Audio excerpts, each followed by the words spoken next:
I think maybe some people think that the longer the name, like the more clout you have, maybe.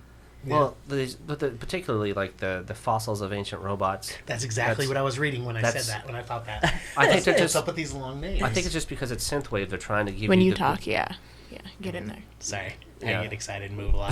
I have to keep that in mind. I actually know those dudes are really rad. Yeah, but I'm just saying. I think they're seen trying to them give before. you the feel for like what their synthwave band's gonna do. So like, it's more of an adjective as opposed to like a mystique band name. Like, ooh, what's the band name? Like, no, I'm pretty sure that the fossils of ancient robots. I think they're going for some kind of ancient robot fossil feel. You know. What kind of music is that going to entail? Yeah. Maybe. Or the clusters of fornication. That's funny. Yeah, clusterfuck. Yeah. That which would be a way cooler band name in my opinion, but you can't really get away with that, you know. So clusters of fornication. There you go. Actually, yeah, that's what he said. That was his funny take on that for his band. So Yeah. I get it. I used to try and make band names a thing, but you know, I never really got my chance to do it. yeah. Yeah. Well, I'm always the guy to come and like fix things later. Like I never really. I'm not the name the band guy. Yeah. Never got to be that. Aftermath. What's the best one you come up with? I mean, it's all subjective, but like as far as I don't know, the bands that I had most like say in to be able to have like you know the time to write music with, it really didn't matter the name, honestly. Like it's just kind of a label you're trying to come up with for something you don't want to have a label for, you know, like. Well, you had a big say in Seeds of City. Yeah, I did, but we both did. So like, well, everybody did. But yeah, well, that's what we tried. One. I mean, you really sold it because I wanted it to be something different. Yeah. But you really sold it with Dave. Yeah, I did. Well, because of the imagery, I thought, you know, we kind of taking over a city, a band coming in and just taking over the scene, and we kind of did. I mean, for a second we thought, but for whatever scene that means, right? That's where you get into the trust factor. Yeah. Human trust. Like it's why you deal with all these colorful characters from clusterfuck of ancient robots. I mean, yeah. Jesus. Sorry. Well, no, these are all like really cool. Like I wish that more of these things existed. Honestly. Yeah. Yeah. I mean, that's really rad what he's doing there. But it seems like a lot of fucking work. You know. Yeah. It's enough work just to try and get my own fucking projects off the ground. Well, what I think he's looking at that like the same way that we're looking at a lot of like the shit we were talking about earlier, where like just the more hands you have. Yeah, build your team. Yeah. And he's got a team, boy. It takes a village. It does. It really does take a village. And not to mention, like for so long, like I didn't know what was going on around here. You know what I mean? Yeah. Like it's not that easy to get a hold of a like who you need to go see, who's worth going to see. Oh no, yeah. Shit like that. No, like because honestly, there's how many places are there to go see things? Not It keeps dwindling here. Yeah. Dwindling. And I think it has to do with the economy, really. Yeah, dollars and cents, man. Essentially. Unless you're like some eccentric millionaire, you're never going to be able to keep a place open like that. Yeah. And the best models are churches and banks. Like, not music. We need to keep that in the church now. I don't want to pay taxes on that. Yeah. Taxes aren't the big thing. Taxes have always been my friend. Yeah. And I've generally been a person who's lived off my back. Yeah. That's why it's broken. Yeah, essentially. I went hard whenever I went home. Yeah, you lived off your back so hard. Yeah, I was a rowdy boy. Was. Yeah, I still am. I Yeah. can take you, Rob. I know you can. Broke You've been taking me for years. He's got Terminator back now, so he can really take you. I know. You don't stand a chance. They got AI coming out that's going to operate your back, and you're going to just break everybody. Wait till he gets the liquid metal upgrade. It's going to be pretty sweet. Tim 1000. I definitely will be one of the first to throw my brain into a metal shell, if you will. Yeah, like Definitely. Cyberpunk or Deus Ex Machina or whatever.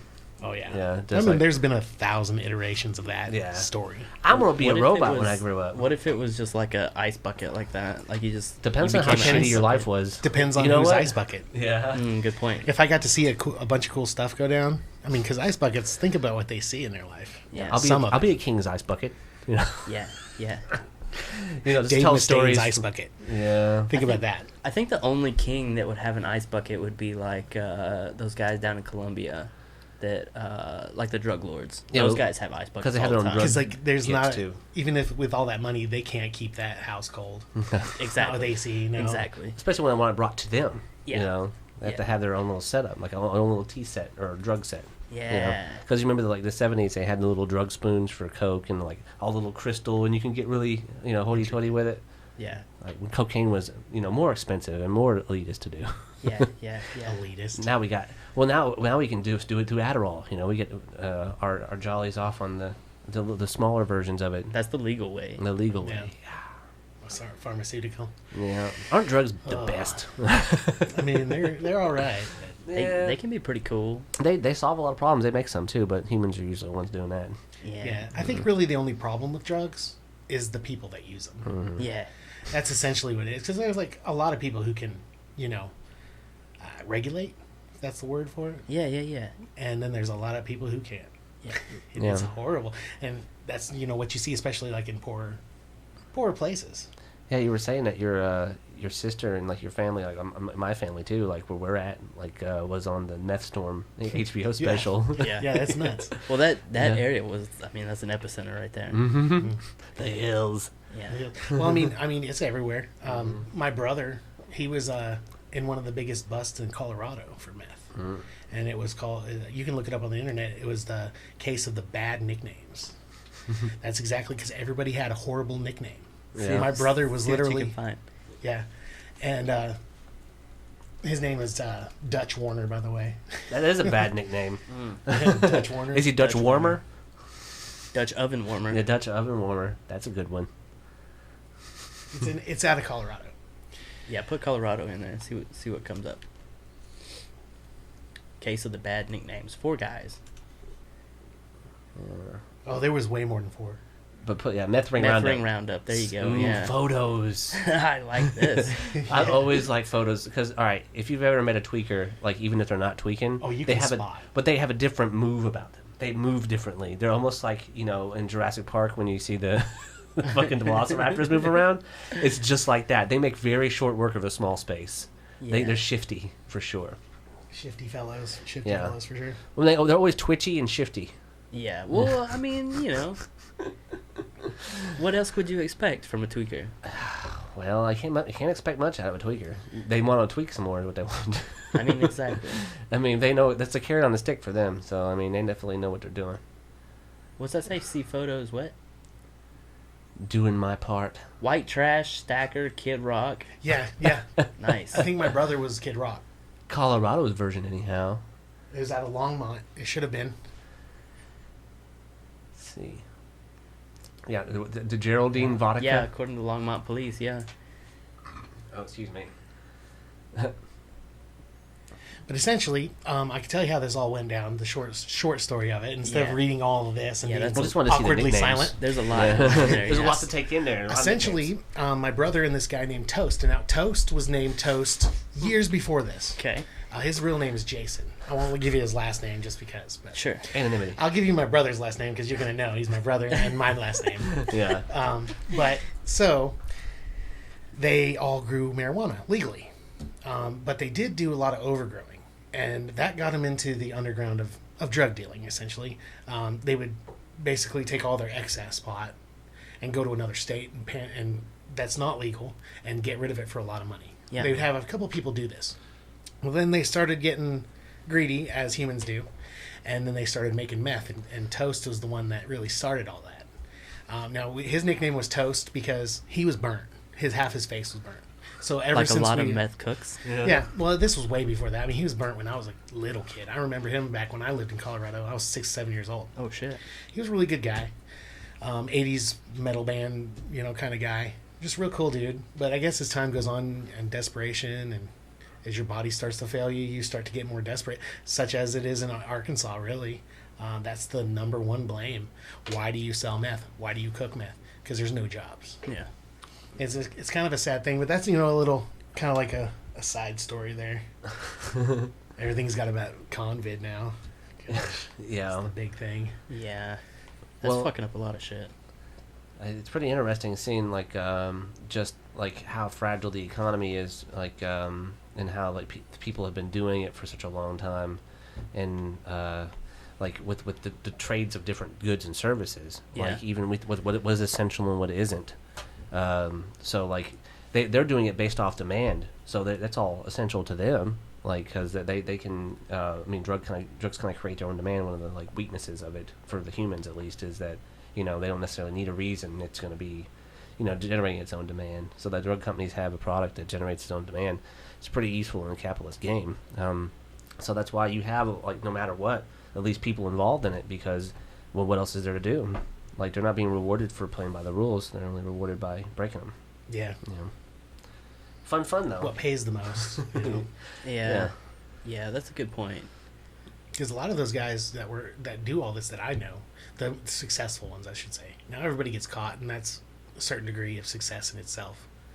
But the most successful ones don't get caught. yeah, well, yes and no. Yeah. The most successful ones don't do it themselves. Yeah, And that's a big thing. That That's makes one sense. thing that is like one of the toughest. Yeah, Because you're dealing with people who do it all the time. You see what it does They to have to them. test it.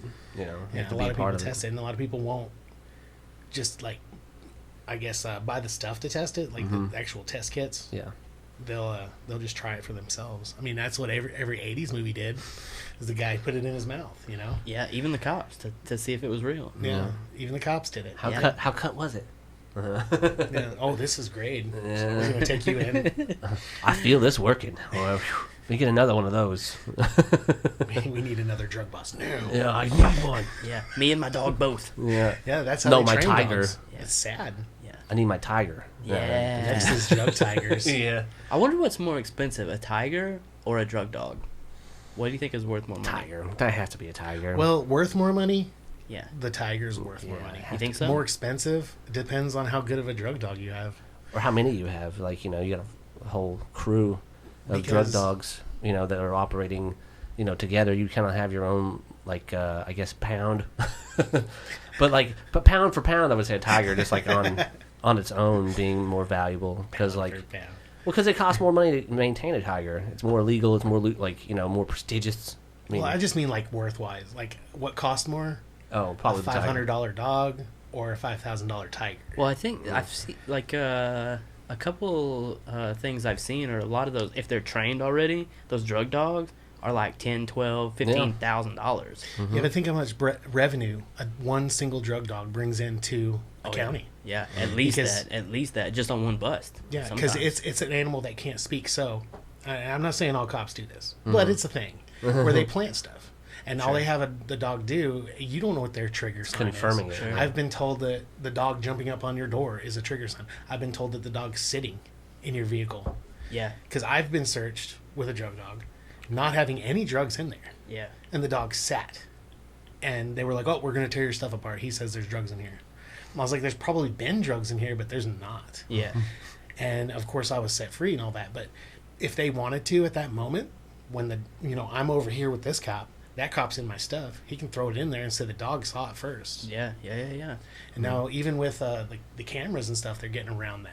It's a sad thing. Well, those are only shooting so much, right? Like Yeah. you can. Periph. Yeah, I mean, there's ways around cameras, man. That's It's- easy. Periffs. That's super easy. Yeah. The cameras don't catch what they don't see. Yeah. Until we get the world's first third person floating drone camera.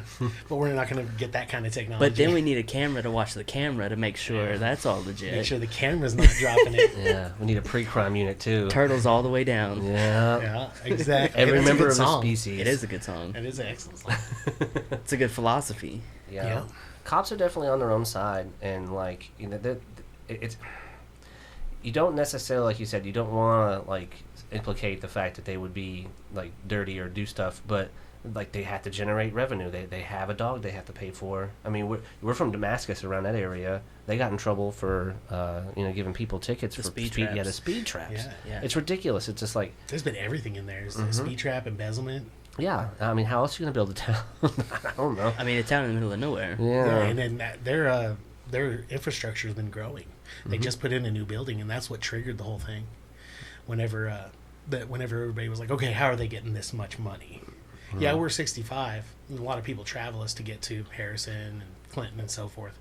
But generally, how are they getting all this money? And it was everybody who went through there. If you were going a mile over, Yeah. they'd pull you right over and give you a full Yeah, they make the rules. throttle Yeah. ticket. Mm-hmm. you Well, know? yeah, and there's a lot to it with that, right? So that's revenue for the city. You got to justify the cops jobs, payments. Yeah, The brand new cruiser. Yeah. All the equipment they need to operate. Yeah. All the drug dogs they need. In a town whose tax revenue is Property nothing. taxes are probably bottom. Like There's only 2 businesses. One's a tire shop, and the other one's a gas station. Yeah, and the population's what? under 1,000. For sure. Yeah, Easy. So Yeah. Oh yeah, it's 395. Oh, Yeah, that's yeah. the one. there you go. You know, So, that's how they got all their money. It was insane. I mean, that's what else are you gonna do? And I've been to court in there. You know, they had a pulling me over. I inherited a car from a friend that passed on, and it was a junker. But I would drive it. I loved it. I have so many memories in it. You know, I'm not going to quit driving it. It's loud and ugly, and they pull me over all the time. Well, I finally went to court over it, and there was probably 70 people crammed in a courtroom built for 20. Yeah. 70 people. There's no way out of 395, 70 of them were breaking the law. Justice. Well, and that's a lot of people, I'm sure, going there to try to get out of it. But at that time, what they'll probably do, I've never been to court there, but what I would imagine is they'll just like, hey, well, your fine's a little less than, Yeah, but than you thought. they still got income. Exactly. So just $25 a month times, and say they held court twice a month. 70 times 2 is 140. Well, then they charge you every Times time you 25. pay. Every month, like every Well, monthly every month payment is it's charged. $10 more Yeah, they make you added to pay your fine. $10 more to your fine just to pay out, over a period of time. well, also you have to travel to them to go to court. So pay your fine now, or let's do this again in a month. What's worth more, this time or your money? Yeah. Exactly. It's What a a sad, racket. sad. That's how they get you. That's how they That's get how they you. get Wah, wah, wah. Hmm. Tricky. How they get you? There's a they. Isn't it weird? Oh yeah. Has there always Everything's been a they? always a they. Well, it's Is it- us. well, We but know yeah, us. but yeah. Isn't it weird? Has there always been a they? You think? Yeah. Like whether it was us or not. Like what point did we become the they? I think the first they was probably religion. Maybe Yeah. that was the first they. The first secretive. Yeah. You Well, Masonic Lodge. there you go. Yeah. Never know. Yeah. They've been involved in a lot of things. Yeah. Secretly. The builders. Has anybody seen the movie The Invention of Lying? Yeah. With Ricky Gervais. Yes. Yeah. Hilarious man. He is very funny. Everything that it's just kind of gold. I think that has to do with him being British. I mean, just anybody British is funny. But I think so too. they had a big thing there where his mom's dying, and he's the only person on the planet Earth that realizes what lying is and that can lie. And he, she's scared of dying. She's just scared of it being over. And so she says, or so he says to her, no, you're going to go to a better place now. You're going to go because you were a good mom and blah, blah, blah. You're going to go up to heaven, and then other people overhear this. And then, boy, it gets out of hand real quick on him. Sure. And he becomes idealized, he's the only person with this information because he's the only person that can lie. Maybe that's what it is. I'm not trying to be one way or the other. I'm just saying maybe that's the way it is. So they were the first they. They had to hide the origins of these things. And what is The greater good. the greater good? Well, at first it was probably to make people act better. Oh, for sure. Yeah. But We're terrible. then it started, yes. I mean, we take it to a very specific degree, though, don't we? With like war and torture and like all this other stuff. Like we want people to die at the front lines of like keeping businesses open just because they need to make money. I mean, that's some of our worst, but we're Yeah. also even just terrible in just like mediocre ways too. Yeah, like fucking anything that moves. That's a pretty Yeah. bad one. Like I have no self control. I just gonna have to get my nut here, piggy, or whoever the fuck. Like people Yeah. that have like all of these weird relationships because there's just nothing else around to fuck. Yeah. Yeah, it's pretty weird. Like I think there's the 4 Fs. Like there's like fighting, feeding, fornicating, and then another one, fleeing maybe. There's like you can break down most human like interactions Fleeting and would be, Fleeting is a Yeah. good one. Yeah. yeah, you'd be like able to Because it's like fight or fight, yeah, and everybody's got to eat, and everybody's got to fuck. fuck yeah. So True. that you can break most of human interaction down to those 4 things, and it's depressing. Actually, yeah, that's pretty true. Those 4 things is really what everything comes down to at the end of the day. What drives 90% of people who go to a bar, like males? I mean, Well, I would say you about only half have of a the few. females. yeah, well, you only have like a Because few they options. get dressed up, Yeah. and You got Everybody's peacock. You got peacock in public. peacocking, yeah. You gotta let me fly. Yeah. Well, yeah, so, Sure. but like, so if you go though, like whenever I go to a bar, it's just different. Like, there's entertainment there.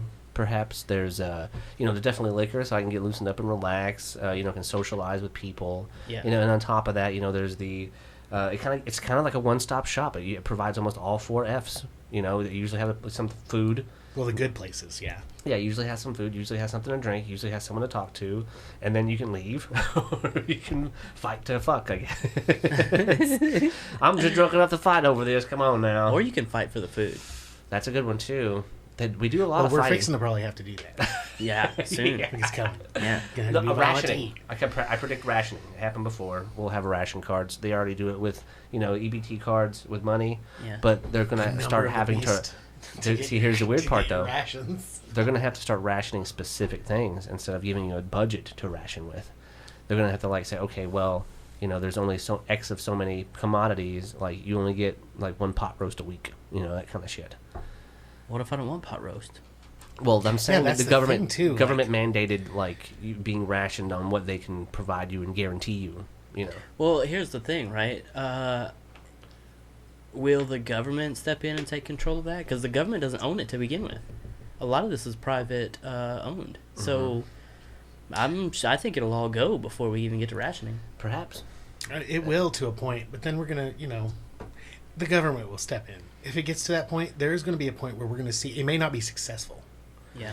Because we do have the right to bear arms. Yeah, we do have a free will. Well, they want For order. now. Though. For Yeah. now. They want order. Well, though. we'll always have free will. Whether we're just being uberly controlled or not. Yeah. That's the next level of it. But I think, predictively, it may not even get this bad. We may be just like every other thing. We're humans. We're panicky. We're panicky creatures. Yeah. So, yeah, the running, the flight, Yeah. So we're going to overthink it and try to plan our way out of it, because that's our only definitive difference between animal, is that we have the conscience to contemplate such deep thought. So when we look at something like this and we say, okay, what's the worst case scenario? The government's going to step in. We're going to start seeing patrols. We're going to start seeing rationing. Like martial law. Yeah, probably. but look And at Yeah. when martial law happens, that's when the shit's going to hit the fan, and then That's when rationing the is gonna be government there. will have to step out. But look Or at they'll- look at how terrible that our government has planned for this whole ordeal. They weren't planning at there all. was no plan. That's what I'm saying. Yeah. That's what I'm saying. So Yeah. I mean, a plan to ration is even a step further from what they're already not doing. Yeah. Uh, But, I mean, look in the Obama administration, he bought mass grave sites. And he bought tubs that were specifically, they were burial grade tubs. You fit about 20 people inside each one.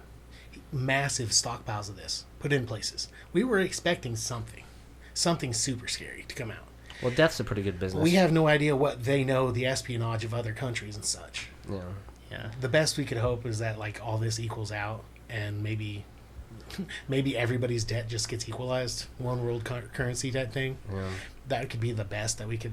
I don't know. That's kind of a scary concept too, though. Yes, it is. Well, A one world currency. Yeah, well, I'm just saying, I mark wish of the beast. that we could be at least, I guess... Everybody having a socially- microchip. No, but just responsible.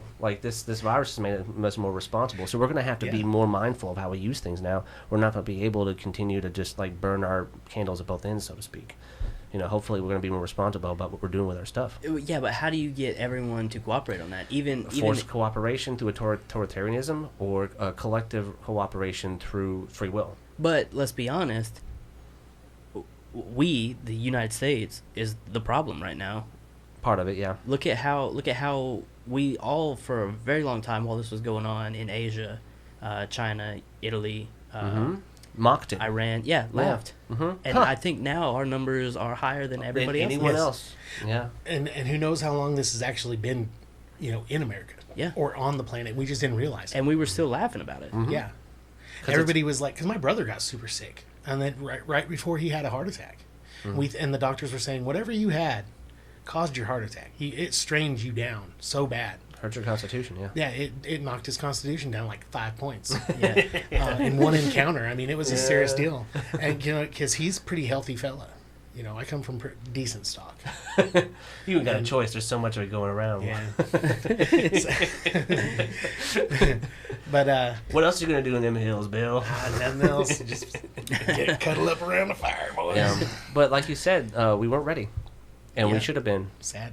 Well, that is just part of, I think, the induction of the panic is because there was no plan. So just even more panic. I think what panicked the people the most was when the reaction of them buying everything up.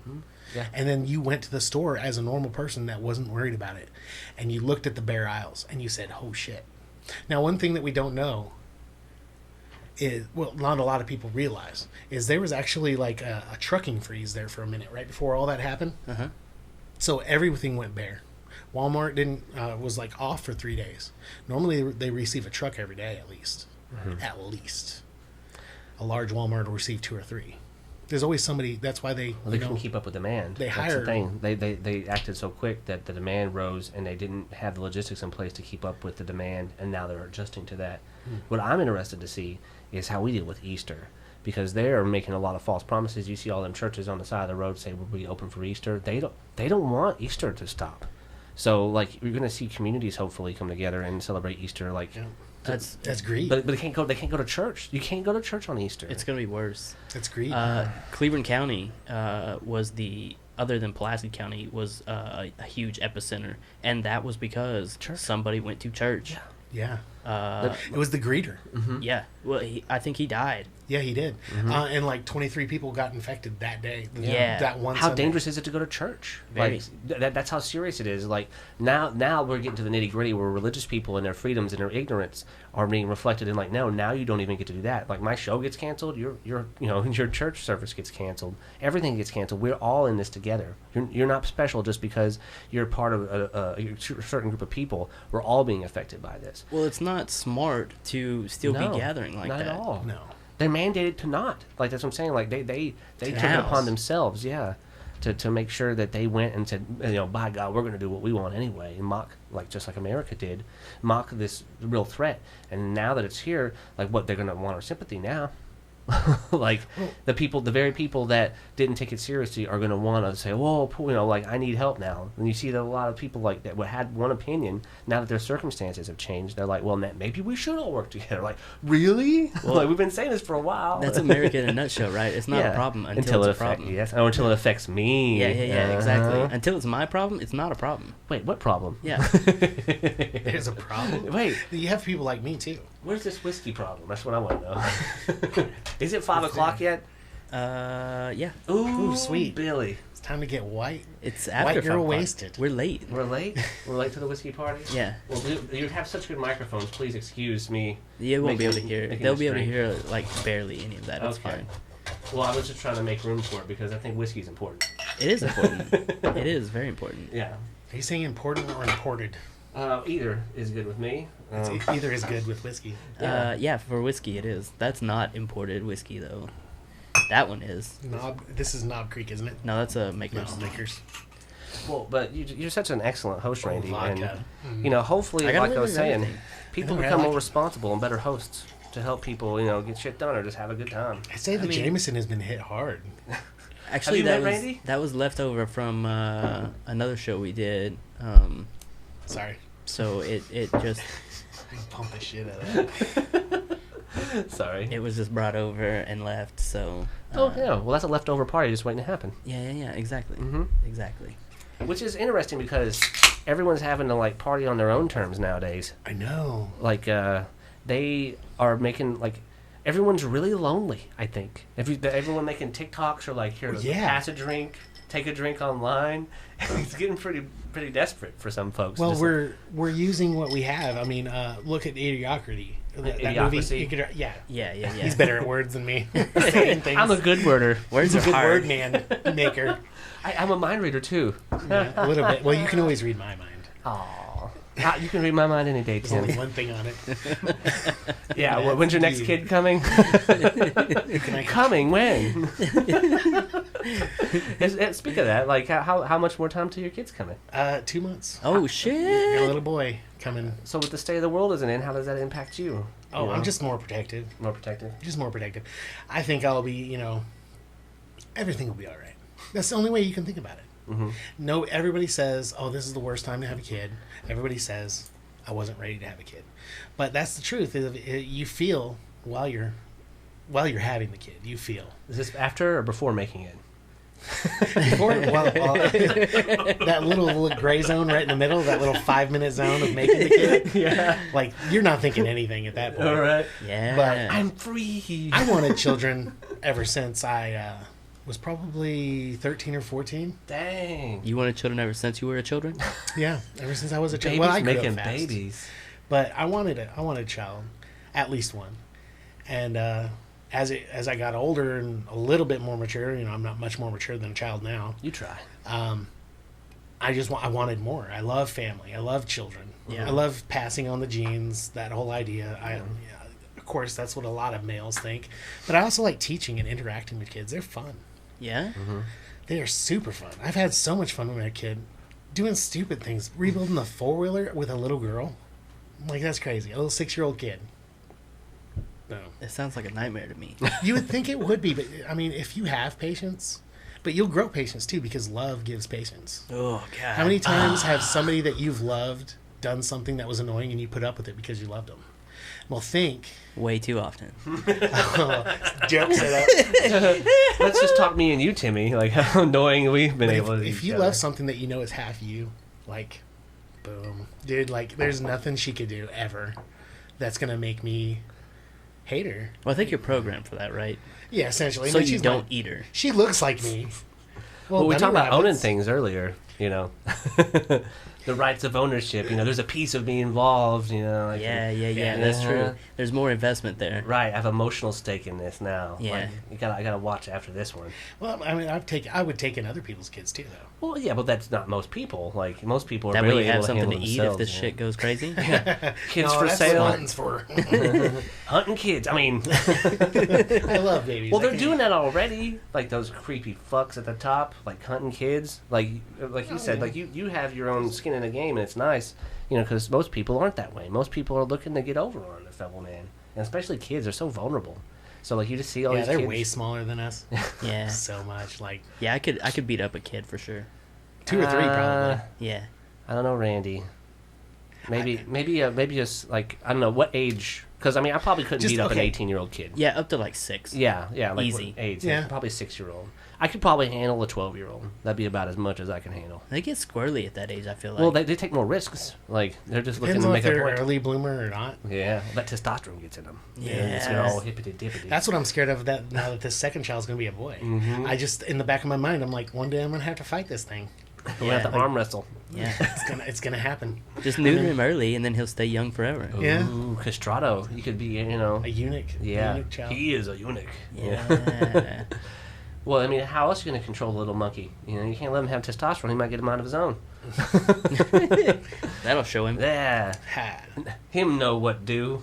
I like Keep him in a the jar afterwards and show him every once in a while. I like the process a lot more than I would like the result. I feel Yeah.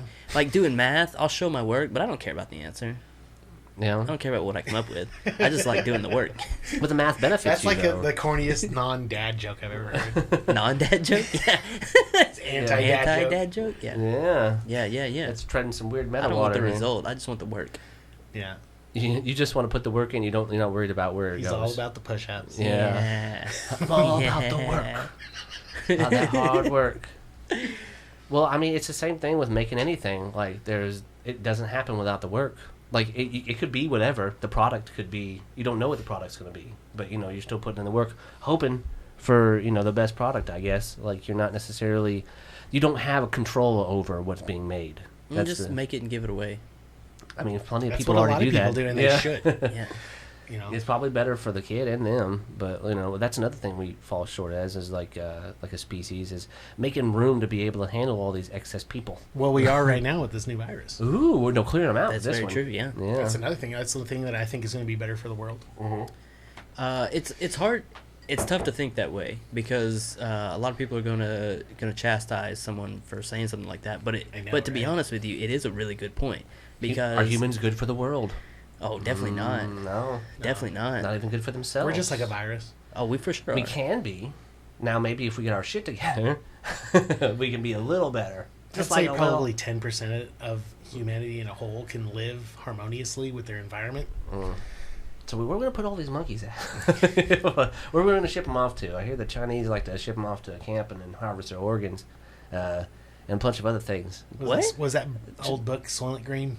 No, that's like Soylent Green is people. They're eating people because they're all starving. Yeah. It's cannibalism. Well, there's so many people that they can't grow on the planet anymore. Yeah. Well, they have to have something. But the Chinese government basically getting rid of their people, and making them disappear on trains. It's a little less subtle than Americans arresting a whistleblower and making them live in another country. Yeah, but one person Yeah. not comparative to No. Yeah. drowning all your female children in rivers. Yeah, it's different. It's a little bit more like where are the we've been playing by a made up set of rules this whole time. We can remake the rules instantly whenever there's a virus or whenever we have to act together.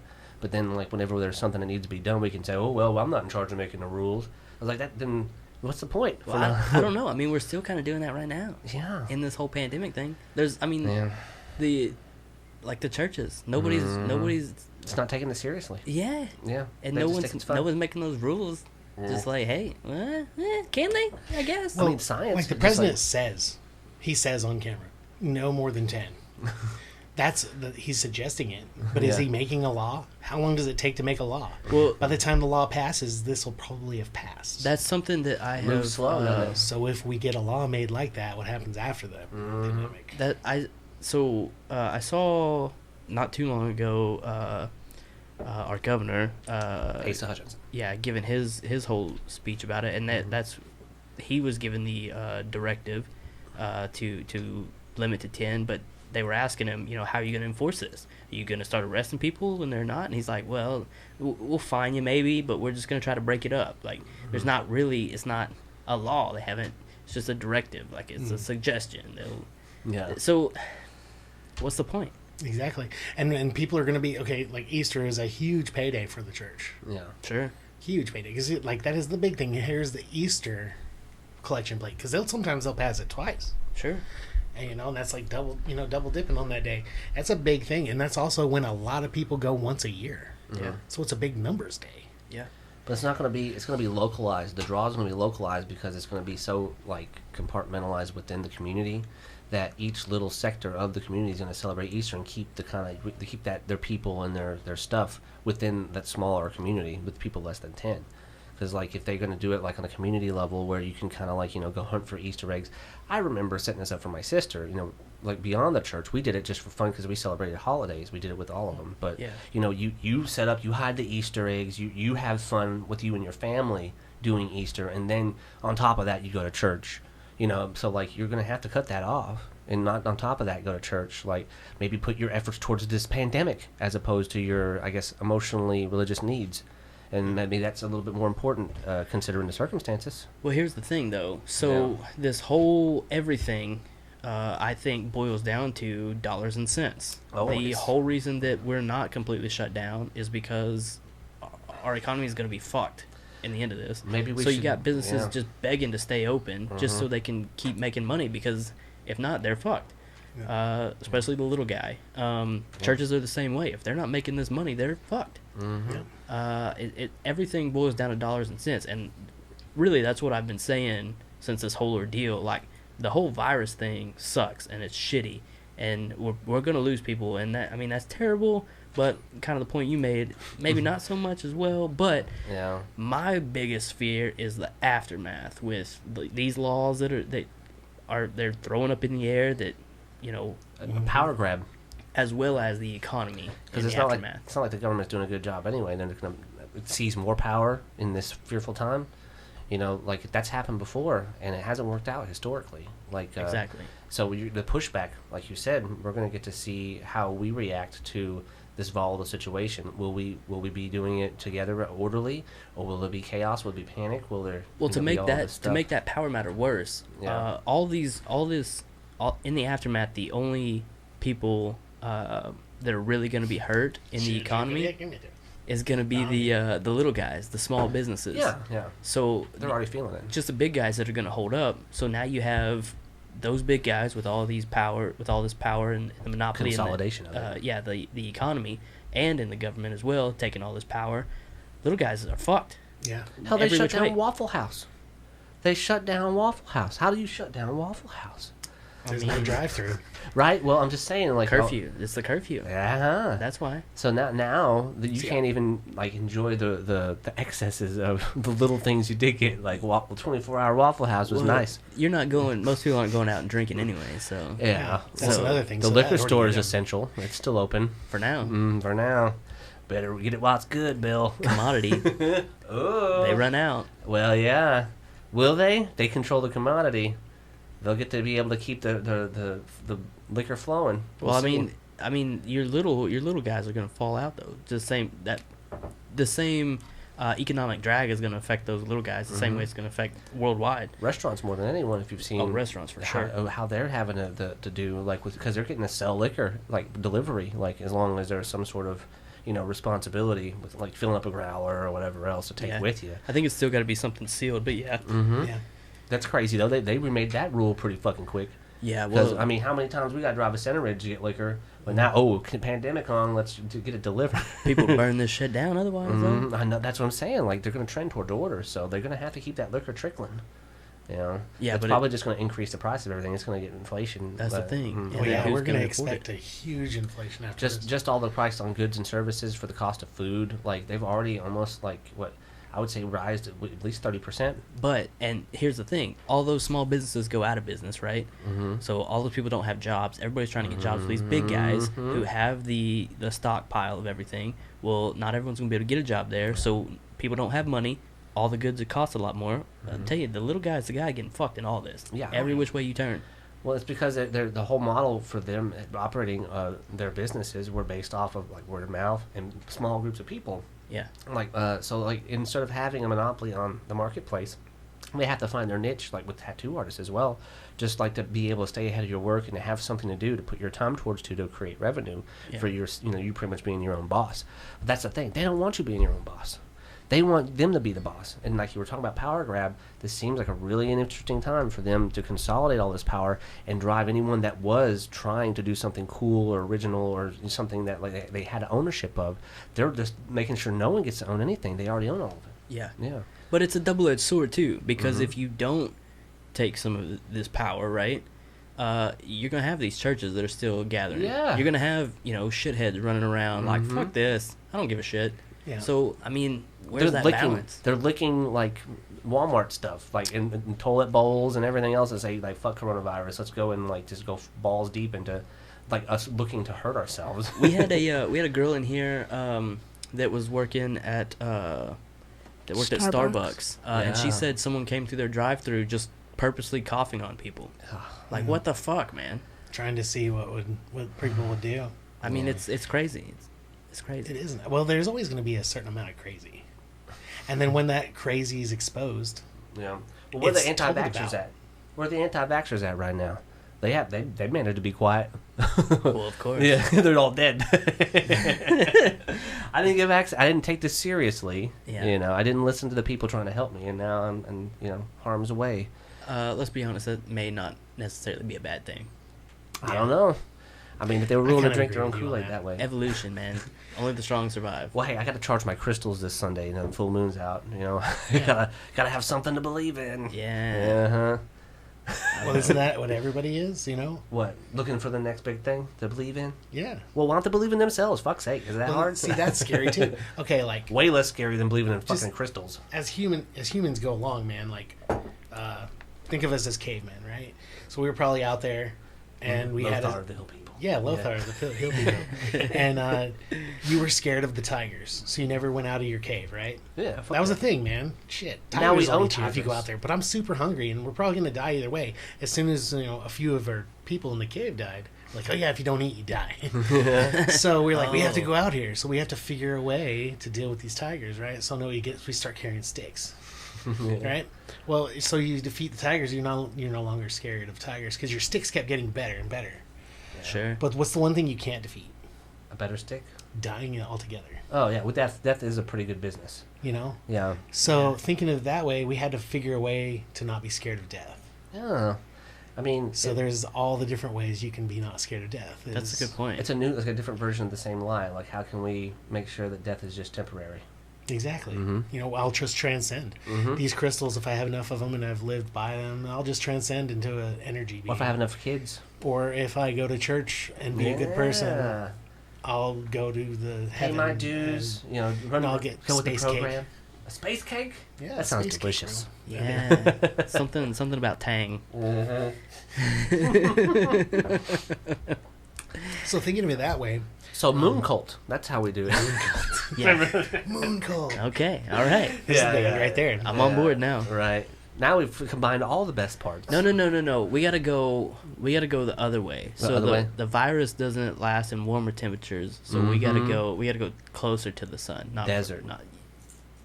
Maybe. Maybe. No, desert gets too cold at night. Well, but if you go underground in general, just like if you know these little compartments of hillbillies doing, where they're doing all their That would stuff. be it. Just go super duper deep into the Earth's crust. You have to go where it real gets deep, though. really hot. Because it's real cold for a while. Mhm. Yeah, super So cold. you have to go way. There's a lot to work Yeah, with. but we can so do if it. you did they We have had the the right technology, science. I feel.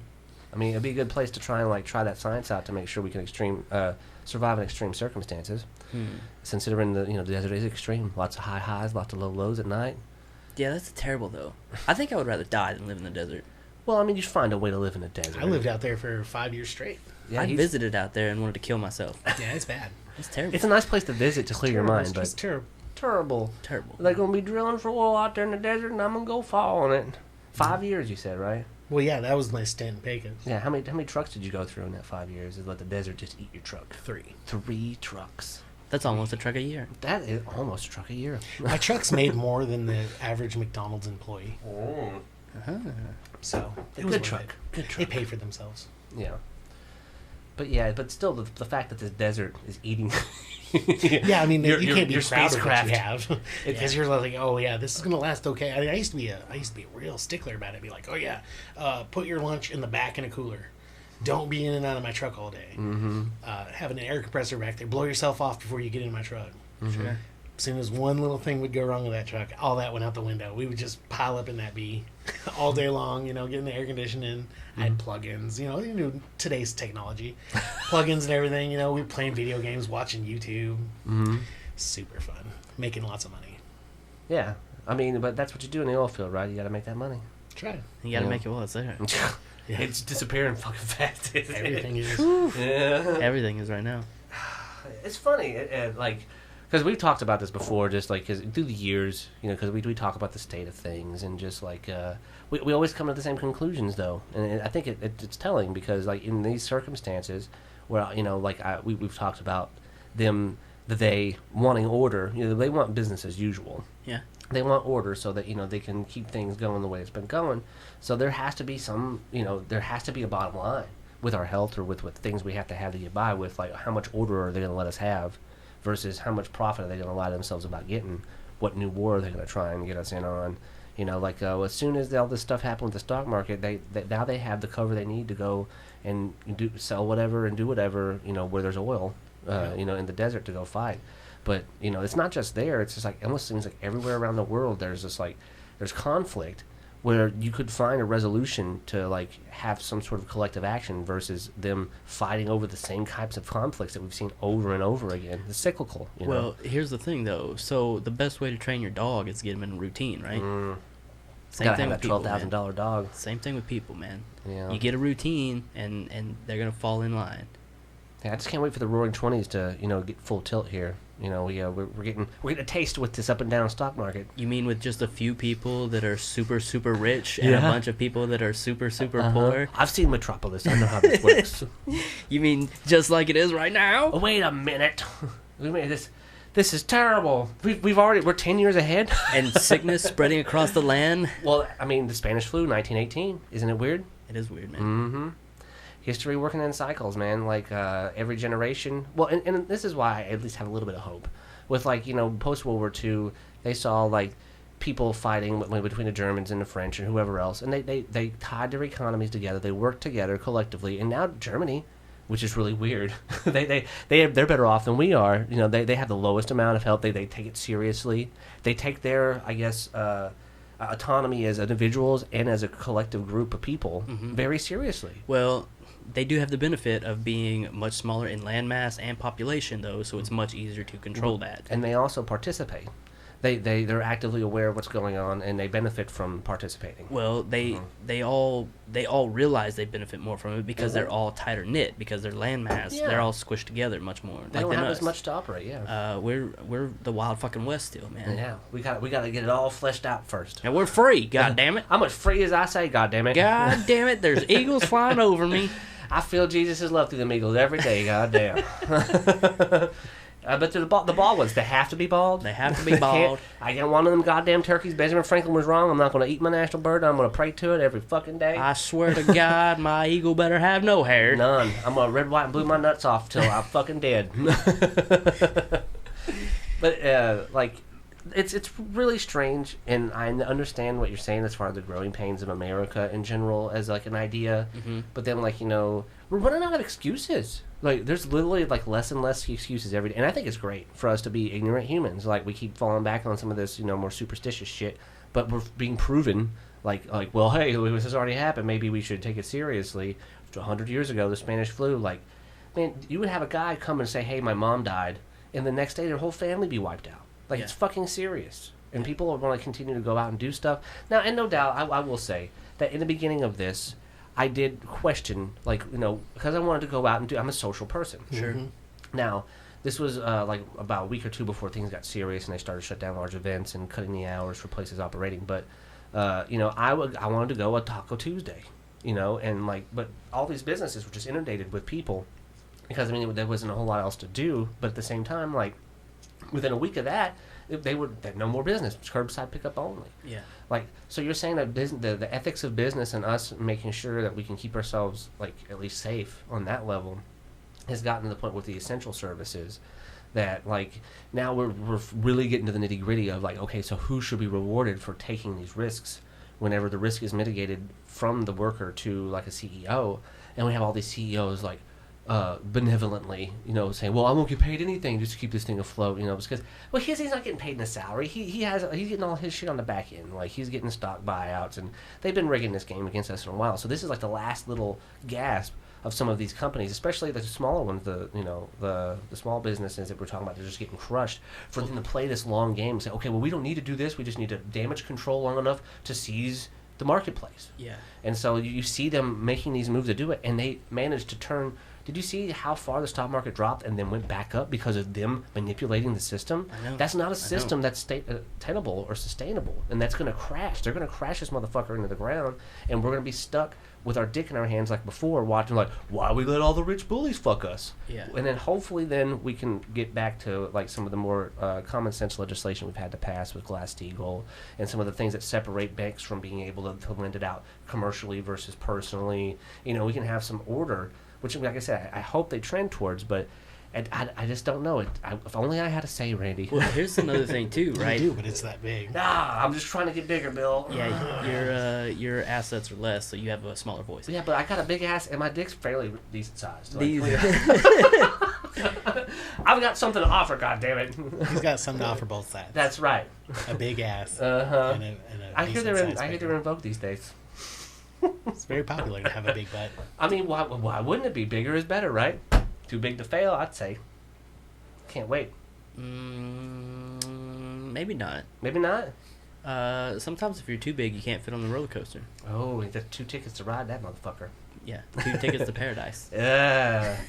Was that what you name your roller coaster? Is Paradise? It's like, you need 2 tickets. Yeah, for sure. No, that's what I would name my whole place. Yeah, just name it Paradise. Yeah, the whole amusement park would be Paradise. And then you'd have a built-in gimmick with Eddie Money. He's dead. He can't collect any of, so you have a built-in. I would just change my name to Eddie Money. Well, no, you just low-key just go It's the like best 2 name. tickets to my place, or which is Paradise. Yeah. Yeah, I'd be like, I am Eddie Money. You can't sue I can't sue myself. Yeah, Get why real. would I? I'm just making too much money. Yeah. For sure. I mean, look at my name. Isn't this absurd? What judge is going to hear this farce? This sounds ridiculous. No, let's make it with the laws as we go. I mean, I just feel like I'm in have the you world's... seen the loans they're trying to get small businesses to take now? Oh, they are Oh, yeah. predatory, dude. With interest? Oh, yeah. They're like, it's going to be super low interest. But it's Right. still interest. Right. 3.5%, 3.75, something like that. We talked about that. People Which could have is taken risks Still to get their shit off the fucking ground. interest. And And did they have to pay interest when we gave them that money? you're taking this loan, to keep your business afloat and keep Mm-hmm. your workers in the game to keep the economy going. But then Until they're dead. it's all on your back because of the interest. You Yeah. have to put that interest bill, and your business has no income right now. How long is that going to last? You're fucked. Or equity your assets. Well, he did say it's going to be 3 months before you have to pay anything. Ooh, great. yeah. 3 months. 3 We'll months, we'll still collect on that interest, though. We'll just wait for that asset to No, get that good and just fat gets thrown before on we the fuck asset. it. Yeah. Exactly. That's what I'm saying. Oh, it's it's sad. fucking, That's how they get you. it's fucking crazy, man. I say it every time Yeah, because but that's it's how they do fucking it. crazy. That is. But like, again, back to the they. Well, Well, what- it's who's giving out that loan? That's the they. Who's they? We all know they. who the they is. They Yeah. is them. the Them is thems. they. It's those dudes Those, these. and dudettes. Head, I'm woke. shoulders, I get it. knees, and those. Yeah. It's a crazy world right Well, now. just here's what I don't get though. It's just like, at what point will we let because they can't continue. We're not obviously not in their club. We're in a different club than them. Yeah. So it's just like, okay, we all have to be a part of the we and understand that, like, hey, yeah, I mean, go do whatever, but at the same time, it's just like, are we gonna put limits on this? I mean, obviously, you can't have, because it's just a runaway thing of a grab for power, like you were saying earlier. It seems like they just keep hacking away at taking away the limits, where they can just keep adding to what they can do. Yeah, but here's the thing. How do you govern your government? You have to actually have a say and be a part of it. Well, we don't the get thing- that. Not anymore. I know. Well, the hella Romans got to meet once a week for forum, right? Yeah, but where are they now? Well, the Romans are dying because it's in Italy. There you go. And they're all Catholic. That's weird. There you go. It's, There you it's go. also funny that Yeah. places were warned Yeah. before all this happened. We saw it happen. Yeah, we we saw were- it happening. It's coming. It's coming. Who cares? Fuck off. But then, like, Yeah. what would happen if? I mean, you said it's a double-edged sword. Well, we agree with that if we would have listened to it. Sure. But then again, also, like, Howard wouldn't be here right now. He would have been on a trip, Yeah. Yeah. He was on a trip. He was on a He trip. got yeah. cut short. and it got cut short. But what if they just said nope? He'd be stuck over there. Yeah, they could. Well, they He'd be could have missing done that dude right now. If I Yeah. understand correctly, that is what happened. They said get home or Or- don't. Yeah. Yeah. They gave him a choice. Yeah. Yeah. Which is fucking scary, man. Right? There's like, okay, I guess we'll go home. Yeah. Fucking scary. At least we have that option. I mean, you don't just like, hey, get on this train and go upstate a while. Want to have a stay in one of our luxurious resorts. luxurious. All Come inclusive. and party at the luxurious resort where we'll get to have fun and So, get liquored up. How long until something like that happens? It's already happening somewheres. Is it? I would say so. I mean, if they don't like you well enough, if you're a big enough problem, the sticky wheel? Squeaky wheel. The Doesn't squeaky get, wheel. yeah, It I've don't lost get my ability grease. to word here. It doesn't Yeah. get grease. No, it's like, oh, I look, thought you we're were the gonna word grease guy. you. I thought I was too. Wah, This is just some wah. fucking disappointment all Somebody's around. a liar. Uh-oh. I'm a was good me. I was businessman. lying. 1 to 3% loan? So they already exist in certain places, and it because of the tribalism that like humans have. So I mean, this is obviously a problem, like that old double-edged sword, all that stuff. We've been dealing with it a while, but we just see how dumb it is. It's like Wait. to throw away all those things. Now, but it's been millennia, right, that we've had this tribalism thing. Well, as long as humans have been around, I'd say. So how do you get rid of it? Well, it has its roots in Survival. struggle for resources, because most of it, it's a manufactured struggle. Yeah. See, but through the course of the ages, like when farming took off, Mm-hmm. people were able to hoard grain. If you remember, like William Shakespeare, he is able to do what he was able to do because he would make deals to try, and he knew it was a good bet to bet on grain, to bet on things that he could that would mature over time, that would what we appreciate, certain things that would appreciate, and he would be involved in to be able to pay for whatever he was doing. So I mean, just using him as an example, but with farming, being able to hoard all of these resources and then supply side economics and to the whole world play favorites, then then you can start getting into the nuances of, okay, well, not only that, but like someone's having a bad season, and then we'll go in and seize their assets because they're not able to defend themselves, and we can arm our guys with the best stuff because we have the most grain to feed them. Yeah, I mean, but like is on their stomach. On the same token, just the flip side, Mm-hmm. if you are collecting meat and I'm picking berries, Mm-hmm. if we come together, then we both have meat and berries. That's right. So there's Farming changed a lot of things, like from the hunter-gatherer culture because there wasn't a lot of stability in the hunter-gatherer culture.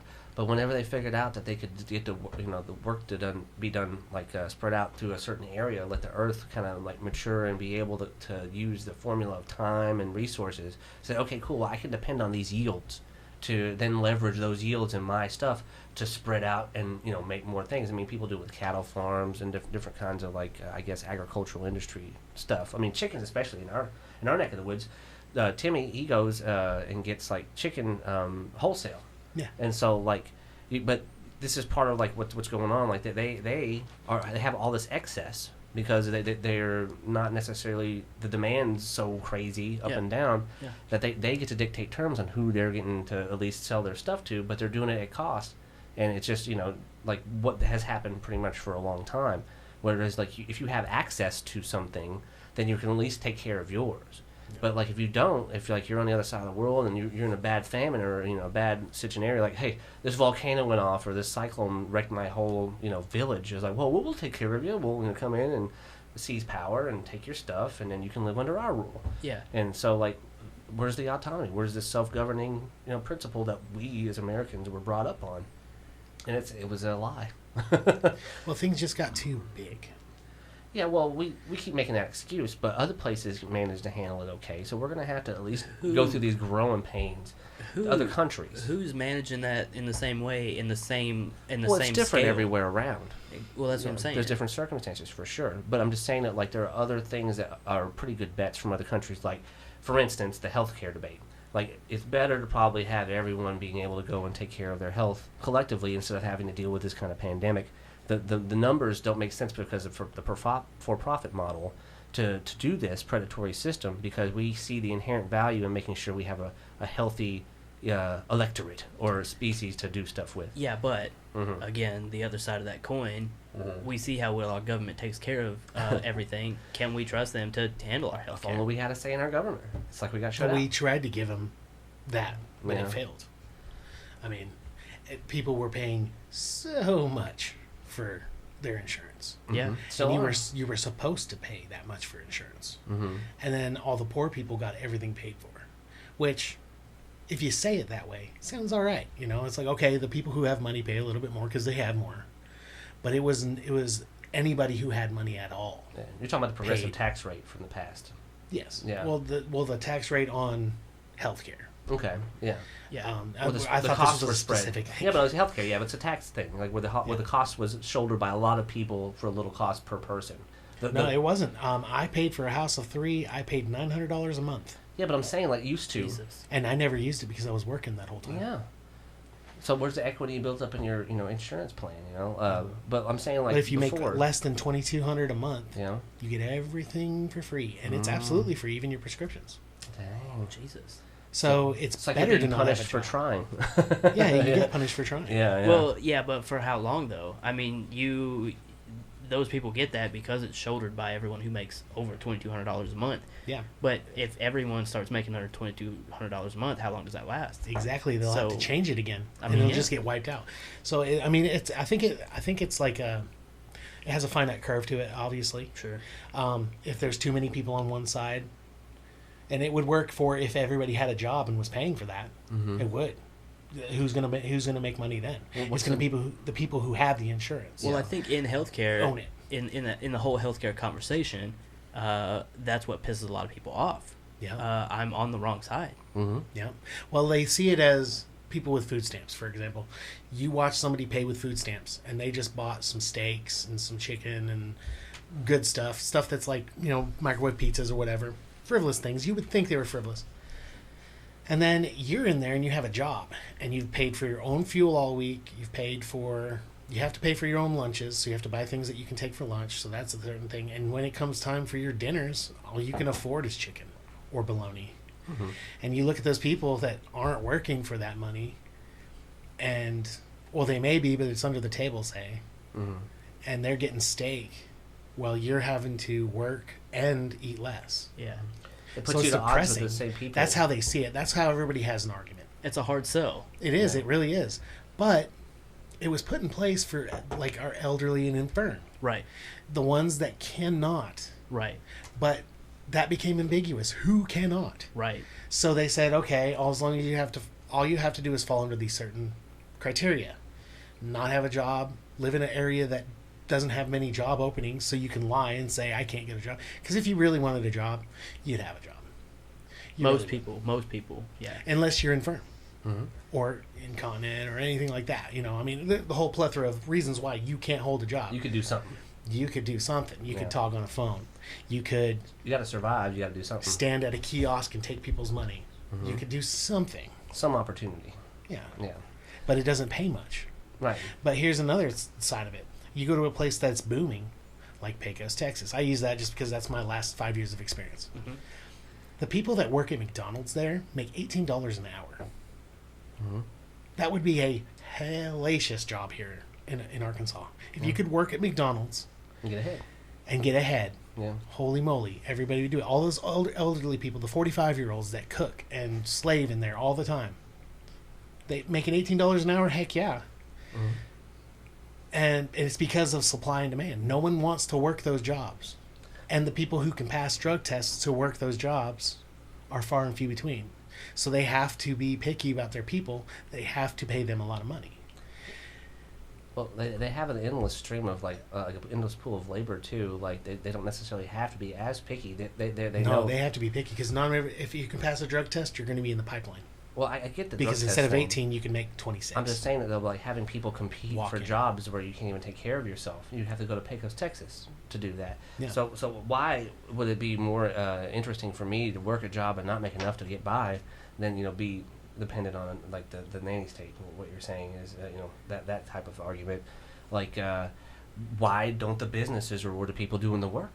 It's because they don't have a say. Similar to how we don't have a say over certain things. I mean, this state is built on them not having a say, so that they're stuck doing whatever just to survive. So like, there's no consciousness for people as a worker to say, well, I'm too busy worried about my struggle and my individual part and what's going on here to act collectively with other people, because they legislate against it. They know that if anyone did have a say over the fruits of their own labor, then they wouldn't be able to add to their market share or have them do stock buybacks or make their CEO pay 300 to 1. There has to be probably limits for a hierarchy of people in your organization. We're talking about putting people on your team for like what's the reward system? What's the reward for your responsibility with that company? So better rate companies definitely have that in place already. That's what I'm saying. Like, as far as the labor pool goes, they can already pick and choose who they want to help them with their shit. But as far as like at will labor for stuff that anyone can do, like for working at McDonald's or just whatever's around, like whatever is around for them to do basic jobs where that are essential now, but they're not getting the essential help they need. They're getting shafted while they're paying in. They're paying for the privilege of working. So they're remaining poor and not getting ahead, and they don't get to be an owner while they're adding their owner's market share, and they're taking all the risk. All the risk is on them, like with their health, and that's where we're talking about with the healthcare. In this cataclysm, though, Yeah. they're the only ones with income. Mm-hmm. Yeah. Well, for now. For now. For now. But then we'll have to figure out a new way to operate to where we can generate only. Howard is making kabuki masks in his garage. Yeah. Something productive to do to add some kind of value to your time. Because there's always going to be that, whether you're doing it yourself as an artist or whatever else, to owning a business and saying, okay, well, I have this much to leverage, this is how much time people put in. There's math around it. So, like, I don't understand how these people that are manipulating our system so well are so bad at math and not understanding, like, okay, cool, well, we have to at least have this much going in for people to maintain the order that y'all want so bad. And I just don't get that. Like, if they want that kind of order, why don't they at least give people a reason to want to work or have a say in their own work? Because in a normal scenario, it's then dipping into their pocket. In this scenario, I think that's the reason that there's not as many directives to shut everything down, because they realize that without income in a lot of these places, it also shuts off their faucet, which is why there's not those directives.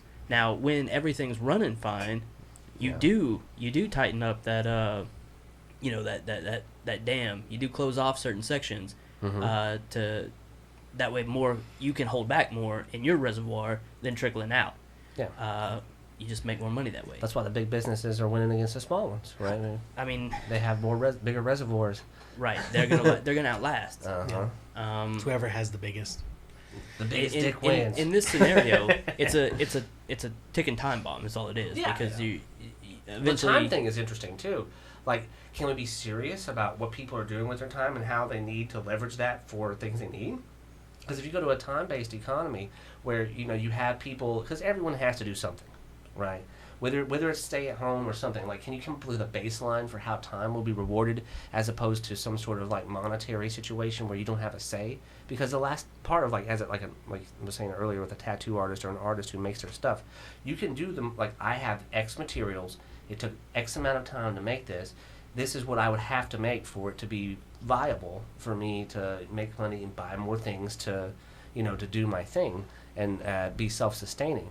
But they don't want to be self-sustaining. They want you to be at their beck and call and under the pretenses that they create so that you can maintain some sort of arbitrary status within their rigged system. I disagree with that. Yeah? I think they want you to sell your time for your rewards, because if you're trading time for assets, Mm-hmm. you will never get ahead. You won't. Yeah. It won't equal out. Selling your time will not make you rich. Well, the Ever. only way to get rich is to get some other people to put their time into something that you can leverage to make more time for yourself. I mean, like other people have, like, just look at Jeff Bezos, for instance. I mean, whenever he gets into a position to get paid out for his stocks, he goes and buys more, like the stock buyback program I was talking about earlier. Well, exactly. Yeah. It's They you've leverage gotta- that time and risk. I think you've got everything turned down way too much right now. But the secret meeting, we can't let they know that we're talking about them. And those. And these, that, and those. So yeah, all the money comes in. You start getting status Mhm. when you start actually gaining assets. But the more you trade your time for those assets, the more you don't have time for more assets. So you don't ever actually get ahead. Yeah, so It's the when you balance. quit trading your time and your assets begin to stack assets that you actually begin to gain some ground. Mm-hmm. And so I think that they want you to be using this time to trade, Mm-hmm. to try to generate some income. To try to like make your own connections so that they don't have to. Like, Essentially, yeah. essentially. You're doing all the hard work, man. Exactly. Yeah. That they get more when you're working Mhm. for them. Well, and that also means there's less time for you to like at least contemplate the the issues at hand, because don't worry about those issues. We have it covered. We'll be here to take care of you, and they're not actually taking care of anything. I mean, we can't, because I don't know. It's just kind of like we're talking about the cycles of things working out, and people interacting and things happening over and over again with historical things and cycles of. Hold on. No one you're can cool. hear any of this. No one can hear any of this. Okay, hold on, then I'll turn it up more. It's cool. Dude, we got all night. We come to hang out. More.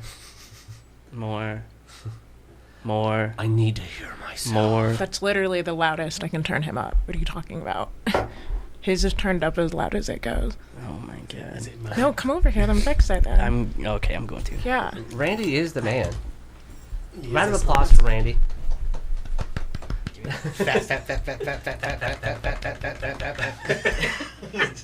You guys just go. Oh, you guys no, keep this going. is going to be a Just great start time. beatboxing freestyle, right? Yeah, you guys keep going. I'll get this figured out. Whiskey time. He's good It's at- time for whiskey. It's the broken string song. We're going to make some time now. Remember when you used to break your strings I do remember that. and we would say the broken string song? Like, go with the broken string song. Whiff so Ooh, this hard is from so- Texas. Yeah, that's Tito's. I'm drinking some. You drinking some? Is You it, feel all it's the way cool, to right? Yeah, Cool. yeah. Help yourself. You guys got to talk in the mics though. I don't want to be a Is that the big problem? Yeah. Okay. Well, I've been trying to stay about like 6 inches away. Yeah. Like I can hear like right here the difference between like me right here. That's what you want to hear. Yeah. If that's too loud, you can turn yourself down. Well, I think Timmy's the one that's been talking Yeah, way just a away from the mic. Like Yeah. I've been like trying to direct him like. I still here and there. project some. Like I can. Yeah, but you're because you're hearing yourself. You're not necessarily it's not context, Timmy. Context. God damn. GD says Rob. Well, I like motherfucker and goddamn. Those words have some weight. Noinch, noinch, noinch. Well, it's like fuck. Fuck is so fucking versatile.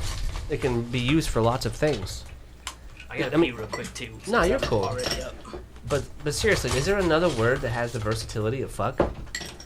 I mean, you Dude. can cover a lot of shit with just a good fuck word. You know, so many emotions can be expressed with one word. I mean, fuck's sake, it's so fucking versatile. You could say fuck every other word, and you would still sound cool. There's nothing you can do to fuck up fuck. I also think cunt's a good one, but it depends. Like dick or asshole. Just like reducing someone to a set of genitals. It's like, you're so fucking worthless. You're spare parts. You might as well just be a walking cunt or a walking dick. You're just the most common denominator in your whole fucking species. Glad we could share this time together. Ooh, look at the clinking of the glasses. Oh. Don't you feel like this is some Art Deco shit about to go down, where the Great Gatsby can come in and save all of humanity with his charisma and money? Ooh. The great owner. Antichrist. Oh yeah. Then you get to hear the fucking John Williams episode 1 music when he's fighting Darth Maul.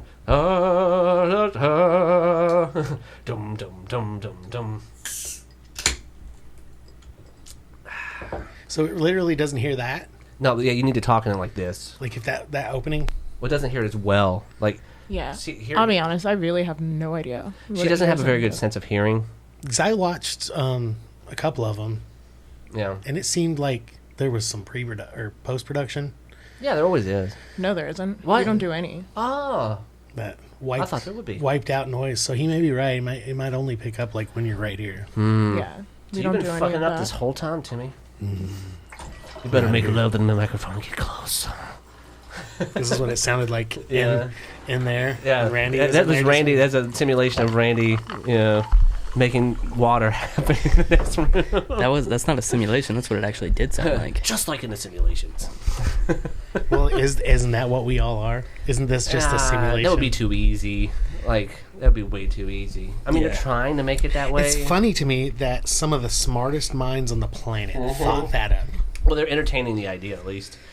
Might as well be playing Dungeons and Dragons with fucking dice, right? Pretty much. I'm a bard in real life. I like music. Oh, man. This is so fun. I'm just so happy to be here. Grateful and happy. That's what I have to be.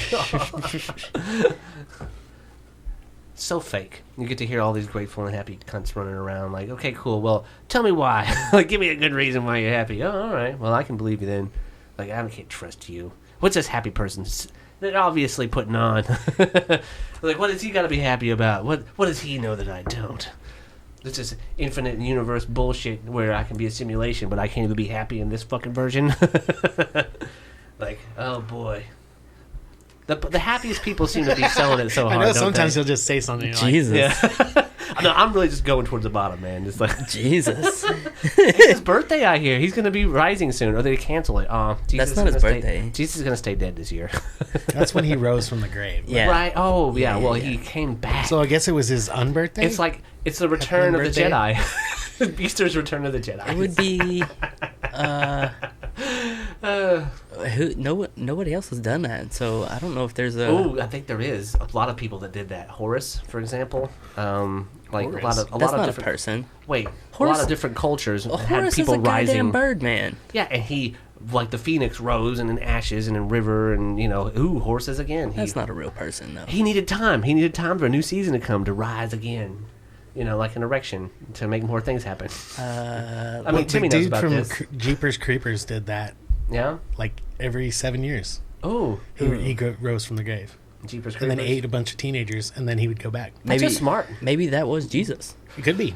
I think that's just smart. If you want to get the maximum amount of time, bang for your buck, just sleep most of the time like a cat. I mean, cats live for fucking ever. Just Yeah. get you some good sleep, and then whenever you're like, you know what, let's go ahead and now's the feast time, and then we'll just go back into hibernation. I think that similar to how we have this 24-hour world, this economy where we're all on the go all the time. Just try to get an edge. Like maybe if we had some better balance where you're like, here's the time to sow and here's the time to reap. Just add some balance to this instead of That's the whole reason why I pipelined. Yeah. Was because at least a third of the year I could be off. Yeah. Well, And- I mean, when things got slow at the end of the year, right? Yeah, and then you just took layoff and went about your business. Yeah. And you made enough money while you were on Mhm. to hopefully carry you through that. Hopefully. Yeah. Yeah.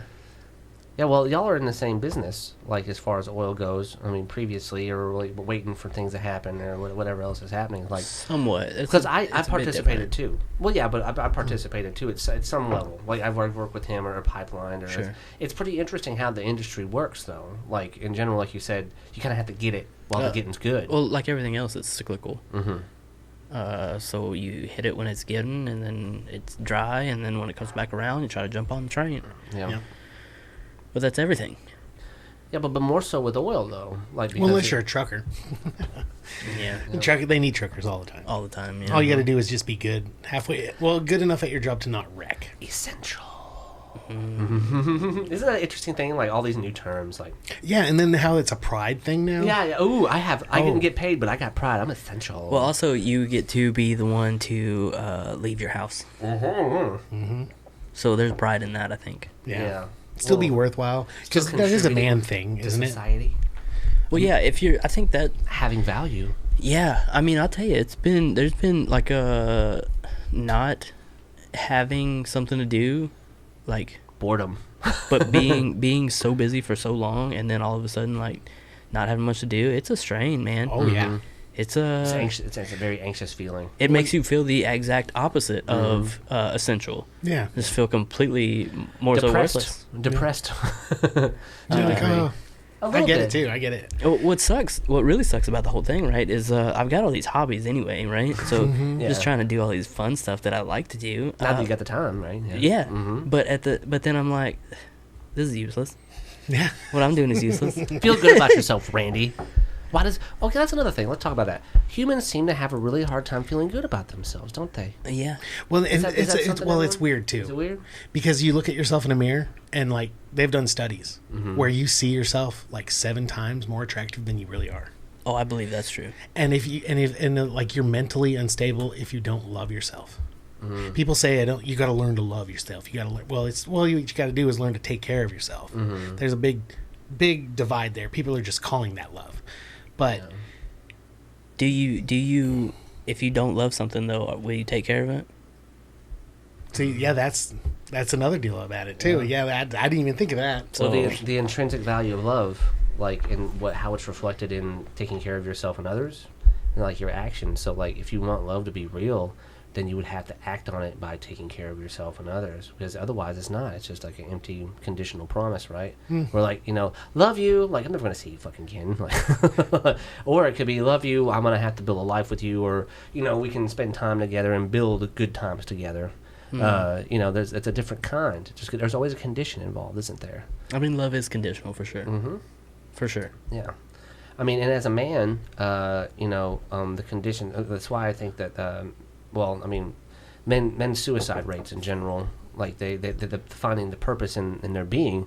They have to have something to offer. They have to have something to do, something to make themselves feel productive. Like you were saying, all these extra hobbies you're doing, in the time you have fun. Well, I think that's most people though. yeah. Even before all this, when I went through my rough spell, Yeah. and had nothing to offer, really anything, that was dark. Yeah. It was dark. But it's not reflective of you, it's reflective of your circumstances, right? Yeah, but who made those circumstances? So I shoulder a lot of that just from Well, that. you have to if you want to get ahead, right? Like, you have to be able to take personal responsibility for your circumstances, Well, if the idea that it's not your fault that you're there, doesn't give you, I don't think, as much responsibility to get yourself out. Mm-hmm. When you put yourself there, when you put yourself in that dark zone, when you've done something to yourself, you know that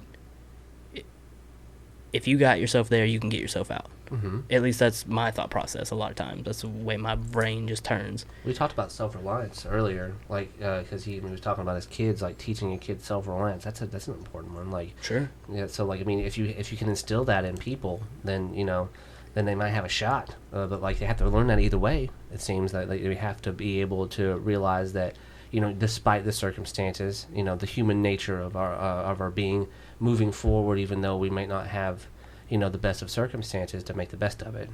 Like and taking, I guess, an active role in making it happen versus just letting it happen to you and being defeated in the moment. So it's difficult. It's a difficult line to to toe because feeling good about yourself and having small victories that you can kind of like feel good about on top of like acting, like you don't necessarily get to have that reflected with like assets or anything. That sometimes, especially if you have like a kid or if you have like a artistic vision, you want to get the vision out there. You have an agenda. Yeah. So what's the agenda and the value of it, and then is that gratifying to you? And I think like at least we still as humans, especially here, like I guess have the ability to gratify ourselves with that whole notion that we can still seek out that own like our own self identity, our making our own purpose, so to speak, so that we are not dependent on anyone else but ourselves for the purpose. Yeah, but with the tribal mentality and the system, you still do have that somewhat. You kind of get stuck in tropes, right? You only have so many identities to play out, so many roles to play. Sure. Yeah. So I mean, that's what I was saying earlier. Like with the arbitrary nature, like you're all kind of playing into the same game where everyone has different levels, but you're all kind of juxtapositioning yourself versus what you want to be, what role you want to play versus where you're at right now and what you have to do to get there. And some of that is a lot of that actually is predicated on being able to survive and take care of you and yours. Like, all right, well, I have to adopt this because this is all that there's available. There's only opportunity for me to see out. Like, well, a lot of people like with going in the military, they're poor, and so like from an impoverished area, what other opportunity am I going to be able to turn into my advantage other than this lifeline given from a different source for me to seek out this opportunity through the armed forces or by traveling or becoming more cultured or playing along with the system, so to speak. So where's the reward versus the risk that I'm doing where I'm basically saying I'm going to trade my life for all of this, and then afterwards that there's no follow-through with making sure that, hey, I gave my life for this, and now y'all aren't going to at least give me a way to take care of myself? Yeah, it circles back to what he said. You'll never become wealthy. Yeah. If you trade time. Time doesn't ever equal money. Wealth, ever. No. You can make a good living for as long as you're doing it. But it pays for itself. Yeah, but that goes into what we're saying about owning things. Like, you'll never be an owner doing that, right? No. Right. You have to have assets. You have to have physical things to represent like your skin and the stake in the game going on. So like, but can we all expect everyone to be owners? No. Yeah. No, nobody. There's tons of people who are going to throw their money away. Yeah. Tons of people who are going to rent. Also, there's only so much property to own. Property. Yeah, there's only so many assets that you can acquire. It's a limited commodity there. There's a cap. I mean, there's so much you can do. So how many commodities can you have? How many assets can you have the leverage to become one of the owners? Yeah, but the more you have, the stronger you are, and that's the whole backbone to our system. Yeah. Well, I mean, we see how well it's working.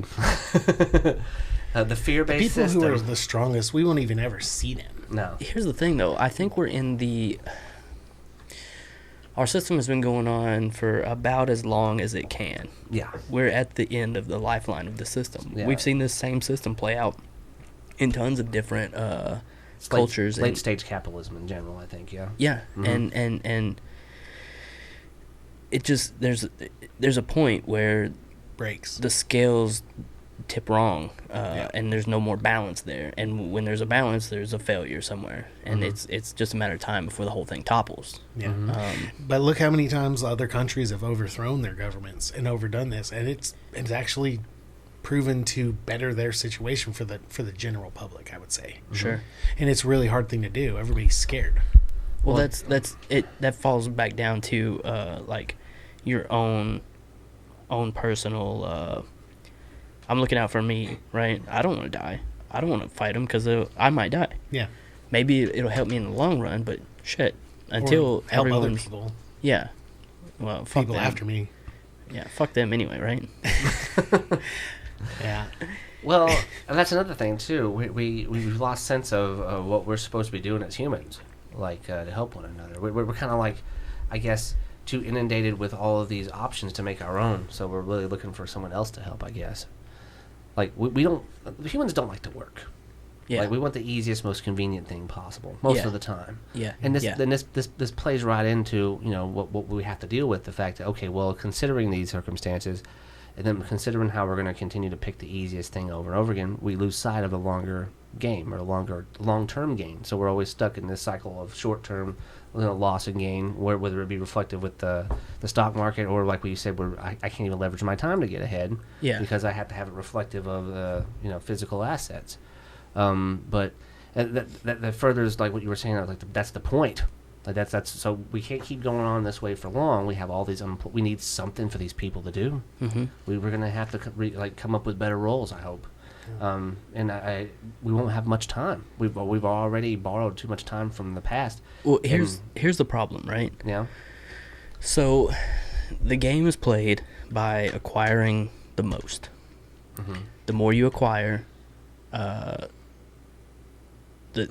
you're led to believe the more you acquire, the happier you are. Well, that also comes with power in this circumstance. Mm-hmm. So you're acquiring for happiness and for power. So everybody's scrambling to get as much as they can, to stockpile as much as they can, build this big old mountain that they can stand on. Well, now we've been playing this game for so long that it is skewed to the point of all the power is with this very small group on this very large hill.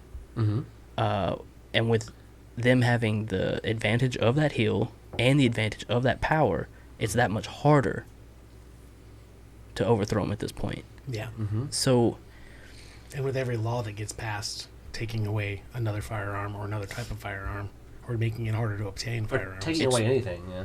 it's just building, taking away anything. It's Yeah. just gaining more power and just building that hill, and giving more of an advantage there. Yeah. So it's a strange thing. It's a strange. Well, it's like you got a dragon, hoarding wealth. I remember reading this, this book with the Lord of the Rings, like The Hobbit. It was such a great book, right? Yeah. But it's pretty funny how you can see these sorts of moral allegories play themselves out through fantasy, where you see how this long period of time of people really minding their own, and only when they come together to kind of like combat these great evils do you see anything happen. Yeah. So you see, a lot of those stories are all taken from ideas that have actually conspired, things that have actually taken place. Mm-hmm. A lot of them. Yeah. Well, and another thing too is funny. It's a fantasy. Is it? The happy ending is the fantasy. Oh, there's Is an it? ending. The happy ending is a fantasy. Yeah. The good, the few good. Well, I hear that's like $100, right? With the happy ending. It's $80. Is it 80? It's $80. Okay, no. Some places it's only 40. I mean, Depends. the dollar. Like, how many dollars does a happy ending cost? Yeah. In this, that's the system, right? Yeah. Well, Everything costs what you're willing to give. I don't know. But that's the whole part of the power generation right there, right? Mm-hmm. So how much of this power are you willing to give up for a little bit more of your happiness? Yeah. Yeah. It's a strange game. Well, or rather, the kind of people that are convinced that the idea that the only time they can be happy is when they have everything, or when they're have this power that's an illusion anyway. So they're deluding themselves, lying to themselves about what they need to be happy, just so they can justify being dicks. Well, I don't think the power is an illusion, though. I mean, No, it's a real thing. Well, it really is. I think so. But it's not necessarily something that it's more of an idea than what you can actually accomplish through hurting people and using fear to get what you want. So obviously everyone wants to use this to get more of what they already have, right? And consolidate this power. We talked about that. So how many more times can they try to consolidate power before it gets? Because it's already pretty. We talked about that's already pretty much in the hands of a very small few anyway. Mm-hmm. This is the premise for why we moved away and started America, right? Mm-hmm. So it's just like he said, mm-hmm. we're at the breaking cycle. point Mm-hmm. of the cycle. Yeah. So this is where people are going to start standing up for themselves and getting a piece of the action, huh? Well, okay. Hopefully. So I think that's part of the reason that this game is reaching where it is, where those guys in power are trying to skew and collect even more. Mm-hmm. Because once you have someone who doesn't have much left to lose, that's what you should be scared of if you have power. Yeah. Because That's what they are scared of. exactly. That's why they're trying to pass so many laws right now to take anything that we have to be violent towards them with. Right. Yeah. What are they planning next? Well, also you get these people in this routine, so that's all they have left, right? So That's as their long normal. as long as Yeah. they've got this routine going on, then they'll be satisfied. Hamster on the wheel. That's it. That's it. And hopefully that tipping point won't happen in their mind, and they're going to skew the system even more to try to make it benefit. Where even if it does, there's no way that They've hedged their bets. They can't lose. Overconfidence could be a partial factor too. Yeah. As soon as you become so, I guess, benevolent, for the better lack of any other word that I could use there, you start to think, even if they did try, nah, I've got the best. I have the best weapons. I have the best everything, and they do. I mean, because they're above government. Sure. They really are. What we consider our military force, that's government, correct? So it's that big pharma. Then it's the 1% behind that controls everything behind, and what they call the Illuminati and thing like that. Yeah. But it's really And you're fooling yourself if you don't believe that's a thing. It may not be that the word for it. I actually believe That's what we say. There's the they. In- The they. Yeah, in- there's the they. in my personal opinion, Yeah. they're ahead of all the rest of it. They're the ones pulling the strings to get these laws. Oh, yeah. To get these laws They're passed. manipulating us in our emotions. Everything- They're the hand with the breadcrumbs and the government's just the ducks, man. Yeah. The pigeons eating out of that. And they're just big enough to be powerful, to hold up. They were like, okay, well, we're going to be a militarized thing. It's the bullies. government. The And we're bullies. going to be the ones that say everything and enforce it. So they're the 1%'s bodyguards. That's who we're going to have to overcome if it ever comes to an overthrow or anything along that Well, you line. remember the Civil War? I mean, brother The only against other- brother. Yeah. Mhm. The only other thing that we can do Not would too be long to ago. sit on our asses. Sit That's on our what hands. we've been doing. No. Completely sit on our hands. Completely. Yeah. Start. Only the people who know how to hunt, fish, farm will survive. Yeah, but that's not going to go for very long because there's so many people that can't take care of themselves. Mm-hmm. Oh yeah. You're gonna that's like a prison trying to do a hunger strike. Yeah. You're gonna break before they do in that because you're the one getting harmed in that. Yeah, like you said, they manipulate it to their advantage. Like, how can you have solidarity whenever they control the means by which you could even be solid? Exactly. Yeah. So how are you going to manufacture your own network or skunk works of people, like building that team we talked about, to help you Your overcome? own government. Well, but you should be, like, you should have a say in the government. Like I was talking about earlier with the Romans in the Forum, once a week, they got together to at least have a say. But Yeah. Was it really a say? how big? Well, at least they got, like, they took their civic duty seriously enough to try. how big was Rome, and how big is the United States? Yeah. Well, we're getting to the Population and global. landmass. We're getting to the global part of, like, this thing we talked about earlier with, like, the one world government or whatever else. But, like, all of us being able to have a say of our own domain, as well as have a say to where, like, well maybe we shouldn't start killing everyone. Maybe we should, like, perhaps there's a better idea that's going to come along that's not going to give us a choice to act. It's going to coerce it from us. I mean, similar to the natural circumstances with this pandemic. It's going to coerce us, like, hey, you don't have a choice no more. This is how you have to act civilly, or else you're just going to sow discord. Let's get realistic with numbers, though. Okay. Yeah. So look at our presidential elections, right?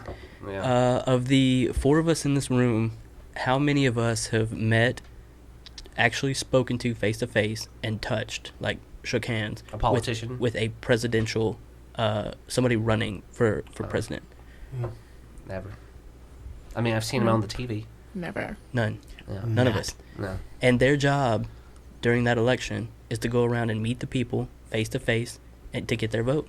Mm-hmm. There's too many people. Yep. There's too many people to govern. Yeah.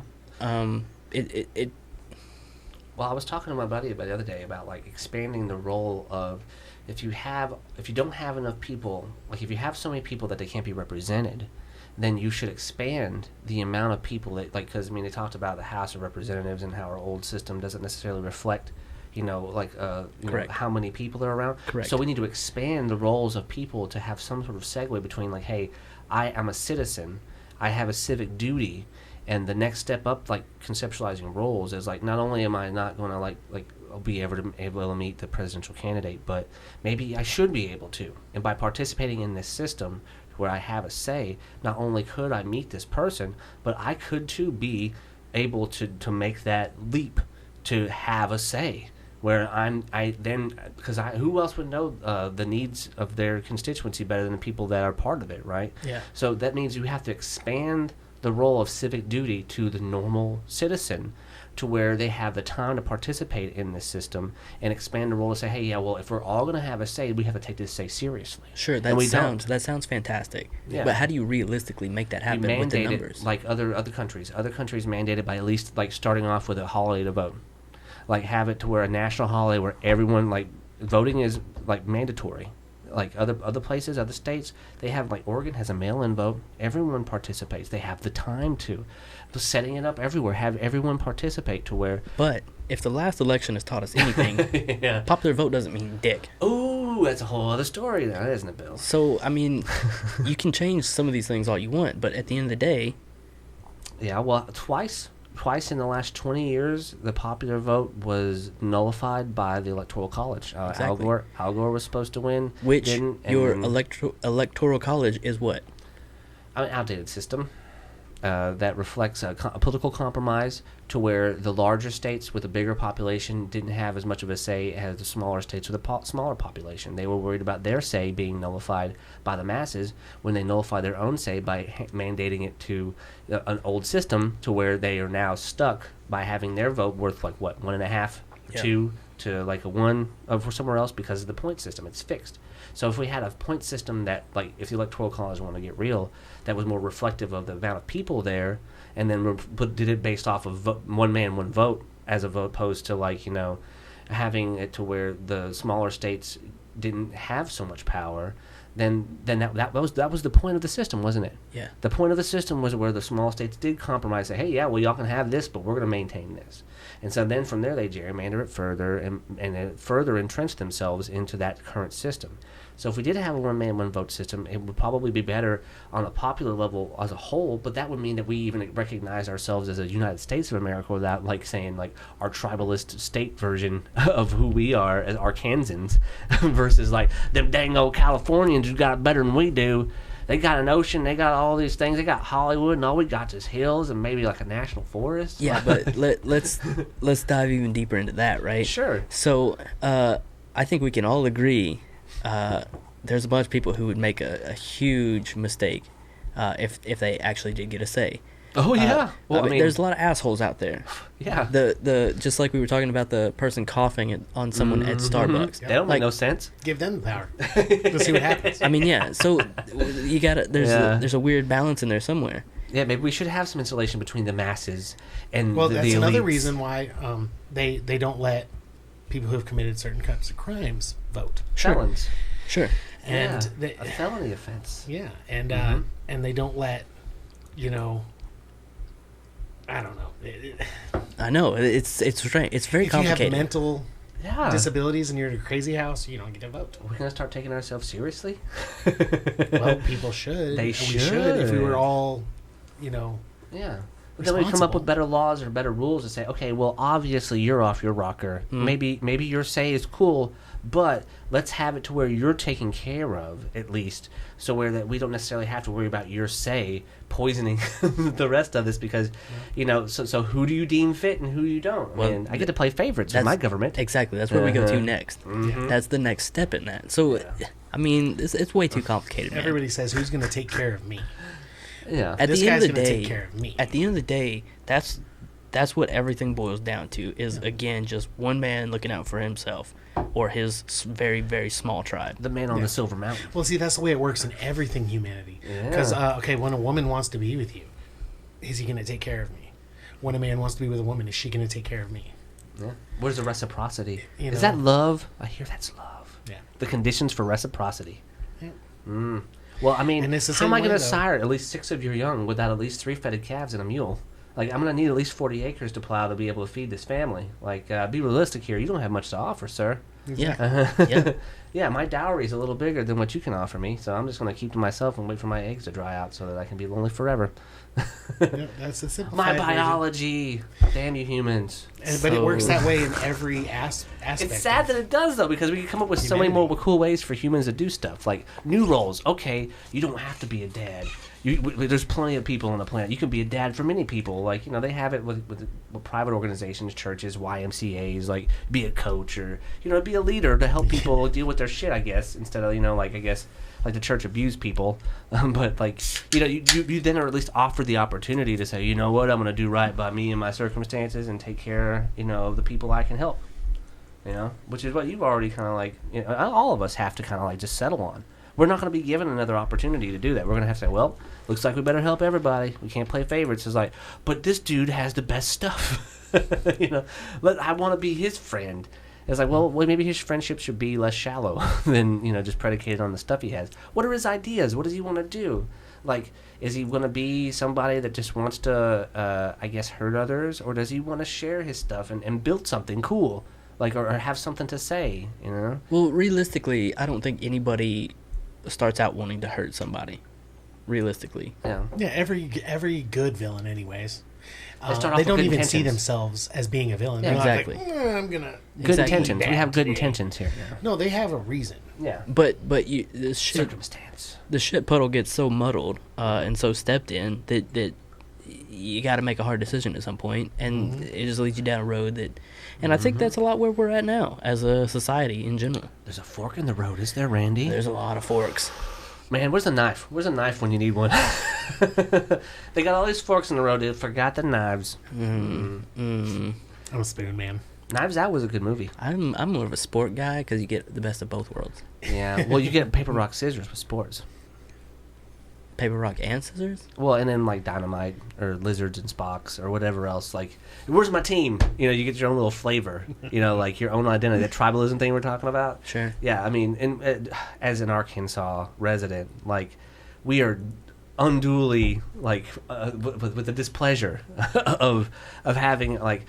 Our sports teams are just a sad state of affairs in general. Like, we have a couple things we can talk about, but as Arkansans, like, what can, as Arkansans, or rather just say Southerners, like, we don't have a lot to hang our hat on, not a lot to be proud of, except for the distraction given to us, like with sports, etc. So we have a lot of emotional stake in what's going on sports-wise. But wait. What do you mean? Like, okay, do we have a world-class healthcare system to help our people? Or do we have, like... That's not just isolated to the South, though. Right, but I'm just saying, as like on the state level, as Arkansas, we enjoy one of the worst conditions for education, for healthcare, for every metric that is, like, there to tell us how well we're doing. Not as bad as Mississippi. Hey, thank God for Mississippi, right? but we're neighbors. We're literally neighbors. It's like it's like watching all the fat kids race in football, and like there's the biggest fattest guys. They're always at the end. Yeah. Like at least I'm not last. It's like you're still not even close to being fast. Like yeah. But like what's this feigned competition? Like between us and Mississippi, or like other places in the South. Like you said, it's a Southern thing in general. We as Southerners have had to deal with the fact that we. Have been on the losing end of the economic war since the Civil War, sure. and that helped define our identity to a degree. And so now, what is our identity? Like, what is a defining characteristic? A suffering? Our religious ideology. We have a strong religious presence in the South. I think it's a big deal about... Meth is a pretty strong identity, like identifying factor. I mean, I think it's doing a lot with a little. A lot with a little. Yeah, that's usually... I mean, we all hunt. Mm-hmm. We all fish. Well, we talked about being self-sufficient. Having farmers. Mm-hmm. That's all we are. Yeah, self-sufficiency, because there's not many jobs mm-hmm. considered. When you consider the grand scheme of America, there's not very many jobs. Well, there's not very many people in Arkansas, right? Yeah. Whereas there's so few people that, like, we leverage that against the say of like the Electoral College, but when it comes to being able to act out roles, or there's only so few roles, farmer or oil field worker. Or fast food worker that are given to us, by the people setting the conditions for us to operate. So there has to be something better. to make sure that like, well, obviously these things are essential, but then why do we have rules keeping people from at least being able to take care of themselves? Well, really though, it was Yeah. the whole thing from the get go was set up that way for us to be poor, because you look at where the United States, where everyone first came and started settling up there in the Northeast. That's where most of the big cities started, right? That's where everyone gathered. Well, that can only hold so much for a while, so you start spreading out, right? Well, then we find the farmland down in the South, Louisiana Purchase, we get a bunch of that. Okay, now we'll start farming for this this nation that we're going to start. Yeah. Well, to start farming, first of all, somebody's got to take the land, somebody's got to be in charge, and then you got to have people work it. People who work in it are going to be the poor folk.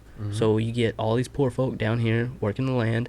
Well, then the Civil War, all these poor folk are Back to farming, though, by the way. Well, yeah, I mean, that's where it all started. Well, that part. There was nothing else here. Right. Right. That part came because of even the poor people were greedy. Yeah, but the poor, So they but had the poor people, like you slaves said, the to poor do the people work for working. them. Yeah. Geography. I mean, what else were they going to do with this land? There's nothing else here. All the cities are up here. There's not really enough room for us all to gather there. Down here, well, I got to do something with this. It's perfect for farming. We'll start farming. Yeah. Well, what do we need to farm? We need some poor people to come do the work. Yeah. Or hell, we can even share crop. You can own your own farm. I mean, yeah, exactly. Well, Yeah. I mean, there's so much land at that point. Sure, Right. I'll divvy it out. I can't handle all this by myself. I'm gonna need some help. You help me, I'll help you. Yeah. Well, eventually that turns into a thriving population down here that then, after the whole Civil War situation, then doesn't have a lot. And All they had to do was work. Yeah. Work for themselves. and try to make things stretch and do what they had to. Whereas these other people had more. There's a lot more culture up here in these bigger cities, where there's a lot more people. More jobs there. So I mean, yeah, we've always been poor, but it was geography. Yeah. Not- Circumstances. That's why artists thrive in the bigger cities, and There's more people. They have a deeper impact. Yeah, because there's more people to want. Sure. Your little piece of art that you're putting out there. Yeah, what you're interpreting, your reality. Yeah. So, but the exotic realities for, those specific cities and how they flourished culturally, as opposed to, the cultural stagnation that places like Arkansas has, what is going to designate Arkansas culture as its own, what defines it? The lack of culture. But like you said, Definitely. well, but not just that. Being able to create it yourself, the due diligence to be self-reliant and to have your own homespun, sort of doing what you can with what you have, kind of predicates what you can do, not just in Arkansas, but what kind of culture you can create, how many people you can reach, and what exactly you'll be able to do is defined by your geography and your circumstances. Sure. In Arkansas, you only have so many roles to go around because it's stratified even more here based off of who you know than it is well, I know everyone in this city because there's more people in your city than there is in my entire state. So this is all spread out. So the amount of impact I can have is minimized by the depth of people around. So if I am in a city with a lot of people, the workings of a city totally different than the workings of a spread out Arkansas. And I was talking to you about the gun rights. Maybe the gun laws in a rural state should be different than the gun laws in a state where there's a lot of people stacked up on each other. Just like the laws with the coronavirus affecting a lot of people at once in a place that's population dense is going to have different implications and rules in a place that's population not dense. Well, they Spread. are that way. Yeah, to a degree. To a degree. Mm-hmm. Yeah, they're already talking about certain towns and such shutting down the streets. Yeah. Having that curfew being enforced. Yeah. Little Rock has a curfew. Yeah. Yeah, Little Rock's 9:00 now. Wow. Yeah, well, they closed down the rest of the bars and stuff, right? No, the streets are clear at 9:00. At 9 o'clock? At 9:00, it was midnight when they first came out with it, and that has changed to 9:00. And I don't think kids can be out now until they can't be out before. You have to look this up. Yeah, I think I remember seeing times 9 a.m. and 2 p.m. That's what I was thinking. 9 and I think 2 is the only time that a child can be out now, if they're not with an adult traveling to or from somewhere. Yeah, here we go. Stricter curfew. Here we go. UALRpublicradio.org is what this is going to be from. And this is talking about the curfew that ASA put out recently. I'm not exactly sure when this is coming out, so I mean it's been this week, last week, something like that. Yeah. Very recent. I just gotta say here the times. I know that adults and children are different though. Ooh, citations. Oh, this is the mayor. I thought it was the governor. This is just for Little Rock though. Breaking the city's extended overnight curfew from 9 p.m. until 5 a.m. That's for adults.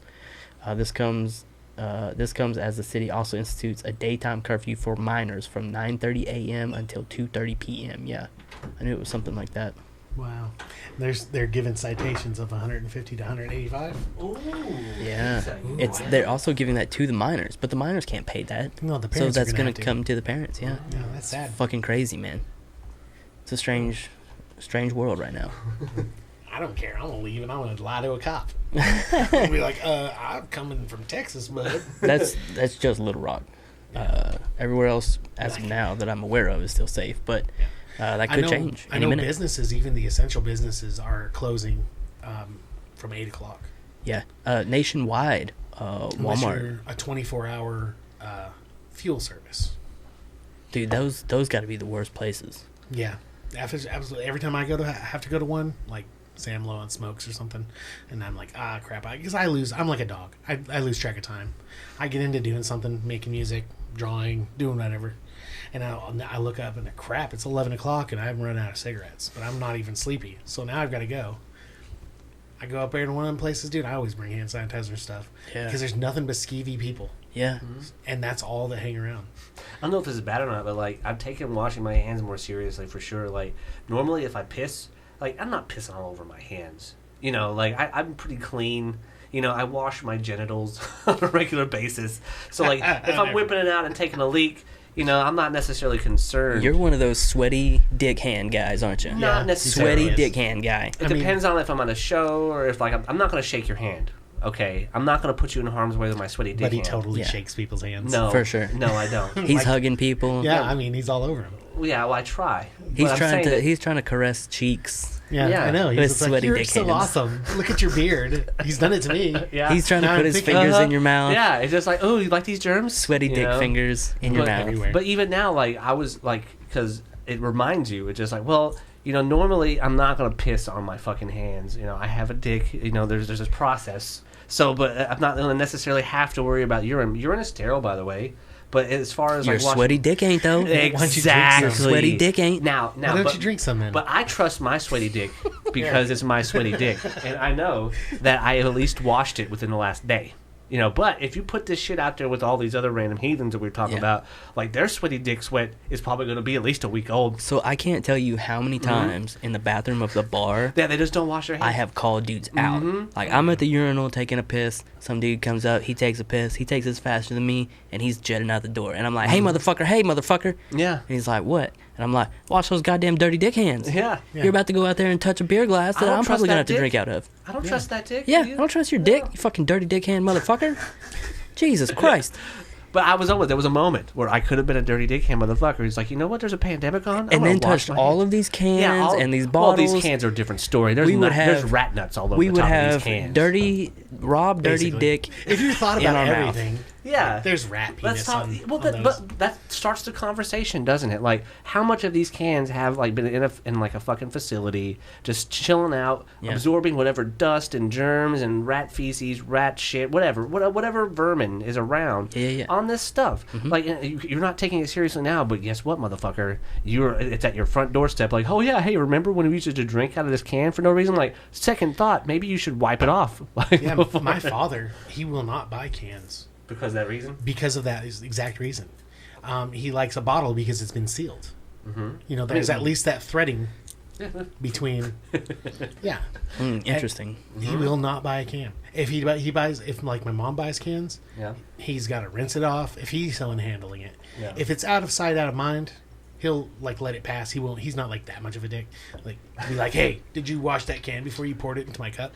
But He has a he needs it preference. to be poured in the cup. Yeah, I got you. That kind guy's of a thing. preference. Yeah. Yeah. But he thinks about things like that. A lot of Yeah. people don't. No. So, what's the level? What's the line that you start crossing over into like, Howie Mandel germaphobe. Oh yeah. Oh yeah, what is the line? What is the line? Weird, isn't it? Because we call him weird. Yeah. Right? We say like he just said. but he's operating on the premise that all these people aren't clean, which is Right. true. Which is true. Well, yeah, which is true. Nobody's- So it's like if you were going to take the worst of the worst, saying like obviously this dirty dick, There's dirty dick hands. better. that dirty dick hands motherfucker. I know didn't wash his shit. I usually go out of the bathroom at Uh-huh. that point after I've washed my hands and tell all my friends, and I'll point them out. Look at that dirty dick hands. Look at that dirty dick hands right there. Yeah. Not even low key. There's dirty dick hands. I'll right? stand on a chair. I don't give a shit. That dirty dick hands. Fuck. Well, sometimes you have to, right? You got to. But so is Howie Mandel's fears justified? I think so. As far as like being OCD, if that's how far he I wants think to he's take just it. being a dick about it. Well, but I mean, sometimes you have to be. But the dirty dick hands. I mean, I'm sure a lot of people approach that dude. yeah. yeah, I mean, he's. I mean, Can you he's imagine famous. being as famous as Howie Mandel and having to like, okay, dirty dick hands, we don't want you around here. Maybe we should vet you. I mean, You know, I can't trust you, but, dirty dick but hands. that's what I mean. Where's the line? Because there's a line somewhere. Calling people out in a bathroom is definitely okay to me. I think that's beyond the line. I think that's good because I mean, you see it. You're actively participating in like the whole action. Like, hey, motherfucker, I saw you not do it. Like, I have evidence to suggest that you should probably get your dirty dick hands clean. So, I don't know where that. I'm just trying to figure out where it is though. Yeah. Where does it become weird? So what norm do you want to establish, right, with germs? Like, what new norm do you want to establish with people taking personal responsibility for germs and their health? Well, there's also another aspect to the whole thing, right? That the more germs that you do collect, the the more immunity. antibodies you gain. Yeah, yeah. I was a child that I rolled around in the dirt all the time. Sure, Dirt's hey, delicious. fucking sand. And Yeah. I've even like I had You know what older kind of brothers. shit's like in sand? I had There's that. literal shit. Yeah. I mean that's what all Earth is basically. It's just Uh-huh. recycled shit. Yeah, Well, yeah. So, but yeah, like I would roll around in the dirt. I'd dig for worms so I could go fishing. Yeah. I've kissed fish on the mouth. I've eaten little live fish from the pond, minnows. Yeah. My brothers used to be, they used to mess with me because I was a little kid. Just swallow They'd be them like, whole. "Hey, watch me eat this minnow." Boom. To watch me eat one. They would actually go through it just to watch me. I mean, it's a fucking anchovy, man. Yeah, people and put them on essentially- pizza all the time. And those things, I mean, I don't get sick very often. I really don't. Yeah. I can eat the rawest of raw steaks. Hashtag blessed. And yeah. But it comes from the fact that, like, I taste motor oil. Yeah. And that's the best way because do you think these oven mitts are going to feel if there's grain in the oil? No. I put it in my mouth. So Cops, all that cops kind of taste stuff. cocaine. Yeah. Cops taste cocaine.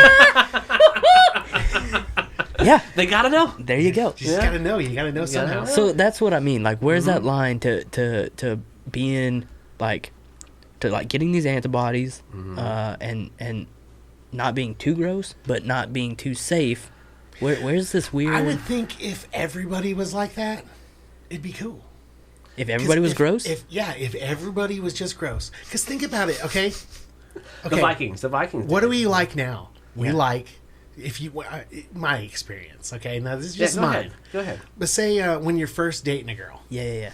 she might get you in the car. Okay, You know, you've already been out with her all night. You didn't take a shower. yeah, You took a shower like 6 hours ago because you've been with her for 6 hours. Then you finally sleep with her. yeah. You might get her too. And I'm talking, well, what happens when you get in a long-term relationship and you're at the house? We gonna do it? Yeah. All right, go take a shower.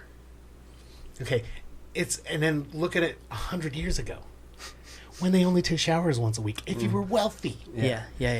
and everybody in the household took a shower, but you still procreated, didn't you? So what's sanitary? Well, they also died of smallpox and Well, yeah, and fucking the life bubonic life expectancy was like 30 years old. Exactly. But So there's we'd a all be line dead. somewhere.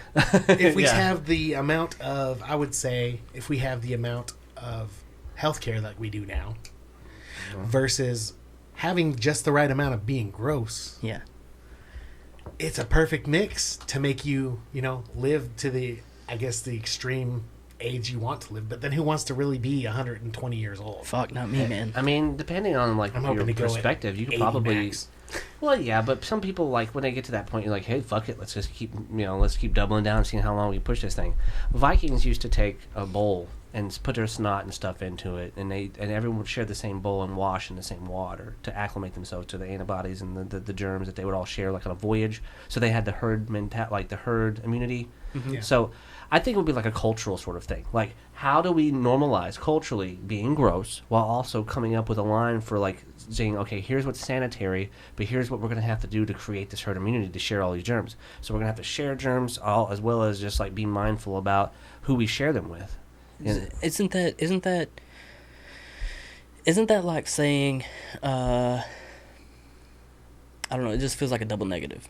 Yeah, well, because it's a spectrum, right? So on one end of the spectrum, like being sanitary, like Howie Mandel, let's just say he's on the opposite end of the spectrum. Sure, he is. Yeah, he is the furthest. Yeah. He's the furthest extreme. He's the furthest extreme. So what's the opposite end of that furthest extreme? Like he said, like just normalizing, and sharing these germs. Yeah. Like and making it like what other cultures do this, and other places do. Our culture does this. Well, to a degree, but that implies that we were at least, I guess, trying to take care of ourselves health-wise. But some people do, some people don't. They have the freedom to be ignorant, correct? So where is this new norm between Howie Mandel and being gross? Eating booty. Oh, no, man. Yeah, that's where I draw the line, man. That's a big thing nowadays. I know it is. You're not cool. But, well, guess what? I'll be uncool. Eating ass is where I draw the line. Like, unless the circumstances are just extraordinary, I'm not about to try and entertain that idea. Extraordinary. Well, okay. Explain to me your extraordinary. It's the same. I do want to Oh, hear yes. this as Do you want well. to hear this? I need to hear what. All right. Where's your line on this? All right. Well, Kevin Smith did a really good job in Clerks 2. Like, in the heat of the moment, going ass to mouth. Yeah. Like, he was ahead of... He always is ahead of time. I love Kevin. Sure. But he sets a good precedent for, like, in the heat of the moment, like, if that's what you're going to want to do, that's fine. But at least be smart about it. Like, I'm probably not going to eat anyone's ass that's been sitting around for 6 hours, like you were saying earlier, where, now, if we were, like, That's not heat of the moment, though. Exactly. I need to be wooed, I have to have the circumstances be, like, okay, for instance, if you're How in, like, much money would it take? how much money? No. Okay, well, see, here's another part of it that I start a GoFundMe. Well, because, okay, no matter what the conditions, then as far as talking about, are they going to be putting their shit in my ass? Are they going to be licking my ass? Like, maybe. Well, but see, I don't want that to happen. Like, I don't necessarily need... I guess I'm not that... I haven't gone that far enough down that road to have my ass played with to get off. Like, I still just like hard fucking. Like, I still haven't got past level 1, I guess. I mean, was level 1 hard fucking? I mean, you can say that and still somebody else wants that though. Right. But I'm saying that's as far as I've gotten. I'm not saying that, like, this is never going to happen. I'm just saying that, like, the circumstances for me to be able to entertain an idea... So give it a little more time and you'll be eating ass, is what you're saying. No, I'm saying That's that, what I'm like, getting. you give me a good reason. Give me a good reason to eat ass, and I probably won't. Because, okay, I've had it happen to me before. Someone has tried to push that envelope with me. Okay. And I've crossed that line with others too, but it's Okay. just simple like, oh, hey, no, we don't do that. Like, okay, fine. That's where the line's at. Sure. I respect that boundary. Sure. It's about respecting boundaries. Other people have different boundaries. Some of them like that stuff. And that's fine. But I'm saying, like, for me, if I was going to entertain an idea, I'd at least want it to be something that I would remember. I want it to mean something. I'm all about. I'm a meaning kind of guy. I guess I'm a romantic. But in general, That is very romantic. yeah, right. So if I'm Let's going light to some lick candles someone's, and eat ass. if I'm going to eat ass, then it's probably going to be tied to some extraordinary circumstance or show of affection or love that would mean something long term. Like if I were like, okay, if we finally made it to the moon, Mm-hmm. and now we were saying, okay, all these humans, you're going to have to mate with the smartest human, to propagate the species because things have gotten that bad. It's like, all right, well, I guess, if I get this opportunity, if things get down to the nitty gritty, because, I trust that they're smart enough to be ready for this scenario where, no holds barred, I might consider it. Rob, we've been to the moon, right? Yeah, but has anyone eaten ass on the moon? Maybe. I would be the first man to eat ass on the moon. There Maybe we it's go. already That's happened. the line. That's the line. That's the line. Look, That's I his think line. Buzz was quite a playboy. I'm just saying, no one ate ass on the moon, dude. He diddled on the moon. You know he You did. know he did. Wait, he jerked it? Look at him. Yeah. Fat. Look at him.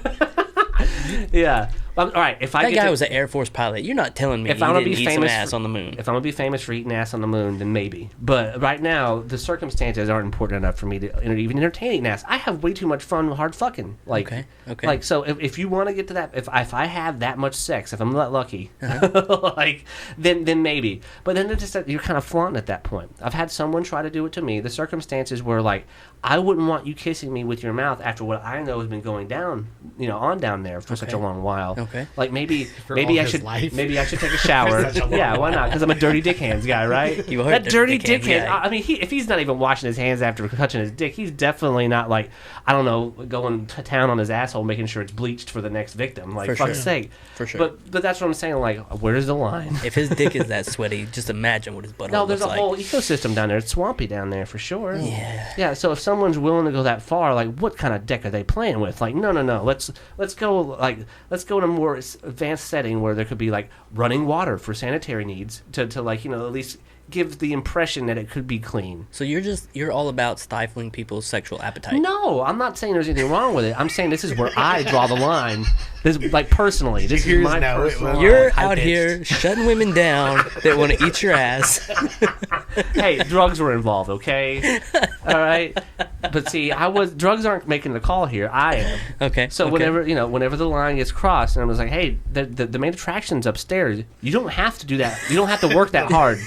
Don't work that hard. Yeah, you don't have to work that hard to get me where I need to be. The basement's gross. Stay out of there. Yeah, like no need. I'm gonna kiss you later, and I don't want to be thinking about you rimming me to like make this orgasm happen. Maybe you should just pull back a hair and realize that I'm fine with normal stuff. Like, and I mean, I'm not even gonna like say was it that abnormal? Like hard fucking. I mean, that's basically the line, like hardcore shit. Okay. All right, fine. Punching I'm- people in the nose. Right. I'm not past that yet. I'm still on level 1. I'm not necessarily going to bring violence into it, but I don't necessarily because all right, if I have to return the favor, talking about favors, I'm not necessarily going to be into. I don't know where your butthole's been. I know where mine's been, and I don't want anyone near it. Okay. Like that's not a sanitary place. I'll go Howie Mandel on you, and I'll draw the line on my butthole, and I'm not about to go trying to make something out of yours unless it's your idea and you have this other fantasy involving like what you were talking about. I'm not trying to stifle anyone's sexual needs, but knowing where I stand is important because I just like I haven't got there yet. Like maybe if like like I said, the circumstances necessitated me like, okay, I'm gonna have to woo this moon bitch. She's really smart, and in order for the species to continue, like that meaning there, like, you know what? I'll probably, be willing to go as far as necessary. Yeah, but I don't think you're gonna get our species to continue with ass play. Well, yeah, that's another thing altogether. Like, obviously, the sexual organs you need to make life happen aren't in the ass. Yeah. I mean, that's an exit, right? There's still pleasure nerves there, though. Right. Well, that's what the fifth chakra is, what they say, right? Where your third eye blind's going to awaken to the new truths revealed to just ass play. I don't know. That's beyond me. Oh, yeah, it's beyond me too, Beyond my Bill. knowledge. Exactly. So that's what I'm saying. Like, I want at least some mystery. That's Okay. where I'm gonna. That's where the wizard behind the curtain. Okay. It just needs to stay the wizard behind the curtain. I'll take his word for it. I mean, unless you want me to get back there and start operating, because then that's a whole new game. Yeah, but then apparently. you're never in the case of the wizard behind the curtain. You're never going to get home, Rob. You're never going to get home. But You're there's going to no be stuck in place Oz like forever. home, You're going to Randy. be stuck in There's no Oz place like with the home. Munchkins and the Wicked Witch, and you're never going home. I'm just like how eating ass is so popular now. Like, everyone talks about it. Do they really do it though? Like, are they give you like strategies? I know for some eating people ass? that do, but, and they actually like brag about it. Yeah. And then I know some people who Well, probably I brag about are- making people squirt. I've never had to eat ass to make people squirt. Like, I'm skilled enough, like, because it's in the eyes. If you can get someone to believe in it, in the eyes, it goes a long way. You don't necessarily have to eat ass. To me, whenever you go that far, it means that you've given up all the other options. You haven't played out the rest of what you could do skill-wise. It's just like, all right, I guess I'm eating ass. It's just like, did you give up? Like, did you not hone your skills? Listen. Do you know why the Olympic Games has so many different competitions? That's a different story altogether. Because the shot put guys can't run the 100-meter dash, Rob. No, they can't. They can't do it. Yeah. They got to stay in their wheelhouse. Some people's wheelhouse is eating ass. That's all I'm saying. Yeah, but like how many Don't sports take that away from them, Rob. But how many sports involve throwing things versus running? A lot. Equal amounts, right? A lot. They're more than welcome to shot as many puts as they want. Okay. Okay. Put as many shots as they want. Okay. But like when it comes to my personal preference, I mean, You're a runner. Well, no, I'm just saying like I'm not gonna necessarily hate, but I mean because it's your decision. But for me personally, like I there's a line where I'm comfortable with and not comfortable with. Okay. So like me personally, I can say this. Now, as far as like the norm, it seems in society where everyone's proud of eating ass.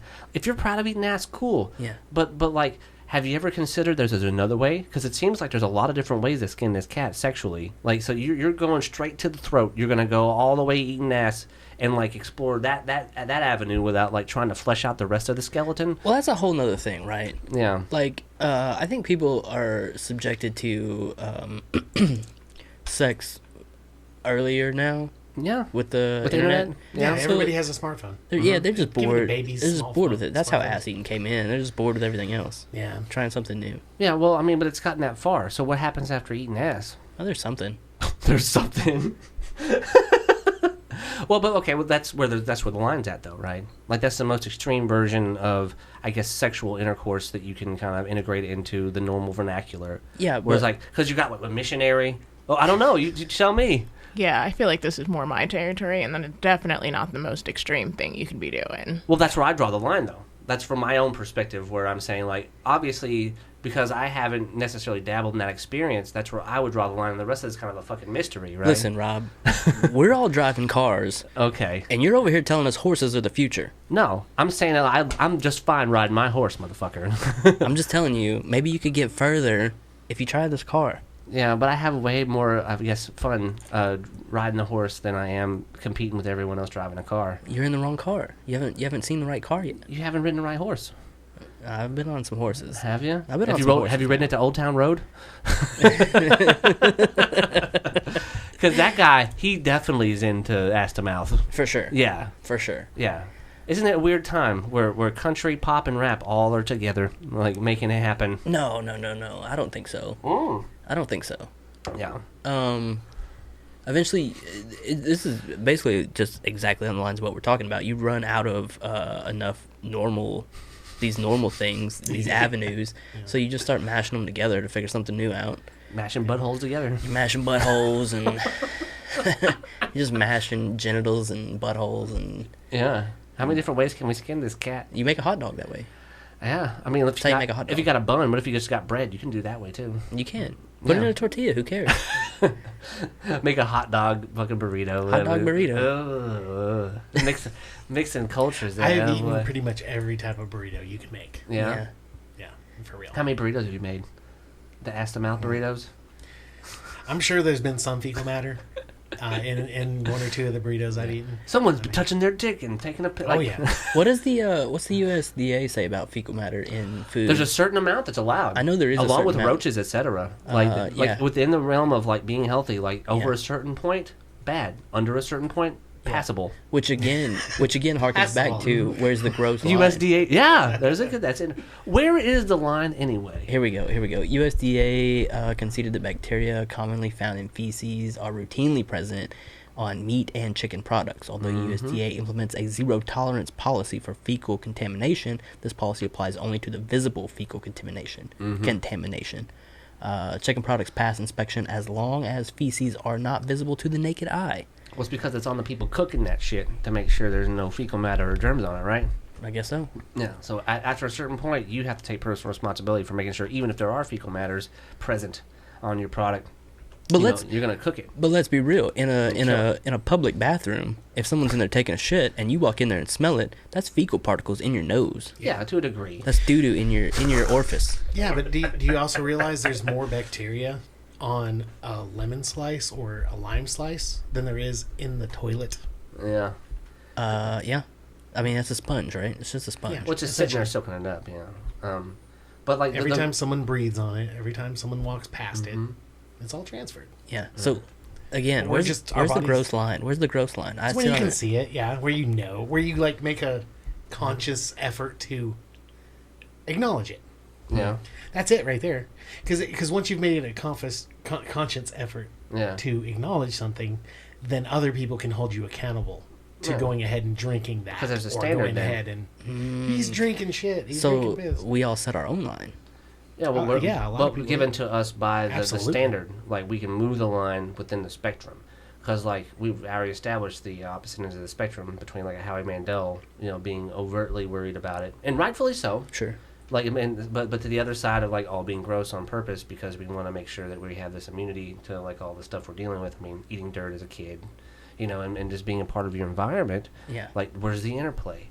So, like, what point in your, I guess, experience as a human would you then know better to be able to raise your standard or elevate your, I guess, hygienic purpose to then take better care of yourself, because you're going to need better care the older you get. You're going to be more susceptible to things, and you're going to be more, I guess, apt to experience some of the negative parts of, like, old age, or being less or more vulnerable, like less strong than you were before. Yeah. So the line moves depending on the range in which you're enjoying. So when you're young, obviously you're going to be able to eat all of this stuff and not worry about it because your immune system. You should. Yeah, because you're integrating it into, like, what's going on. Build that immune system. Right. So then like coming up with rules for that to happen versus rules for, like, okay, maybe we shouldn't have old people going to church because they're going to end up killing the whole congregation because none of them are going to be able to fight that, like, that level of virus because it's new. And that's a part of, like, the human experience, too. We're always faced with this next challenge. Yeah. And that's why I have a hope to collectively act, where, the bullies are eventually going to have to recognize, like, okay, cool. Well, now that this game doesn't matter because there's no one around to come to my business, they're going to have to start remaking the rules to make sense to where everyone can interact and benefit from being a part of this, group of people, or this process of people. That where everyone has, like, reconceptualizing the roles, like the essential roles. They've reconceptualized that overnight, didn't they? Like they literally for the pandemic, I think. Yes, but for the pandemic, so the circumstances changed, and we managed to say, okay, well, we're fucked, so let's go ahead and make these people essential. Let's restructure things. Okay, so now, when the conditions change again, are we going to restructure things again? Obviously, we have to. Sure. So we'll collectively have to act on our own behalf to make sure. Okay, well, you know what? Easter's canceled this year, and maybe we should just celebrate, on our own as, like, small families, small groups, instead of getting together in church, and then we can save that for another day. We can be smart about this and say, okay, well, it doesn't mean we don't have to get together and recognize that we get together as a church or a congregation or community, but, like, be smart about it like we did in the past. We now know better. Yeah. Yeah. So now that we know better, that we're removing the line of, like, gross on purpose for Howie Mandel, to, like, well, now that the extreme situation has come up, we can now mitigate our losses by flattening the curve. Smart. Yeah. Well, then that's just a new thing to come up with, the last month? Like, essential people, social distancing, flatten the curve. They can make up all these new rules and new terms to dictate our actions, like, overnight. So why can't we fix some of these old problems that we've been able to, like, keep kicking the can down the road for so long, when we can just make these rules to make everything better, like, almost instantly? Well, I think that problem lies with you always have somebody who will benefit and somebody who will not. The they. We're back to they. Back to the they. Everything circles around that. Well, you're a circle around the they. I'll tell you what, Bill. God damn. This cyclical conversation is getting old. They know what they're doing. They know. Well, okay, that's another thing. Like, do they know what they're doing? I mean, like you were saying, there's a certain level of interplay here. Like, how much say do they have versus, like, how much are they going to have to play by better rules because they're not going to give it a choice? We're going to have to work together to say, okay, well, we can't have Easter this year, goddammit, because, people's lives are important, apparently, which is bullshit because I need to make money. But you know what? I think the future could be bright. We're going to do this another day. We can't have Toad Suck this year. We can't fucking have a concert. Things. That's people saying that. You're going to have casualties with that, though. Well, but there's already a lot of people out of work. So are they going to mobilize behind some ideas that benefit them? Or are they going to, like, I don't know, side with the they for dying on the front lines of being essential? Well, I mean, that's the question, right? Mm-hmm. Where? So here's what we know. There will be casualties. Mm-hmm. Yeah, so minimizing the casualties. There will be personal casualties. There will be economic casualties. Mm-hmm. Who do you decide goes and who doesn't? Well, they already kind of have, haven't they? I mean, that's what the rules do. That's exactly what the rules do. Yeah. You try to minimize it, but you're still going to ostracize some. You're still kicking somebody out of the group. Yeah. Well, but, like, now that it's just being done for money. Yeah, that's what I'm saying, though. But I'm going to be a person that's going to keep going to work. Well, they're choosing to go to work. Yeah, and then you're making less than you would if you were on welfare. Remember we talked about that. Yeah. But, like, welfare is only going to stretch so much if everybody's on it. Yeah, but like, are we going to get real about making sure that we can take care of ourselves and others with what we're doing, so that we're all kind of at least in the fight? Or are we going to fight amongst ourselves and let they make bad rules so that they don't actually have to do anything, and we're the ones paying the price with our lives? That's the line for me. Because, like, I mean, okay, if I can go to work every day and make $10 an hour, like just showing up, and like you get my $400 a week, and obviously $400 a week is a little worth a lot less than my life, you know. Sure. So maybe I could say, you know what, I'm gonna figure something else out and innovate, Okay. a new way to handle, like Timmy, for example. Since he's had his things happen to him, his circumstances, he's innovated and used his skills, you know, with like fixing things to get by. Which you should. Well, I mean, but he wasn't given another choice. Maybe Yeah, he's mine was even before this. Yeah. Because of my back surgery. Mhm. Yeah. So, but he wasn't given another choice. I was just thrown into a loop and had to do what I had to do. Right. Yeah. So everyone's got to do what they got to do. So let's come up with better ways to do things. Some people won't, though. Well, but some people will innovate, other people won't. Other people will continue to have to depend on the handouts, whether they're panhandling or they're getting it from the state. And I'll be honest with you, that's one thing that our system does well. Mm-hmm. When you can innovate, when you figure out a way to innovate, It has. you can carry that to success. Yeah. There's going to be vultures come in to try to swoop that away from you, Mm-hmm. power grabs, things like Right. that, and they're going to put you in tough situations, and you got to figure out ways to work over them. Mm-hmm. But again, those situations, things like that, are where you've got these forks in the road, where you decide where you're going to go, Yeah. and whether you start doing things more, where you're going to cut the fat. Yeah, but that's when you stand on Essentially. top of the fork and you look and say, "Oh, there's more than two ways. Let's go back this way, where I can see the evidence saying, well, this fork in the road's not really giving me enough options to handle the predicament, so we're going to have to transcend." You don't always have that time, though. Well, we kind of do it for ourselves. Like we're in charge of creating time. Realistically, somebody's going to take the Well, yeah, we talk about easy and convenient way out. Sure. Right? Always. Yeah, but we 99 times out of 100. all we have to do is make sure that, like, okay, instead of just this false dichotomy, we can be aimed towards a bigger goal to where we can stop having to say, okay, there's only two ways. Like, if we can innovate and come up with even a fucking third way. But I mean, but more than that, like, coming up with the best way isn't necessarily one of the two ways to go. So, like, coming up with better options and transcending our circumstances to, like, I guess. Well, sometimes it doesn't even always take the best way, though. Yeah, well, That's the thing. That's our system is designed it's a bit short-sighted. to generate Yeah. these startups and these Yeah. ideas and try to It's push a bit, them. It's a bit short-sighted, but then in the end, the house always wins. Yeah, Yeah. Well, yeah. yeah. Because even, okay, say if you were to scratch your way up and you make more money, it always finds a way to go. Yeah. Whether it be, okay, I'm making enough money to where I can afford a truck. Now there's another payment that comes out. So that's taking more overhead. Another Well, expenditure. also you look at the way you got these. How many people are doing these startups for whatever the case is? They have an idea. They have Their a agenda. design. Yeah. Their goal is to build it up high enough to pique the interest of this larger scale to just come in and swoop it up, because then they're set for so much longer and can do something else to do this again. Our system is designed for this build up. That's what it's made for. That it was designed to let the little guy, fight his way up. But now all this small percentage is just so large that they'll come in and swoop it out and take it from you. And if you aren't willing to give it and part with it, they'll just butt you out. Yeah. They'll just push you out of the circle one way or another. Well, you can And look they're at also starting earlier and earlier every time, too. Yeah. So a person can't get a good cash grab before. Sure. It's not worth that much now, but Yeah. I'm going to take it either way. Sure. And they let you know that, too. They may not let you know that in just to your face. But we've experienced like with the internet and tech companies, like that just within our lifetime, you see how they transcended their circumstances and came up with a whole new way of expressing the economic value of our existence as humans. But look how quick that flipped and turned, and now they are on that same side. Because it's not based in a tangible universe.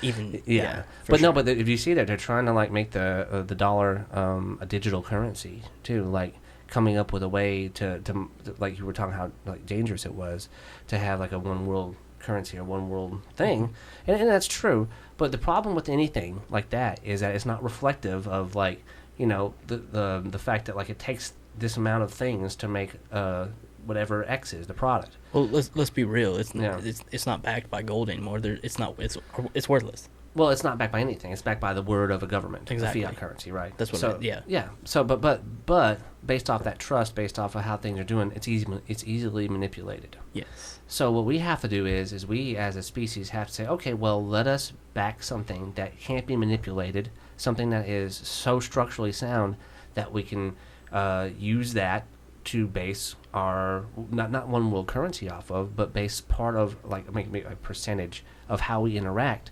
reflective in what we get to say and do, like with how much power that people have and how much we can actually enact like as an individual as well as a group to be able to have a say. Like no matter what, like okay, there's only so much water around to drink, there's only so much land to go around for people to farm or whatever else. You can math the planet and find up a way to like, okay, cool, well, there's only so much to work with. So let's responsibly manage it as opposed to just like lying to ourselves. So we say, well, I'm going to rob Peter to pay Paul to fuck this guy because he fucked me in the past on our business deal, and now I'm going to get one better on him, and I'm going to need to get this, and I have this now that I made the right connections and the right friends. I'm playing a game with people's lives. Let's not play a game with people's lives. Let's make sure that, like, okay, well, maybe if we're going to do that, we should come up with a better version of the game than just fighting over the same old rock. But it always goes back in cycles of what we're talking about. But it's interesting to see that these cycles not only play themselves out over and over again, but that like we're getting to a point to where like who's to say and like are we going to have one, and if we are going to be met with these circumstances, what stable thing are we going to be able to like hang our hat on? Because it's not just one thing, right? We need a lot of things for this menagerie that we built to keep going, right? Yeah. Whether it be plastic or oil or cans or liquor, whatever. I mean, there's an infinite amount of shit. But I mean, still, we keep up with it. Yeah. We should at least be responsible about managing it. So maybe taking the management of those resources out of the hands of very few people, or rather like the people that are making it bad, and putting it in the hands of a more benign source would be beneficial for everyone. So that we can, like, I guess, ebb some of that corruption that we're facing as a human species. But I do think that the corruption comes from those sources. Yeah, there's an interplay, yeah? Yeah.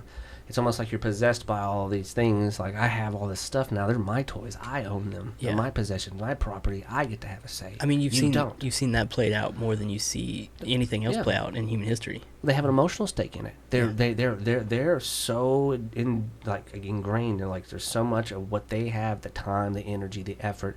All of their lives was made to acquire this one thing. It's very important to them. Yeah. And so, like, that's not necessarily a bad thing, but we have to kind of, like, I guess, refocus or rechannel that sort of idea into being like, okay, cool, well, how are we going to make this distinction between success and failure whenever you're obviously set up to fail? Well, I think, look at that thought process is naturally ingrained in us. Look at children. Mm-hmm. No small child is taught to share. They're taught to share. That's a bad way to say it. No child just shares. They have to be taught for the most part. Mm-hmm. On their own. You have to teach a kid to share. Yeah. Because this is mine. That's mine. Mm-hmm. That's mine. What does it mean to be mine and yours? Like, what are the rules? So, like, yeah, teaching kids what it means to share or what the rules are. Like, but even when you know those rules, that's still biologically in our brain. Yeah. Even as adults. Yeah. Nobody wants what's theirs taken from them. No, not at all. They did a lot to get that. And that's where that corruption stems from. Once you're in control of this resource or this whatever it is, kind of consumes you. It does. Mm-hmm. And even knowing you do have to divvy it out, you want to divvy out as little as possible, and that's the problem. And I don't know that we'll ever get rid of that. Well, we might not have a choice. We might have to be forced to cooperate and say, okay, well, you know what? Let's share this instead of, because like isn't it funny that we have to go back to sharing? like okay, if we could get taught to share and understand that, like maybe it's okay. All right, like you can own certain things, But like, all right, here's what's off limits for owning all of, and here's the limits for what you can own and what you can do. Because like obviously, if you don't share enough, we're in this predicament. But if you don't own anything, then people, like you said, it's built into our DNA. They have to have something. So where's the line for making sure that people have enough to take care of them and theirs? Because I think that's doable. I think that's very doable within, like, maybe even the current system with a couple tweaks of saying, okay, well, let's make sure people that, like, veterans, for example, like, okay, bank, make it to where veterans can live in this empty house that's just sitting there. And then, like, you know, give them a job, give them a reason to not be depressed and want to kill themselves because they have PTSD from fighting a war, because war is obviously a bad idea, and give them something to do to, like, okay, cool, let's reinvest in people to at least not be self-destructive. Why does that bank have to give up theirs, though? Well, because they got it by predatory means anyway. Like, the bank set the rules up to be bad to where they can pretty much trade, they gain property through the trading of bad deals. They produce bad deals on purpose. You know what I'm saying? Yeah. So they set a bad precedent by saying, okay, well, we're going to stack the deck against you anyways, and we're going to end up retaining ownership of this. Which, if that's fine, if that's what has to happen. But at least let them live and have a life and do stuff, like, while they're alive, to make it worthwhile, to have a place to be human, as opposed to putting them out on the street or randomly like our own neighborhoods to just cause disruption or to cause deviant acts. Because I mean, it will be a lot better for that human to have something to do and something to build towards than be destructive. I mean, the math supports that. So I don't think it would be difficult to do. It's just like, how do you convince people, like, okay, let's take care of veterans first. Let's take care of who's needy. So we have to take care of the needy, and no one really wants to do that. Well, how do you especially in define America. that? Well, do you have a place to live? If you don't have a place to live and there's empty houses, maybe we should organize people to make that happen. So the homeless are the first needy. Well, I mean, okay, so originally after World War II, the American dream was basically having a job, a place to live, a house, like a TV, a car, a place to get to and from. You know, there was an initial, like, offering, like, similar to whenever the 40 acres and a mule was offered up. Remember that? This is how many times they've reconceptualized this whole idea. So originally it was 40 acres and a mule. You can be your own man, you know. And then, okay, now, you know, you're going to come home. You're going to have a good job. You're going to be able to have 8 hours of work, 8 hours of play, and 8 hours of rest. You're going to be able to have balance, and you're going to be able to be part of this modern lifestyle, right, they sold you on. Okay. Which means that you get a house, you get a job, and you get the ability to take care of yourself and have a family. Okay. Yeah. So why not at least just start there? Okay. So what are the basic needs that people have to where they're not going to act deviantly? Let's look at that specifically. Sure. Whose job is it to give that to those people? Well, we're already having to do it for ourselves at the moment, right? We already have to figure out new things. We're talking about transcending our circumstances by coming up with our own jobs. We're already having to do that on our own. But why punish people for not having a place or a way to do this instead of incentivizing them through the free market? You know, with ways to, like, say, okay, cool. Well, let's not only just give you a loan to go and act out this stuff, like the risk versus reward. Since there's almost no risk, we know that the risk is mitigated by these people having something worthwhile to do instead of being destructive. And you say, okay, cool. There's no risk in giving someone with no income a loan. Well, no, but there's no risk in saying, okay, well, here's the stipulations for you being able to pay back this loan. We're going to give you the ability to do it. Especially if you're a veteran, you already you sacrificed part of your world and your life to, like, for service. So Indentured servitude? Well, I'm just saying that in this specific scenario, you have someone that's already signed a lot of what their rights in life was to act a certain role for the government. Mm-hmm. So why not at least take care of them? You know, they've already went through the paces to sacrifice their time and their body. Their skin was on the line. Yeah. Their life. So it's just starting there. I'm not disagreeing with you. Well, I'm just saying, like, if anyone deserves it. I think you're right. Yeah. But in devil's advocate fashion here, sure, it's got to come from somewhere. Mm-hmm. I can promise you all day that I can give you a house, but if I don't have a house to give you, we're both. I'm a liar and you're fucked still. Yep. So whose responsibility is it to give you that house? Is what I'm asking. Where does it has to come from somewhere? Yeah, there has to be people advocating for saying, hey, listen, I have this need, I have all these empty houses. Maybe if we come up with a program to put people in these houses and actually contribute, then we can have a way to pay for them. But that's indentured servitude. Is what you're talking about. Well, that's what you help me get richer, and I will give you. That was the initial American dream post World War II, indentured servitude of a life to be able to raise a family. So you're just talking about starting the cycle over. Well, no, I'm starting like that's what already happened. Like, if you want to take a step, we can. But I'm just saying, like, historically speaking, this stuff has already happened. I know. I'm just asking. How do we fix it? Okay, well, do you know what redlining is? No. I think we talked about it before. I know what redlining is when you're driving a car. You don't want to do that a lot. Yeah. That's Well, bad. after the Second World War, what they did was they played favorites racially by kicking people of a certain race out of a neighborhood because they redline a district through the bank. They say, okay, well, there's only going to be white people in this neighborhood because we want to maintain property values. Sure. So they played favorites right then. They could have made the rules say, okay, redlining isn't a thing, and we're going to let everyone into this neighborhood and everyone have the same chance because they're veterans. They all paid the price to go and spend their time fighting. And then they all get to enjoy what's going on, which is the home, the family, and all the other stuff. Mm-hmm. So that was the original breakdown of social contract. They played favorites. So if we wanted to go back to indentured servitude, which it kind of was, and it still is to a degree, at least give them the means to not create deviant acts. Like, okay, cool, if you want to be in indentured servitude, here's what you get, and like, have a trade-off. There's some sort of reciprocity there. And considering there's so many empty things and things that are not functional, then you could at least put people in a good place to take care of themselves with. Isn't that some project housing?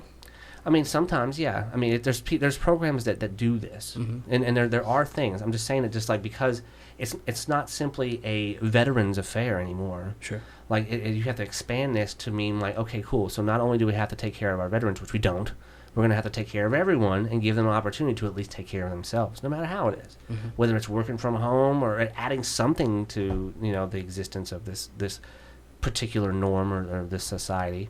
I mean, I also think it could be done with art or anything else that's just not deviant or like destructive. Like whether we're making a radio show or making new music or doing something constructive that has an infinite amount more value than just seeing people self-destruct. Like this fatalism is it doesn't make sense because we're putting people in a position to do it. So instead of giving people this false option of like, all right, well, you're fucked, so just give us your shit anyway. Like, okay, you paid a price, you went and served us, so like, where's the reciprocity? And that's the breakdown. Like, okay, if you're not even going to honor your word to help the people that are serving, that don't even have limbs or are on disability or whatever else, then what's the point in having it done for just normal folks? Like, you make more money off of being unemployed than you would be employed, adding your own value to the economy. That doesn't make sense. So at least have something that makes sense to where everyone can take care of themselves with their efforts. Like, if I have a full-time job, which I do, and I don't make enough money to, like, say, have what they did in the past through indentured servitude, then it's like, so what I'm living is worse than indentured servitude? It kind of is. Because I don't even get the house. I don't even get the family. I don't even get the car or the big TV. They at least got that. So, like, we're moving backwards. So if I'm working a full-time job and I'm not even at least able to afford that kind of shit, maybe we should make the rules to where, hey, he's working a full-time job. It's not like he's useless. Maybe we should help him. But they don't want to. Well, don't want to.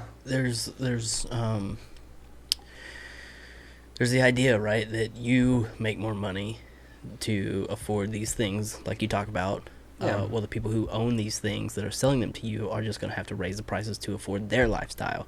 And the people above them who own the things that they are trying to get will have to raise their prices. So it's a like change. a false social contract, right? It is. It is. It just the gap is just They keep moving it. widening. Yeah. And It's just bigger numbers. it is. That's all it is. Yeah.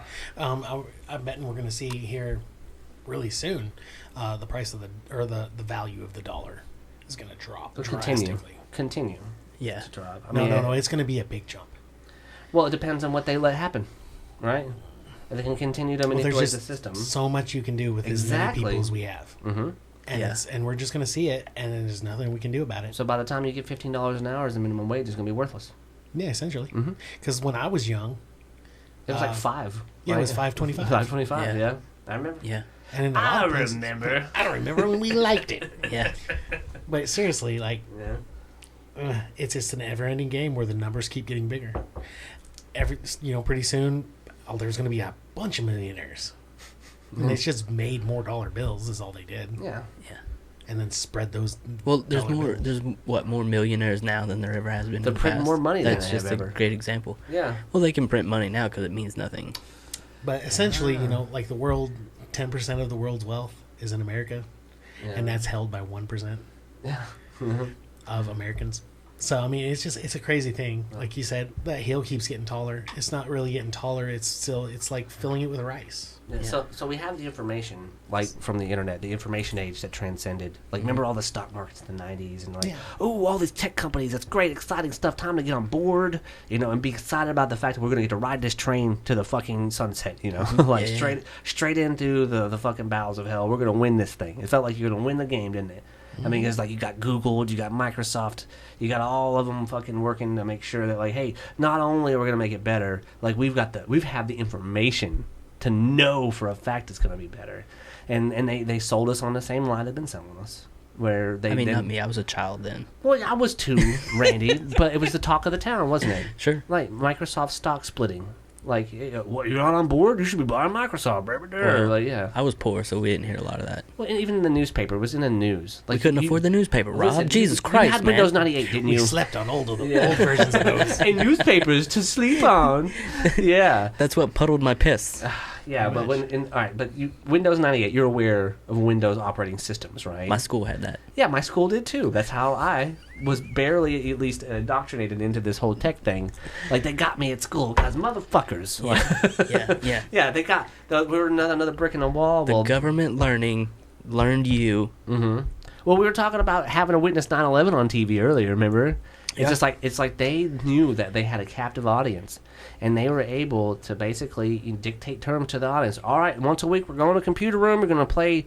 You're going to play Oregon Trail. You're going to die of dysentery, and you're going to learn the skills to be a part of the new world where tech is the big king, right? This is fun. I love games. It's so much fun. And then you're like, oh shit, this was like, okay, so I didn't learn any programming languages. They're just not doing that, right? Getting real with like the new languages of the world, getting made up as we speak, for security, for computers, for communication, and how many different levels of I guess, value there is for information and communication in all those industries, on top of all the regular industries that exist with the physical universe, whether it be in consumption of goods and services or the movement of goods and services and how we operate our everyday lives. We're going to have to come up with more new cultural norms, not just for how we deal with germs or how we deal with each other, which is dismal at this point. We have all these ways to communicate with each other, and we are really fucking bad at it as humans. I don't think there's ever been a point in time where we could be worse at dealing with our fellow human, because we have so many ways to insulate ourselves from each other through communication. It's really that double-edged sword you were talking about. It's fucking funny to see, man, all these cool ways, technology is so amazing. It's humans keep fucking it up. It's not. It's the way you look at it is. It's not that this internet age and this communication is knowledge. It's just another weapon. Mm-hmm. So you had tool. You had the invention of let's say a bow and arrow. Even before that, a stick. I picked up a stick. Farming. I can kill a deer faster than you can because you only have your bare hands. Right. I can kill him with this rock faster. That tiger. Then it was tanks. Earlier. This country's got tanks and this country has none. It's just information now. Mm-hmm. Yeah. It's just another weapon. Yeah, but it's another tool that we're using to leverage our advantage over someone else. Yeah. But considering now it's not a tangible advantage anymore. Well, it's.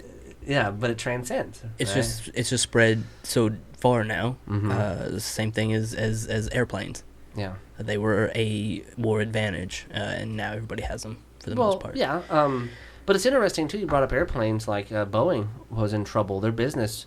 How many times did they have how much glee, the fun that they did in gouging their normal consumers, having to get from place to place, and now they're going to have rules in place, or are there going to be any rules in place for their stock buyouts, for whenever we bail them out and then we foot the bill as taxpayers to have just a way to get around because they got us by the balls because of planes? Or why weren't we buying the planes? Why don't we just wholesale buy this shit because you ran it bad?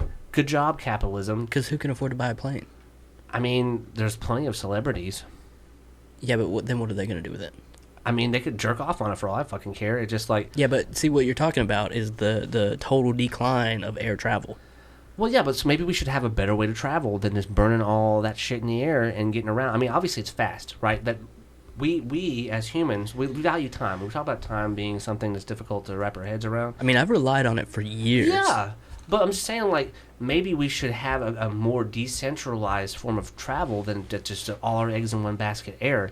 Why isn't there better rail?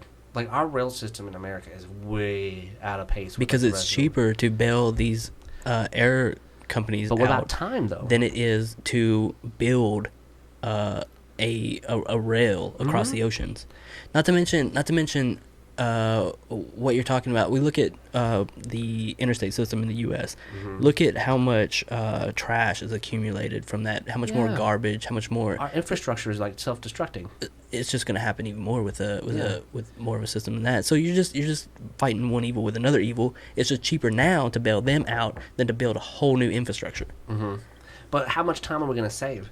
Like if for instance, like I've always thought about like, you know, what would be really fucking cool if I had a way to get just from Little Rock to Fayetteville. Yeah. Just from Little Rock to Fayetteville. Yeah. How much would you be able to save, like having like instead of having to take that 3-hour drive, if you were to be able to match like on ground what you can do in the air? Like how long does it take to get to Fayetteville in the air? Like half an hour? Because right now it's cheaper to buy a plane than it is to build a rail system. But time wise, if you could cut time to where you could get like say from Little Rock to Fayetteville in like 45 minutes an hour, like you would be literally cutting out the tertiary like consequences of all of the prices that aren't being paid with like, you know, the fuel, etc. And you make it more stable back and forth between one area. You're giving up those upfront costs when you're building this rail system. Yeah. The maintenance for maintaining this rail system. Yeah, but then you give people something to do too. So instead of just like, you know, having things to go the way they've been going, I mean, I'm not saying that it's the right or wrong thing. I'm just saying an attempt at cutting time and resources to make things easier instead of putting all our eggs in the same basket we know it's going to fail. Again, who's gonna give up? Who's gonna risk that investment that they more than likely won't see a return on? How many people are going from Little Rock to Fayetteville? It's a lot, but not enough to warrant the investment of But that whole rail line. Maybe in an area where there are a lot more people, you could get that, you know, thing going. Like, I mean, talk about hybrid loops, or I'm just talking about alternate forms of travel. I mean, yeah. you got Elon Musk, who's been, you know, digging his tunnels out in L.A. to fight the traffic. Musk tunnels. But that's a guy who's willing to take that risk. I don't think it's paid off for him. I mean, but is that what he's... Other things have though. Yeah. Yeah. And he is willing to sacrifice a little bit to try to make things better. Which is fantastic because he can. But he's doing it in where he thinks there's going to be a reward on that. Like you should. But he wants. I think possibly he wants that reward to better places in other places. Yeah, he may not be so. So then he can get reward there and then do it again. Do it again. Well, do it again. that's the thing. That's the thing. If he can start this precedent, maybe it will carry on, right? Because that's really the only thing that's going to save the human race, really. Yeah. I mean, eventually we're going to be too much because all things are finite, and as soon as we use them all up, we all die. Yeah. Scarcity, right? Yeah, and you can talk about all the little. I mean, they're big subjects. They are. Sure. But they're little subjects if you think of it as a whole, as a planet. Yeah. We're just going to burn ourselves out. That candle will run out of wax eventually. We could, or we can make a better decision. I mean, Elon's trying. But here's the thing: is the way options, humans are designed in our DNA, we are all the same. Every one of us. Yeah. All we want is more power, more this, more that, more control, more blah blah blah. And it, like you said, as soon as what is that one person? Okay, if human nature was able to just do what it's going to do, eventually, the way the pattern goes, even all the countries and everything else, everything will be owned by one person. Okay? So no one else owns anything. They're all going to die. If you don't own your own water, if there's no way to get more water or food, you will just die. Or you do what that person says, so they give it to you. Exactly. Until they decide that they are not going to give you any. Yeah. And then you die. Because they have it anyways, so why do they need it? Well, let's say fast track it. We've been going on for, however many years. We go another 3,000 years. Everything's automated. In the year 2000. Yeah, everything's automated, and that one person can have everything. Sure. Yeah. And everything taken care of him. Sure. Yeah. Everything. They can live in a virtual world. They are, for people that do. Yeah. After that person's life cycle's over, because you're not going to live forever. Yeah. Then no more people. That's the only thing. Okay, everything that's been said. Mm-hmm. That's the only thing that will reset the playing. No field. more people. Well, let's zoom out even more. That is exactly what has happened on this planet repeatedly. Yeah. Yeah. Oh yeah. repeatedly. There's high tide and then there's low tide, where like, okay, well there's an environment where there's few people acting and they have a lot of say, and then now that there's so many people interacting, it's like a gridlock. So now where's the pendulum swinging? It's interesting, isn't it? It is. Mm-hmm. I can't wait, because honestly, like, looking at the way that historical trends, It's all insane to me. yeah, madness. Ooh, the madness. Because we're never going to brother. see any fruits of our labor from this. Not with that kind of attitude. Yeah. See? And that's what our scene. problem Man, is. fuck them kids. You know what? Yeah, fuck them kids. I agree. You know, like, Right? I used to always think, like, I still don't litter. yeah. I have a messy vehicle usually because Yeah. I throw my trash right here. Hey, you And throw your then when I cigarette get- butts out in your yard. It's my yard. Yeah, it's your. Yeah. It's not everyone else's. Yeah, but it's your yard. Yeah. Mm-hmm. But, like, and it's because I want to see a better place for the kids. Yeah, the kids. But not everybody's going to be that way. There are so many people, and I've Well, met they don't them. have kids. And the children don't learn from it, really. You'd think they would. Well, they don't. but if you taught the kids that they might be smart enough to like come at you, why would you want that? I want a bunch of ignorant people to take advantage of. That's a whole other thing. And just like, why would I go out of my way to make it harder for myself by educating these people to be better when it would be way easier to manipulate them emotionally? Because that's how you end up drinking out of a glass with dick hands. Well, I don't know, Howie Mandel. Are you gonna blow a surgical glove out of your head, or Maybe. yeah? How many germs are you gonna have festering from your mouth to the surgical gloves? Okay, here we go. We all wear a condom 100% of the time, Ooh, a body condom. I like that. and then nobody has dick hands. Well, I mean, it'd be hard to have dick hands when you have a condom. That's what I'm saying. Total protection. That's what I'm saying. So Iron Man suits for everyone. Yeah. That's sweet. I like that universe, Randy. I can drink to that. Cheers. Cheers to everyone get to be Iron Man. Yes, Perfect. that's how you win the game. Mm-hmm. Everyone's Iron Man. Oh wait. Who's gonna pay for all these Iron Man suits? Well, we have to make them ourselves. We have to go through the struggle. We have to go through our, the construction of ego and the mythos of us going through the trouble of having to innovate our own technology to keep ourselves alive. okay. Because of the gifts given to us by our fathers. Howard Stark, he was limited by the technology of his time. Yeah. So now we have this new way, and we can rise above with the tools that we've been given ourselves. That's gonna take care of most of the population then. So yeah, we're good. We're fine. I'm just saying, like, at a certain point, the rules are getting really strange anyway. So let's, like, I don't know. What if there's gonna be a better thing to do, like reveling, like the Hobbits had a pretty cool fucking way of doing it. Like they had it figured out. Let's just have a good time. Like my philosophy in general, fun. Like if you can embrace the fun to transcend the need to have to leverage your authoritative, ownership of things to make yourself feel better. It was like, that still doesn't get you to have a good time. Yeah, Rob, but my fun is eating ass, and you hate it. You're over here stifling me. No, I didn't. You can eat my ass any day, Randy. I'll let you. But whether or not I'm going to eat yours is a totally different story. See, that's all I want, Rob. A world where you're eating my ass. Yeah? Well, you know what? You want what you can't have. This is just another example. God damn it. God damn it. If only the world were so simple. All right, I'll tell you what. If we could immediately fix all these fucking problems, yeah, and it was all based on eating ass, yeah, I'm in.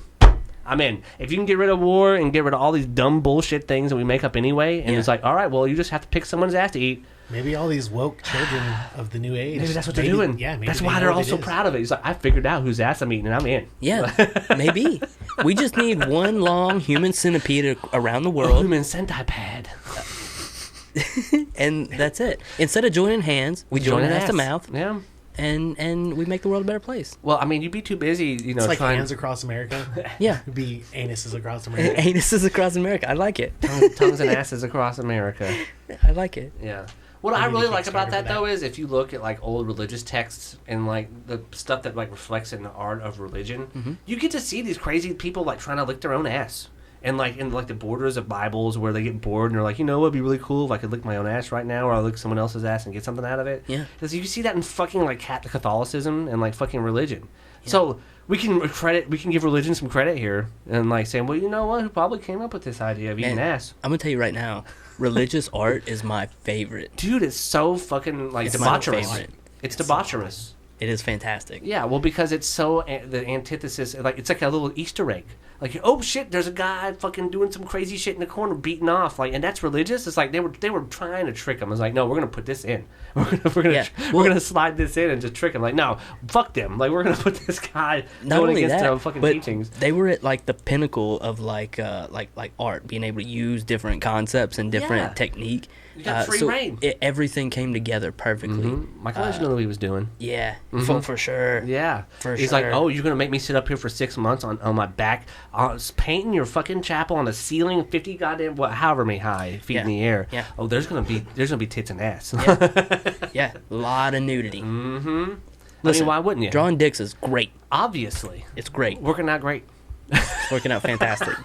I love it. Everyone loves batwing dicks, and also the fact that like the heart-shaped hiney / like head of the dick along with the balls, like you just kind of have like the crease, the cleavage. You have this cleavage thing that goes through the whole way. Yeah, listen, genitals are my jam. Genitals are my jam. Jamming genitals is my jam. Jamming genitals is yeah.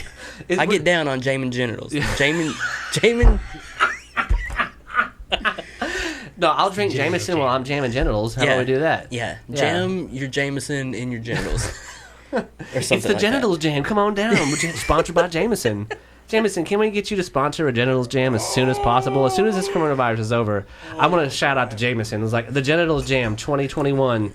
Yeah. Like one better. It's like Monster we'll Jam, get you but one with better. genitals. Yes. Yeah. Genital jam. Genitals jumping cars. You'll pay $10 for the whole seat, but you'll only use the genital edge. jam.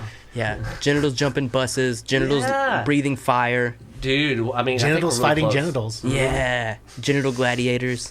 That I'd pay to go see. Honestly, I wouldn't go pay to see a lot. What would you? that I would. So okay, that's another. Like, what would you pay to see at this point? Like, you can pretty much see whatever you want. Like, almost for with the sake of advertising, like for free or for like a whoever is paying the toll. Yeah. For like especially with the pandemic, they've given everyone else like on Pornhub like premium like for free, right? So you got like free premium pornography during these hard times. Okay. So, what's off limits here? What haven't we seen, and what can we pay for? What's spectacle? I mean, because you can't have large gatherings, you can't have concerts. No, they're kind of holding back on that. But what's the new thing? Are we going to see like robot fights? That'd be pretty cool. I think already we've already done seen that. with- Yeah. yeah. Yeah, seen but I mean like the next generation of robot fighting. What, drone fighting? Well, maybe. Or drone racing. I think that's kind of cool. No, they That already sounds have boring. that. They already It's have super that. boring. It sounds boring. It's exciting for the people who are doing it. A drone That's it. race is a straight line. Yeah, but what's most impressive about it? Like right now, like MMA, like UFC. UFC Bare kind of knuckle, has. bare knuckle fighting has come back. Yeah, but It's made a UFC comeback. is pretty big, right? Really? Yeah, Where? it's in America. I know that for sure. He I was don't talking know. about fighting chickens when he was working in Oh Mexico. yeah. Dude, I fought some cocks. Yeah, Okay, he that's was a great. cockfighter. What was your secret to raising extra big cocks? Dog food. Dog food. You want a big cock, No you joke. feed that motherfucker dog food. 21% protein is about the highest you can get for dog food, and if you feed rooster laymaker, which is what you give a chicken to produce eggs, half and half dog food, and that crushed up, boy, and they'll get big. Biggest cocks you've ever seen. Jesus. You want a big hefty cock, boy, you're going to have to feed that shit dog food. You know, I had some arch nemesis cocks growing up. My parents yeah. had a small coop, so I had a really A coop of intelligent cocks? cock once. cock coop. If you clapped your hands, we named him Einstein, but if you clapped your hands, he'd come running. Mm-hmm. Yeah, cool. Like, so I Chickens always are clap. smart. I always clap my hands before I fed him, and that's how I did it. I was you about wash to your say, hands was first? it food involved? Oh yeah, They had to wash but your he was hands super first. smart, you know. You could train me doing that. Yeah, I think you can train fish doing that too. Yeah. If you go up and blow a horn, Yeah. and then feed catfish, all you have to do is go and blow the horn, and then you can throw a net and catch them. That's how they do it farms. Pavlov's dogs. Yeah, makes Yeah, sense. makes sense. I mean, I get it. Yeah, but that's a very interesting point you raised, though. That I was trying to like say was like, okay, we have MMA, we have UFC, we have all of these like bloody versions of things going on. Because I mean, the stakes are high. Gladiators. Yes, gladiators. But if you made like chickens, like chicken fighting, like it's so strange to me that like we haven't really come full circle. But like now that like okay, if it's not robots, if it's chickens, what else can we fight? Like pit against one another, like Death row inmates, ooh, and whoever wins gets set free. That's a good one. That's a terrible idea. No, it's But you not. remember Celebrity Deathmatch? It's Yeah. totally. Yeah, that's what I'm talking about. So, That's like, good. what stakes can we have? Like Kim Kardashian and her big ass versus Jennifer Lopez and her big ass. Yeah, but Who- in reality, that's a terrible fight. Well, yeah, but that's the point. Is that they're gonna do so much they don't obviously want to fight, but they're gonna do so much to like. There's so much drama involved in like building up to the non-fight. No, to where whatever's no, gonna no. happen. No, Because okay, look at McGregor and Mayweather. That fight was horrible to watch. It was not entertaining in the least bit. it wasn't. I bet they both made a lot of money though. Yeah, they Oh did. yeah, they did. They absolutely did. Yeah, they did. And so did a lot of bookies. How much money did you make on your cockfights?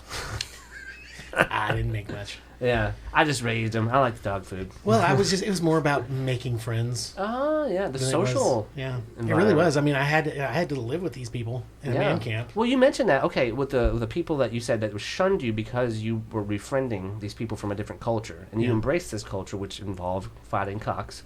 It involved a lot. Well, what else did it involve? Like you had to get them to make meals, and like they had to go. Well, no, I didn't have to get them to do that. We all You collectively worked together. You collectively worked. Yeah, Yeah. we hung out. Mm-hmm. And that was a big thing. It was cheaper on me. It was cheaper on them. Mm-hmm. We all got to know each other. They got to learn about my culture. I got to learn about theirs. Through fighting cocks. Cocks were involved. Yes. Cocks are always involved, aren't they? Every time. Middle of the desert. What else can you do but mess with cocks? Yeah. So, but like you were telling me about how the people that you worked with, the white folks, they weren't necessarily cool with you trading sides. They were betrayed. You race trader. Yeah, pretty much. They treated Well, you like a you race know trader. you know what I find interesting. Yeah. My views and ideas opened up a lot. Like the first time I started traveling internationally and experiencing different cultures. Mm-hmm. And I think there's something to that. Oh, they're absolutely Being is. exposed and having access to all those cultures, right? Yeah. Like and then having like people to interact with and understand like the weight of it. So like giving you the opportunity to like build that bridge. Well, and more so being submersed into theirs. Ooh, yeah, you Other have to play by than- their rules. Because, in school you always have that kid that's not from around. the and- new kid, Yeah. he's darker than everyone. Yeah, exactly. You know the kid I'm Usually, talking about. You've seen him. usually he's a We- foreign exchange dude. We all went to small schools. We all know what I'm talking about here. But Yeah. that's different. He's getting the opposite effect of what I think I'm talking about. But being submersed into their culture, I think it made a huge impact Yeah. on me. Well, And I think it will anybody really. Yeah, I think it Anybody has who's to. aware. Yeah. You have to Or have trying. some Yeah. sort of a self-awareness, and You made the attempt. Like attempted to fight the cocks. You attempted to be submersed. Well, you had the opportunity to be submersed and make this attempt to come to a greater understanding through spending your time in this different culture, right? Yeah. So, but that's really valuable, isn't it? Like Yeah. I think it's pretty undersold. Just like the value of these experiences, the wisdom you gain from expanding your mind, just with the I guess access or the experience of having this other culture influence you. Yeah. Because I mean, for me, growing up, like, and I think he can attest to this too, like Toonami and Dragon Ball Z and Japanese culture, really fucking cool. Japanese culture has got some neat stuff, but like I'd have never known about it if it wasn't for Toonami. I'd have never entertained the idea of Goku and Vegeta and all of these like figures that they created through their mythos, like which is basically just another version of religion, for the Japanese. Sure. But like that's their thing. And everywhere around the world has basically their own thing. I think it's funny with the people who consider themselves weebs. Oh boy, yeah. Yeah. They're like Weeb culture is fun. they're like you watch it with the American dubs. Oh, you don't know Japanese? You haven't learned that? Have you ever read the manga? Yeah. If you don't read the manga, it comes out every month. I'm way ahead of you. Okay. Exactly. So, but I think it's funny because when I was young, I was one of the first people, Yeah. and it wasn't even Toonami. It was every Sunday Yeah. in the morning. You got Ronin Warriors and Dragon Ball, Oh. and then came Dragon Ball Z. Mm-hmm. I'm telling you, it was the old stuff. Oh, yeah. It was heavy metal back in the 80s. Mm-hmm. That Those theme songs. was an anime. No, Yeah. I'm not talking about heavy metal, the genre. I'm Oh, talking yeah. the movie. Oh, Heavy yeah, Metal the and movie, Heavy yeah. Metal 2000. The animated movies, yeah, 2001. Mm-hmm.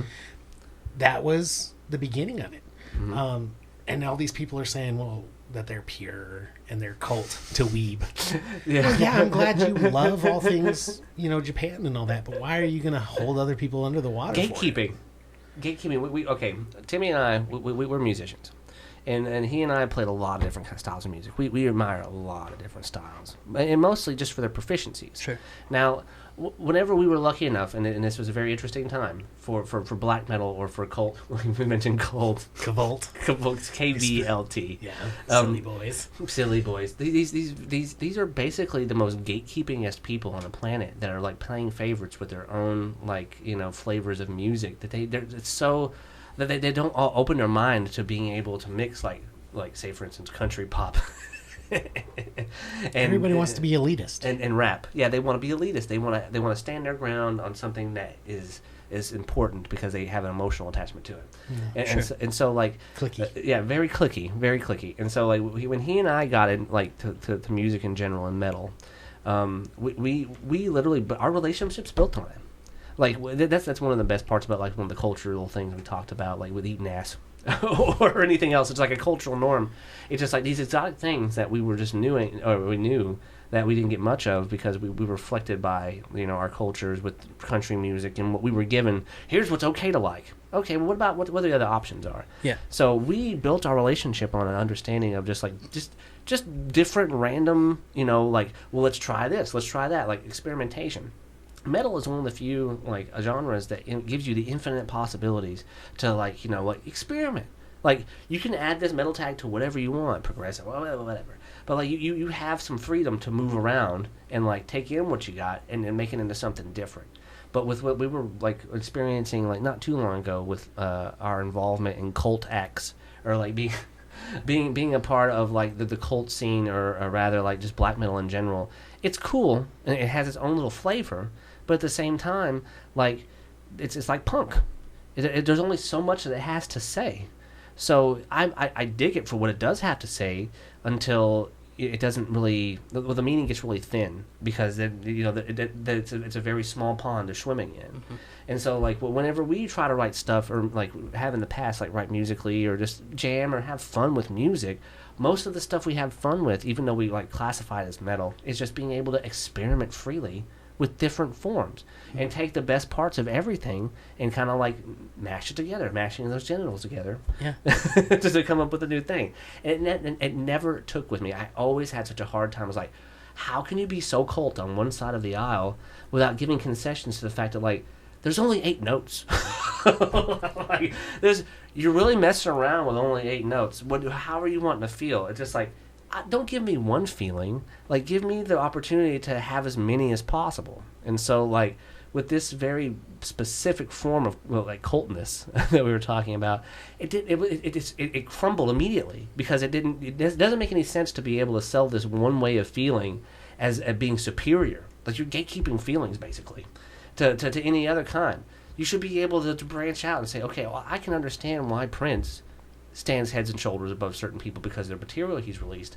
But then why is it important that this like band in the middle of BFE fucking nowhere where it snows a lot came out with 3 albums and then like pushed the sound of a genre like eons ahead of where it would have been because they backtracked and then took certain musical elements and mixed them. Yeah. So how does the importance get put on like what's popular versus what's cult?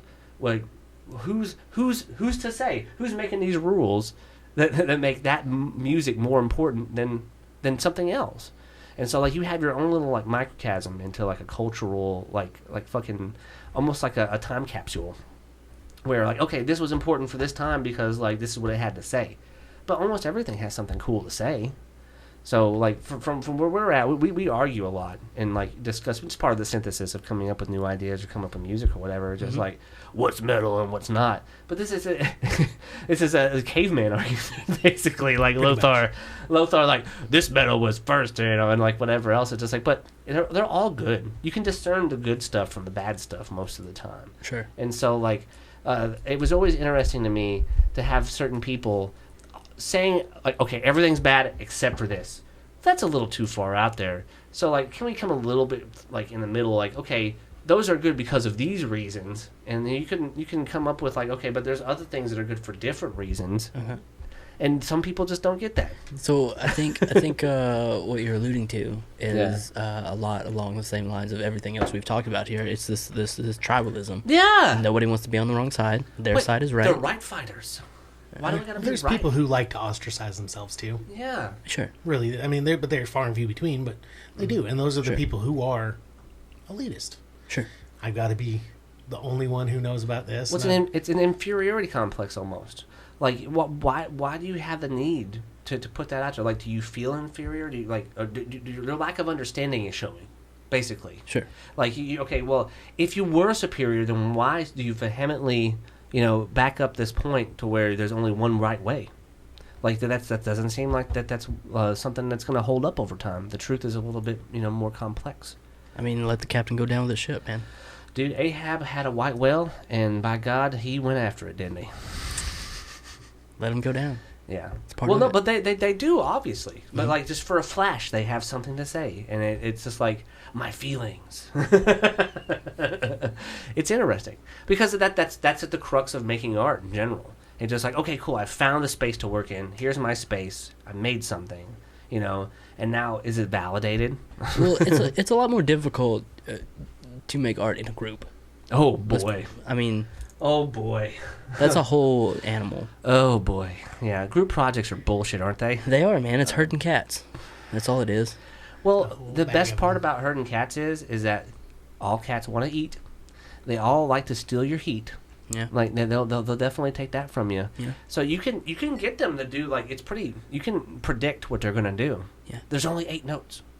So like, if you're gonna fill in the whole spectrum of feelings, it seems like you're disservicing your whole genre. If you even want to make the effort to make a whole new genre by making it about one thing, like use that one thing to help create an aesthetic, like or push it out. And some bands do, like, and it's great. That those group projects that just come along every once in a while that makes it just all better. Mm-hmm. They're few and far between. We were talking about Lamb of God earlier. Like they just continue to release good stuff, right? Pretty Like, much. They stick to their guns. They have they have something to say. They have something to stand for. They have an identity. So like, where's the line between this identity and what you have to say and how consistent you are with it, with being able to like move your identity however you want? Because the cycle that we were talking about playing out musically at least means that like depending on the time and who's feeling what, the identity can change, especially like electronic music or house music for different purposes. Do you really think house music is having a resurgence now that the people can't get together and get fucked up on drugs and have a good time in the desert like with EDM or like with the Electronic Daisy Carnival? If that was, they're not going to be able to have Electronic Daisy Carnival with this pandemic. Yeah.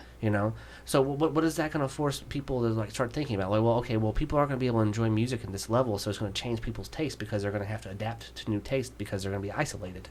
Not necessarily. Not necessarily, This is a. but that could be a factor in like determining what new music form could happen. It could, but Could. I think we as a species know this is just a limited time. Now it may stretch out longer than we want. always But does. yeah, I mean it already has, right? For the most part. We're playing with extra time. House money here. Yeah. Playing with house money. But it's gonna end, and I think I don't know. I'm curious to see what the aftermath looks like for everything, the music industry. Yeah. Well, where's the peak though? Like, I mean, even because This is going to be a huge shifting point, I think. Yeah. Physical versus digital. Yeah. Oh yeah, right now You think we're so? in a shit. Yeah, because tons of people are doing. They're still having their shows, but they're having them through Facebook Live and such. Yeah. And there's been like guitar contests through Facebook Live. There's been a ton of things. drumming contests. Yeah. A bunch of things through Facebook Live. What- And I think that could be the next thing is pretty much people are going to quit going to these venues as much when they can just sit at home and watch them. I prefer to watch a football game on TV versus being there. Yes, being there once or twice is super fun because you got to say you went there. That's an experience in itself.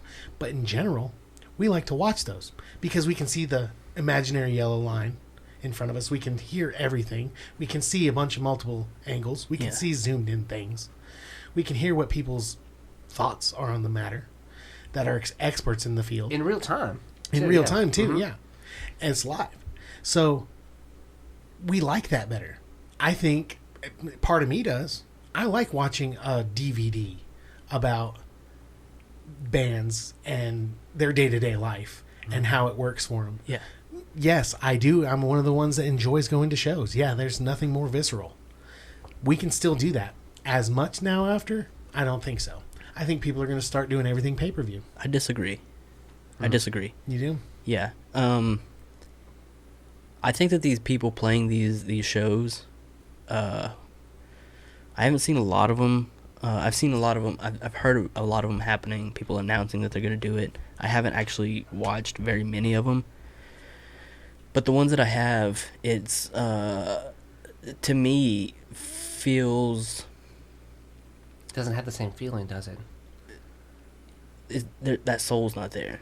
Ooh. You know what I mean? There's when a you're disconnect. playing There's for a disconnect, isn't there? And it's the same thing. It's the same thing I see when I go see a show where there is 5 people watching this show.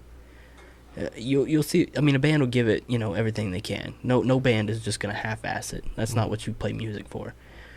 But when that crowd is hype, when those people are there and they are just going bananas over your something shit, different. it does. Mhm. It's visceral. There's something there that you just don't get, and I don't think that bands in general will give that up. As a musician who does not play for people often, Yeah. I would say though, I think part of what I mean, Yeah. is it's going to become a thing. Offering that counterpoint. I understand this too, Yeah. but it's really going to become a thing. I think Yeah. to where it's not just because what do they do before this? Before we had all the media that we have and the instantaneous transmission of said There was a media, mystique. there was a DVD that you bought. sure. Okay, we're throwing a huge thing. We're going to play all 3 of our albums in 3 nights. Yeah. Okay, yeah. Lamb of God, for instance. Yeah, Coheed and Cambria did it too. Yeah, that's good. Philadelphia from All Lamb that of God. remains. All of them, they did this and they sell the DVDs. Yeah. And what the DVDs sold. So what if you were to sell? Everything's shifting now from DVD The digital, right? to digital to download to having this Disney Plus and this Hulu and Crackle and this, each one has different things on it. So and that's all that you're doing is pay-per-viewing for those. Everything's a la carte now, right? Yeah. Yeah. It's just I mean, there may be a surgence of these still happening, but I think it will be more geared towards if you can't make it to our show, pay this much and you can watch it. Or how you can participate without actually necessarily being there. Yeah. Yeah, so whether that be through the purchase of digital media or like he was saying, like there's a difference between like, okay, I want to participate digitally in this event, or not only can I do this, I can have a physical representation of my support via whether it be a T-shirt. Because come on, bards are just basically T-shirt salesmen at this point. Yeah. I talked to several friends. That's the only way you're going to make money. Well, but that's the only way you're going to be able to go out there and do your art. Yeah. Is you're basically just going to have to understand that your art stands alone, yes, but in order to like have some back and forth between me being able to do my stuff and me being able to pay the bills, I'm going to have to sell this T-shirt for $20, and I'm going to have to give you at least 10 designs, and this is how you're going to physically participate and show your fandom by being able to have this emotional reflection or the stake for a band being able to be given in a physical way. Yes. But because like what he was saying, like he thinks that's going to happen this way, but like with the digital realm, what new way is the digital realm going to reflect that sort of like, I guess, fandom without the physical?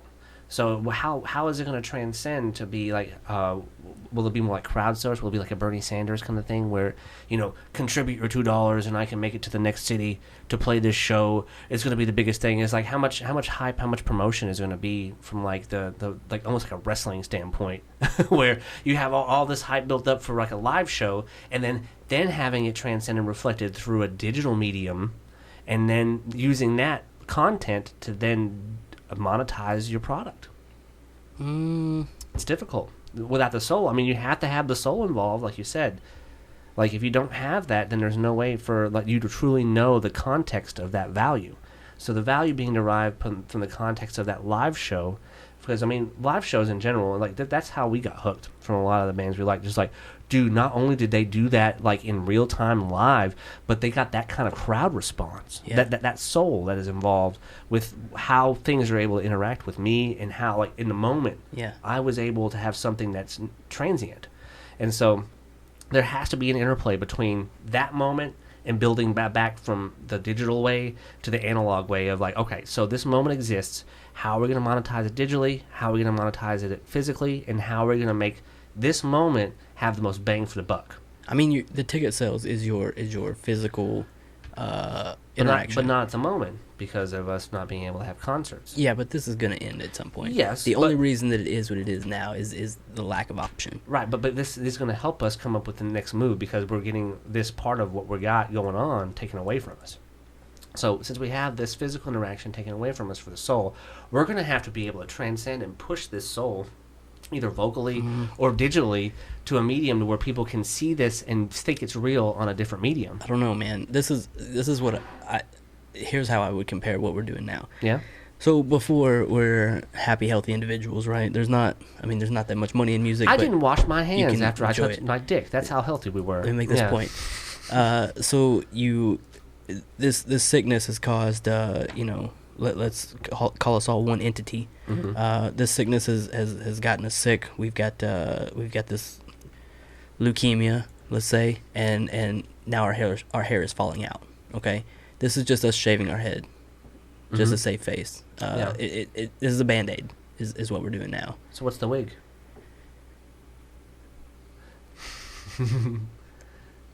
I like beards. I think I can do that.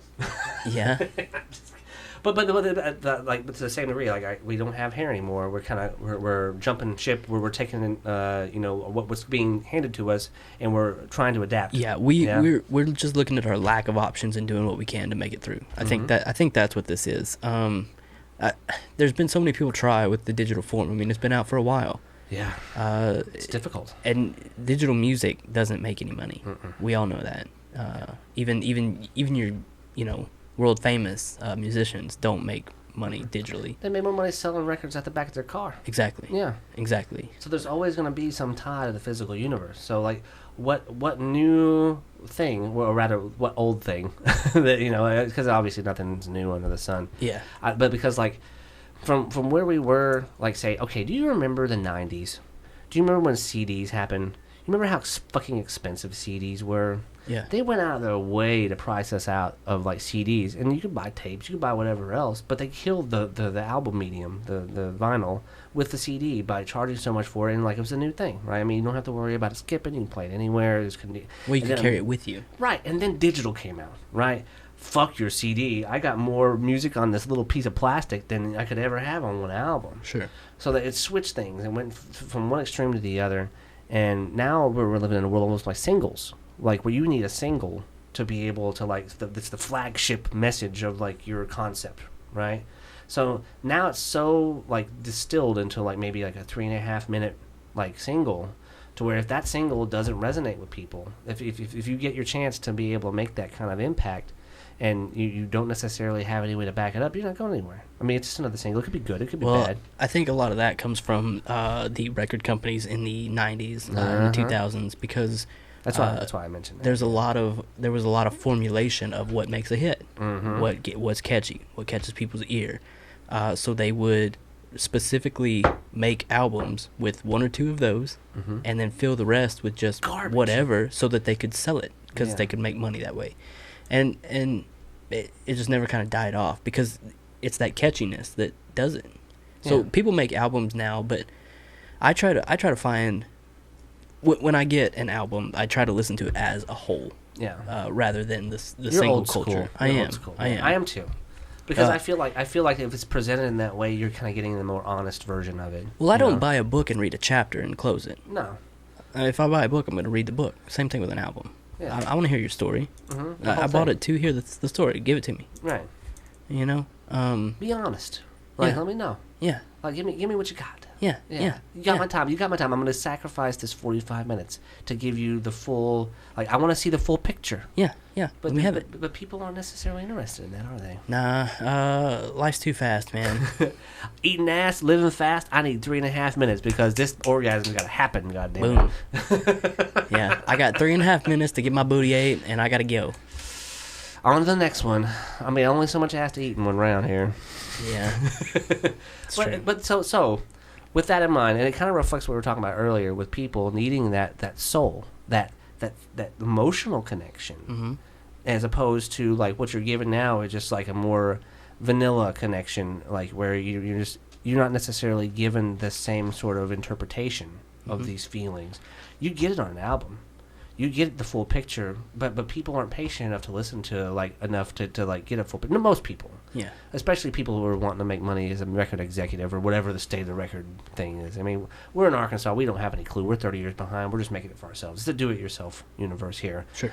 So we get to see, like all the bad mistakes getting made through the 90s with compact discs and, the move to digital and how now you can't even make a living with digital. So now falling back, like you were saying, with people selling DVDs or like having a physical representation for their emotional work. Yeah. That's where the rubber meets the road. Like Yeah. emotional work, physical representation of it. What new medium is going to offer? I talked about recreating MTV earlier, if you remember. I mean, we're coming full circle. Like there has to be some time. Like how are other people going to get music? Like how are people going to get music if TV doesn't step in like it used to? Like TV stepped in the past, Well, and it was experimental. you're still. This isn't gonna last forever. Yeah. We're not social distance forever. No. It's just a matter. It's just a pause. Right. We're just trying to make a bridge to get to the other side right now. Mm-hmm. At the other side, I think, because you're always going to sell the experience. That's the bottom line. Yeah. Your live shows are what gets your art out. Mhm. It's what gets your name out. And you that feeling. Yeah. Everybody remembers, the Yeah. first time they got that feeling, and Yeah. that's what drives you. That's what makes you want to go to more shows. That's what makes you want to see more bands and learn about. Mhm. And you get a lot of people have that reaction to it because it's a feeling, and you're not going to get that in a recorded, especially an isolated recording. Mhm. You go watch a band practice and it's fucking terrible usually. Yeah. Well, it's practice for a fucking reason. Exactly. They But don't take it seriously. but Well, honestly, no, I mean, beyond that, there's so many things that go wrong. Like in my brain, watching the little bit of live stuff that I've seen lately, it just feels like a glorified practice. There's not that feeling. There's not that emotional connection. yeah, they don't have anything to lose, do they? I mean, they don't. And the good thing that comes out of it is it's helping them still get that creative outlet. Yeah. It's still putting them in front of people's faces, which is good. It's what we need. Again, we're just bridging this gap here. No risk, no reward. But I don't know that it's something that will be monetized or will be fruitful once this is all over. I think it's just a Band-Aid right now. Yeah, but how long is this going to last is what I'm getting at. Like, once this is all over, like, yes, it's eventually going to end. Mm-hmm. But during this time, it offers an interesting opportunity, window-wise, to give people something that they don't have, to offer up, to fill the void. Say, all right, you don't get to go out, you don't get to drink. Like, there has to be someone that's going to take opportunity of, or take the opportunity to seize this moment and say, well, they obviously have these needs. How do we meet these needs and make money off of it? Or, at least monetize it. I mean, the industries have done this in the past before. I mean, like I said, with the new version of MTV, even though if it's only going to be till Easter, digitally speaking. Like, for instance, if you had set up beforehand, if you knew this crisis was going to happen, it was like, all right, we got a month to cram in and get as much people's attention as possible and throw as many acts on a virtual show as possible. They're not doing that. They're just canceling the physical shows, right? Yeah. So there has to be some pushback between, all right, you're canceling all these physical shows, but when you, all these people, they're just going to just watch old material or buy old material? Well, there's also the risk, though, Mhm. that comes with even getting these groups of bands together. Yeah, that's So, yeah, it's a weird time, isn't it, Bill? it's strange. It's very strange. It's a lot of Yeah. weird shit happening. Well, maybe the pushback will be a little bit more emotional. Maybe that we'll have some bands that have distilled their message and rather have more important things to say when we get out of this, because those live performances might mean more because of the the forced stoppage of these things. It kind of like creates a new demand for this new thing. Like, I'm froth at the mouth to get a real feeling now. So now these in real shows are going to be more impactful. Maybe it'll spur me to actually give a fuck about my music, and like it's going to turn me from a spectator into a person making music. Anybody yeah. making art right now is the time to dig deep. You've got the time on your hands for the most part. You've got opportunity. You've got the time to do it now. Yeah. And you've got what's the fucking word I'm looking for? God damn it, inspiration. Ooh, I'm inspired. So now's the time more than ever. That's what I'm saying. Like this inspirational moment. Like, where's it going to lead us? I think it might give us like the impetus to like at least come up with a better message, or like to have something better to say. Like to create that emotional connection. Like, okay, cool. Now that we're inspired to not only see these people that don't have, I guess, a forum or like I guess a springboard to say what they want to say, with this sort of, I guess, what do you call it? Where you don't have something. Like, okay, well, no, but you remember that we used to have a law where you couldn't have liquor, and then they got rid of it. Prohibition. Yeah, it's just like this type of like cultural prohibition where we're going to put new rules on it. But when this prohibition is lifted, it's going to open the floodgates for some cool shit, I think, or it could, depending on how inspired people are. It could. Mm-hmm. It could. So that's where I'm waiting for personally, because I want to take advantage of it as an artist. I want to be able to give people what they want and show them that I can offer them what I've been giving myself this whole time, which is emotional gratification. Yeah, and be able to do that on a level to where we can all share in it and not have to worry about the tangible, I guess, gains and monetizing it or whatever. You can just be like lost in the moment with me.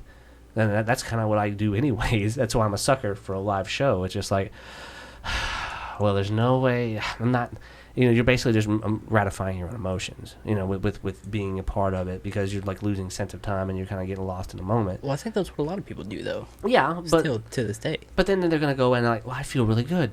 Now that I feel really good, I'm gonna buy this shirt. I'm gonna buy this album. I'm gonna do cause and effect. You know what I mean? Well, I'm inspired now. On that aspect, I think there's starting to be a big shift, especially that I've noticed in this area, and maybe it's just because I'm meeting more faces and talking to more people in this scene. Yeah. For lack of a better word. How else are you gonna come up with a better word than scene? You don't even know that word. It becomes a support system, which also goes back to this digital format thing. A lot of this is them just trying to get support to make it through this time, to bridge the gap. Yeah.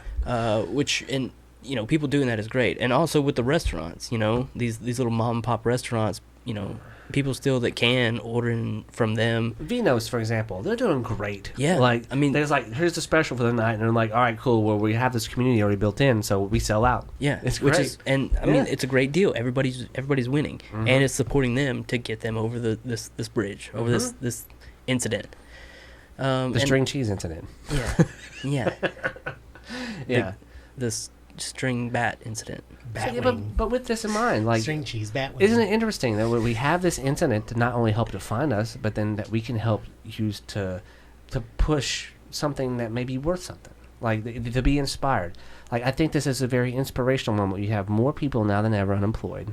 You have more people like questioning things. And asking these hard and facing themselves, like this is the personal responsibility thing we talked about. I think it comes full circle with that, and being able to say, okay, dude, how do we transcend and become inspired? We have a moment now. Yeah. We now have the time to make this moment worth something.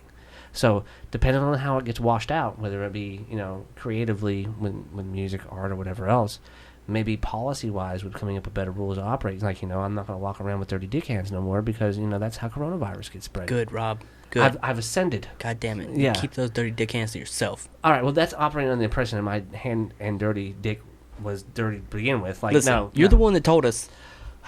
There's I gave no it such myself. thing as a clean dick, dude. What? No. What about after I got out of the shower? Nope. You are going to sweat in that as soon as you put pants on. All right, now what if I took a shower and then went like within? Okay, what's the line? Is there an hour? No. 15 minutes.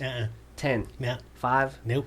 5 minutes. The only time it's shower. clean is while you're scrubbing it. Yeah. So the only way I can be perfectly dick clean is to piss while I'm showering. Yeah, pretty much. Okay, well, that's a new rule. Only pee while you shower. Yeah. Or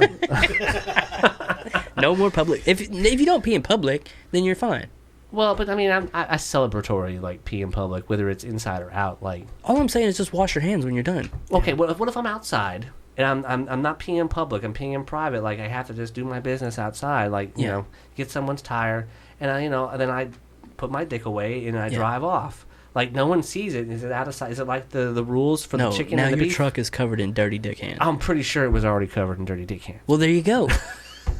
Your truck is a fucking cesspool, Rob. I don't even. You think I'm doing well enough to own a truck? The economy is hurting everyone, Randy. My dirty dick hands aside. It's a bad economy. It's bad the economy. dirty dick hands economy. And every vehicle Rob gets in is now dirty dick hands. No, man. Not anymore. Not anymore. You're making a change. Well, but that's wrong. That's the point I made. Like, it's not like I didn't do this anyways. Yeah. But like circumstantially, Yeah. like if I was in a position to have I can wash my hands. You know what? I probably should. Yeah. Yeah. Yeah.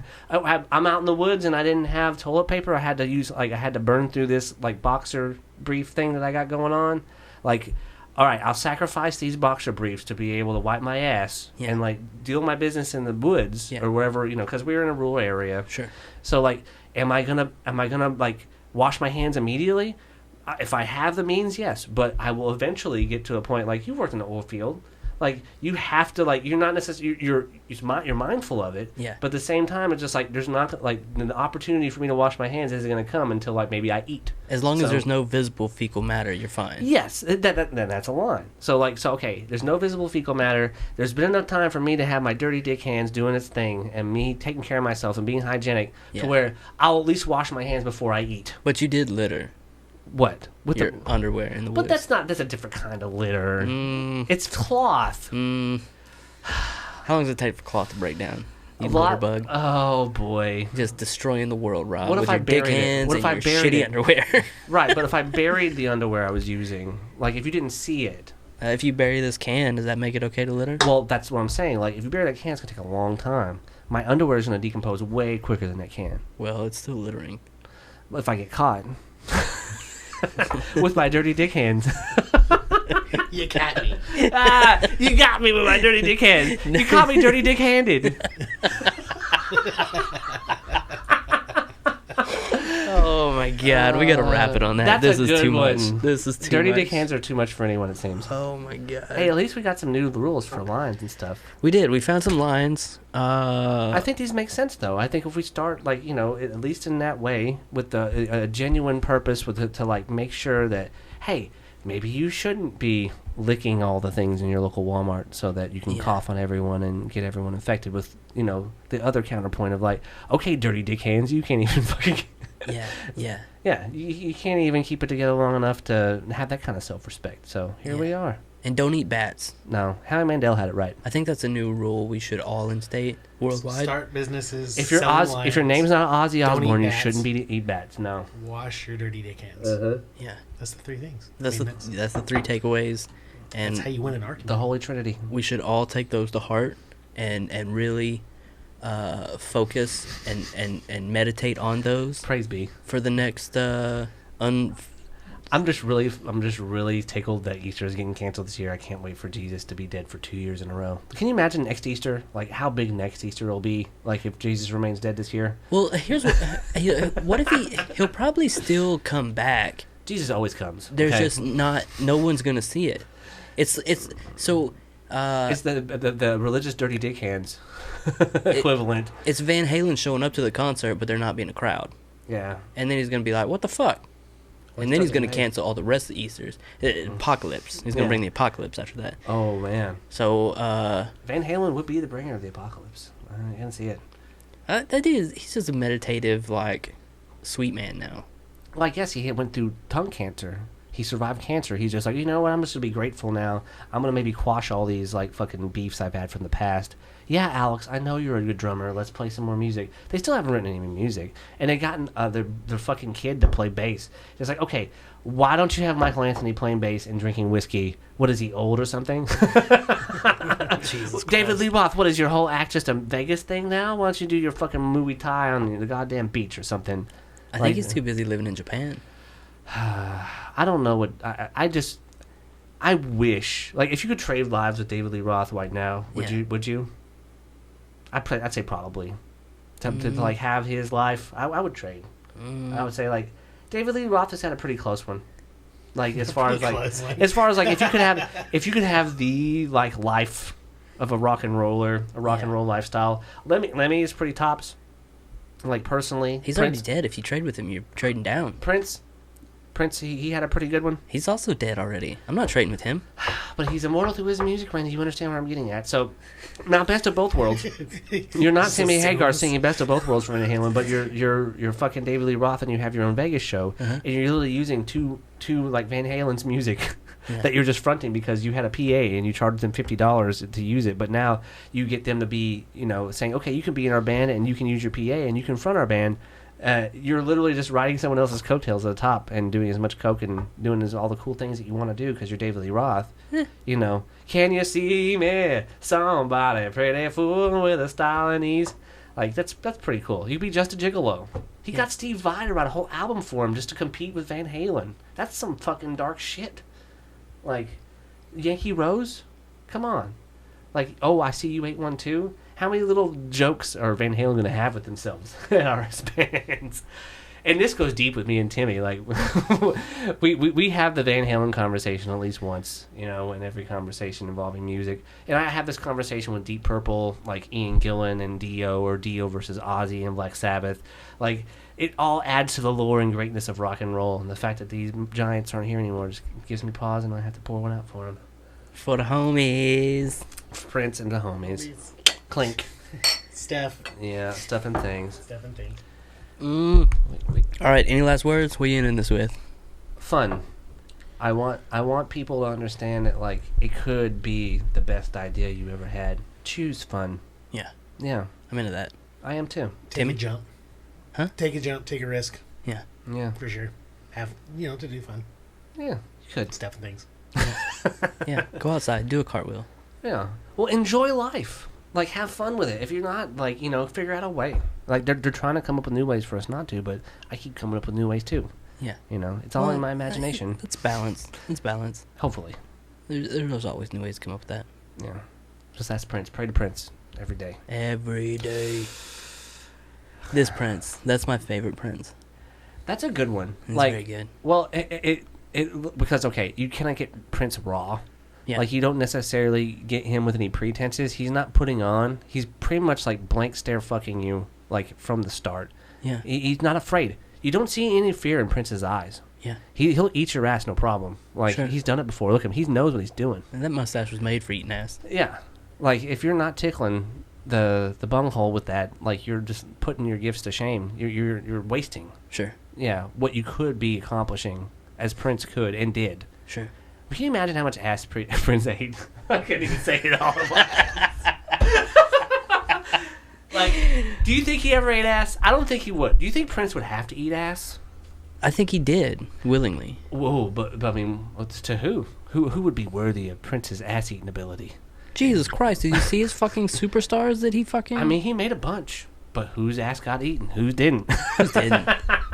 Whose didn't? I can't speculate on this. Well, it depends on how much coke you have, I guess. It was the 80s. Yeah, true. Yeah. True. Yeah, well... Yeah. Well, thank you so much, Randy. It's always a pleasure speaking with you. This is always so much fun. Thank you guys always for coming. Really love talking to you. This was a lot of fun. Mm-hmm. I had my sunburnt self had a rough morning, and I'm glad we did this. I'm really glad we did this. Yeah, well, I mean, you're going to have to continue this fun train even after recording's done. I mean, yeah. Yeah, for at least a little while longer. Yeah. So we can at least keep some of our mystique here. We have to, establish that, we let it all hang out for the microphone, but this is all just a farce. No, listen, I don't give everybody everything. Oh, yeah, you got to keep some in the chamber. Yeah. Yeah. Listen, I'm trying to build my own mountain here to climb on, okay? The man on the silver mountain. Mm-hmm. The man on the moon. Yeah, we'll see you guys next time. Yeah, man. No, hey, I look forward to the next time, and hopefully we can add a whole new wrinkle to this motherfucker. Oh, we always do. I love wrinkles. Later. Bye-bye.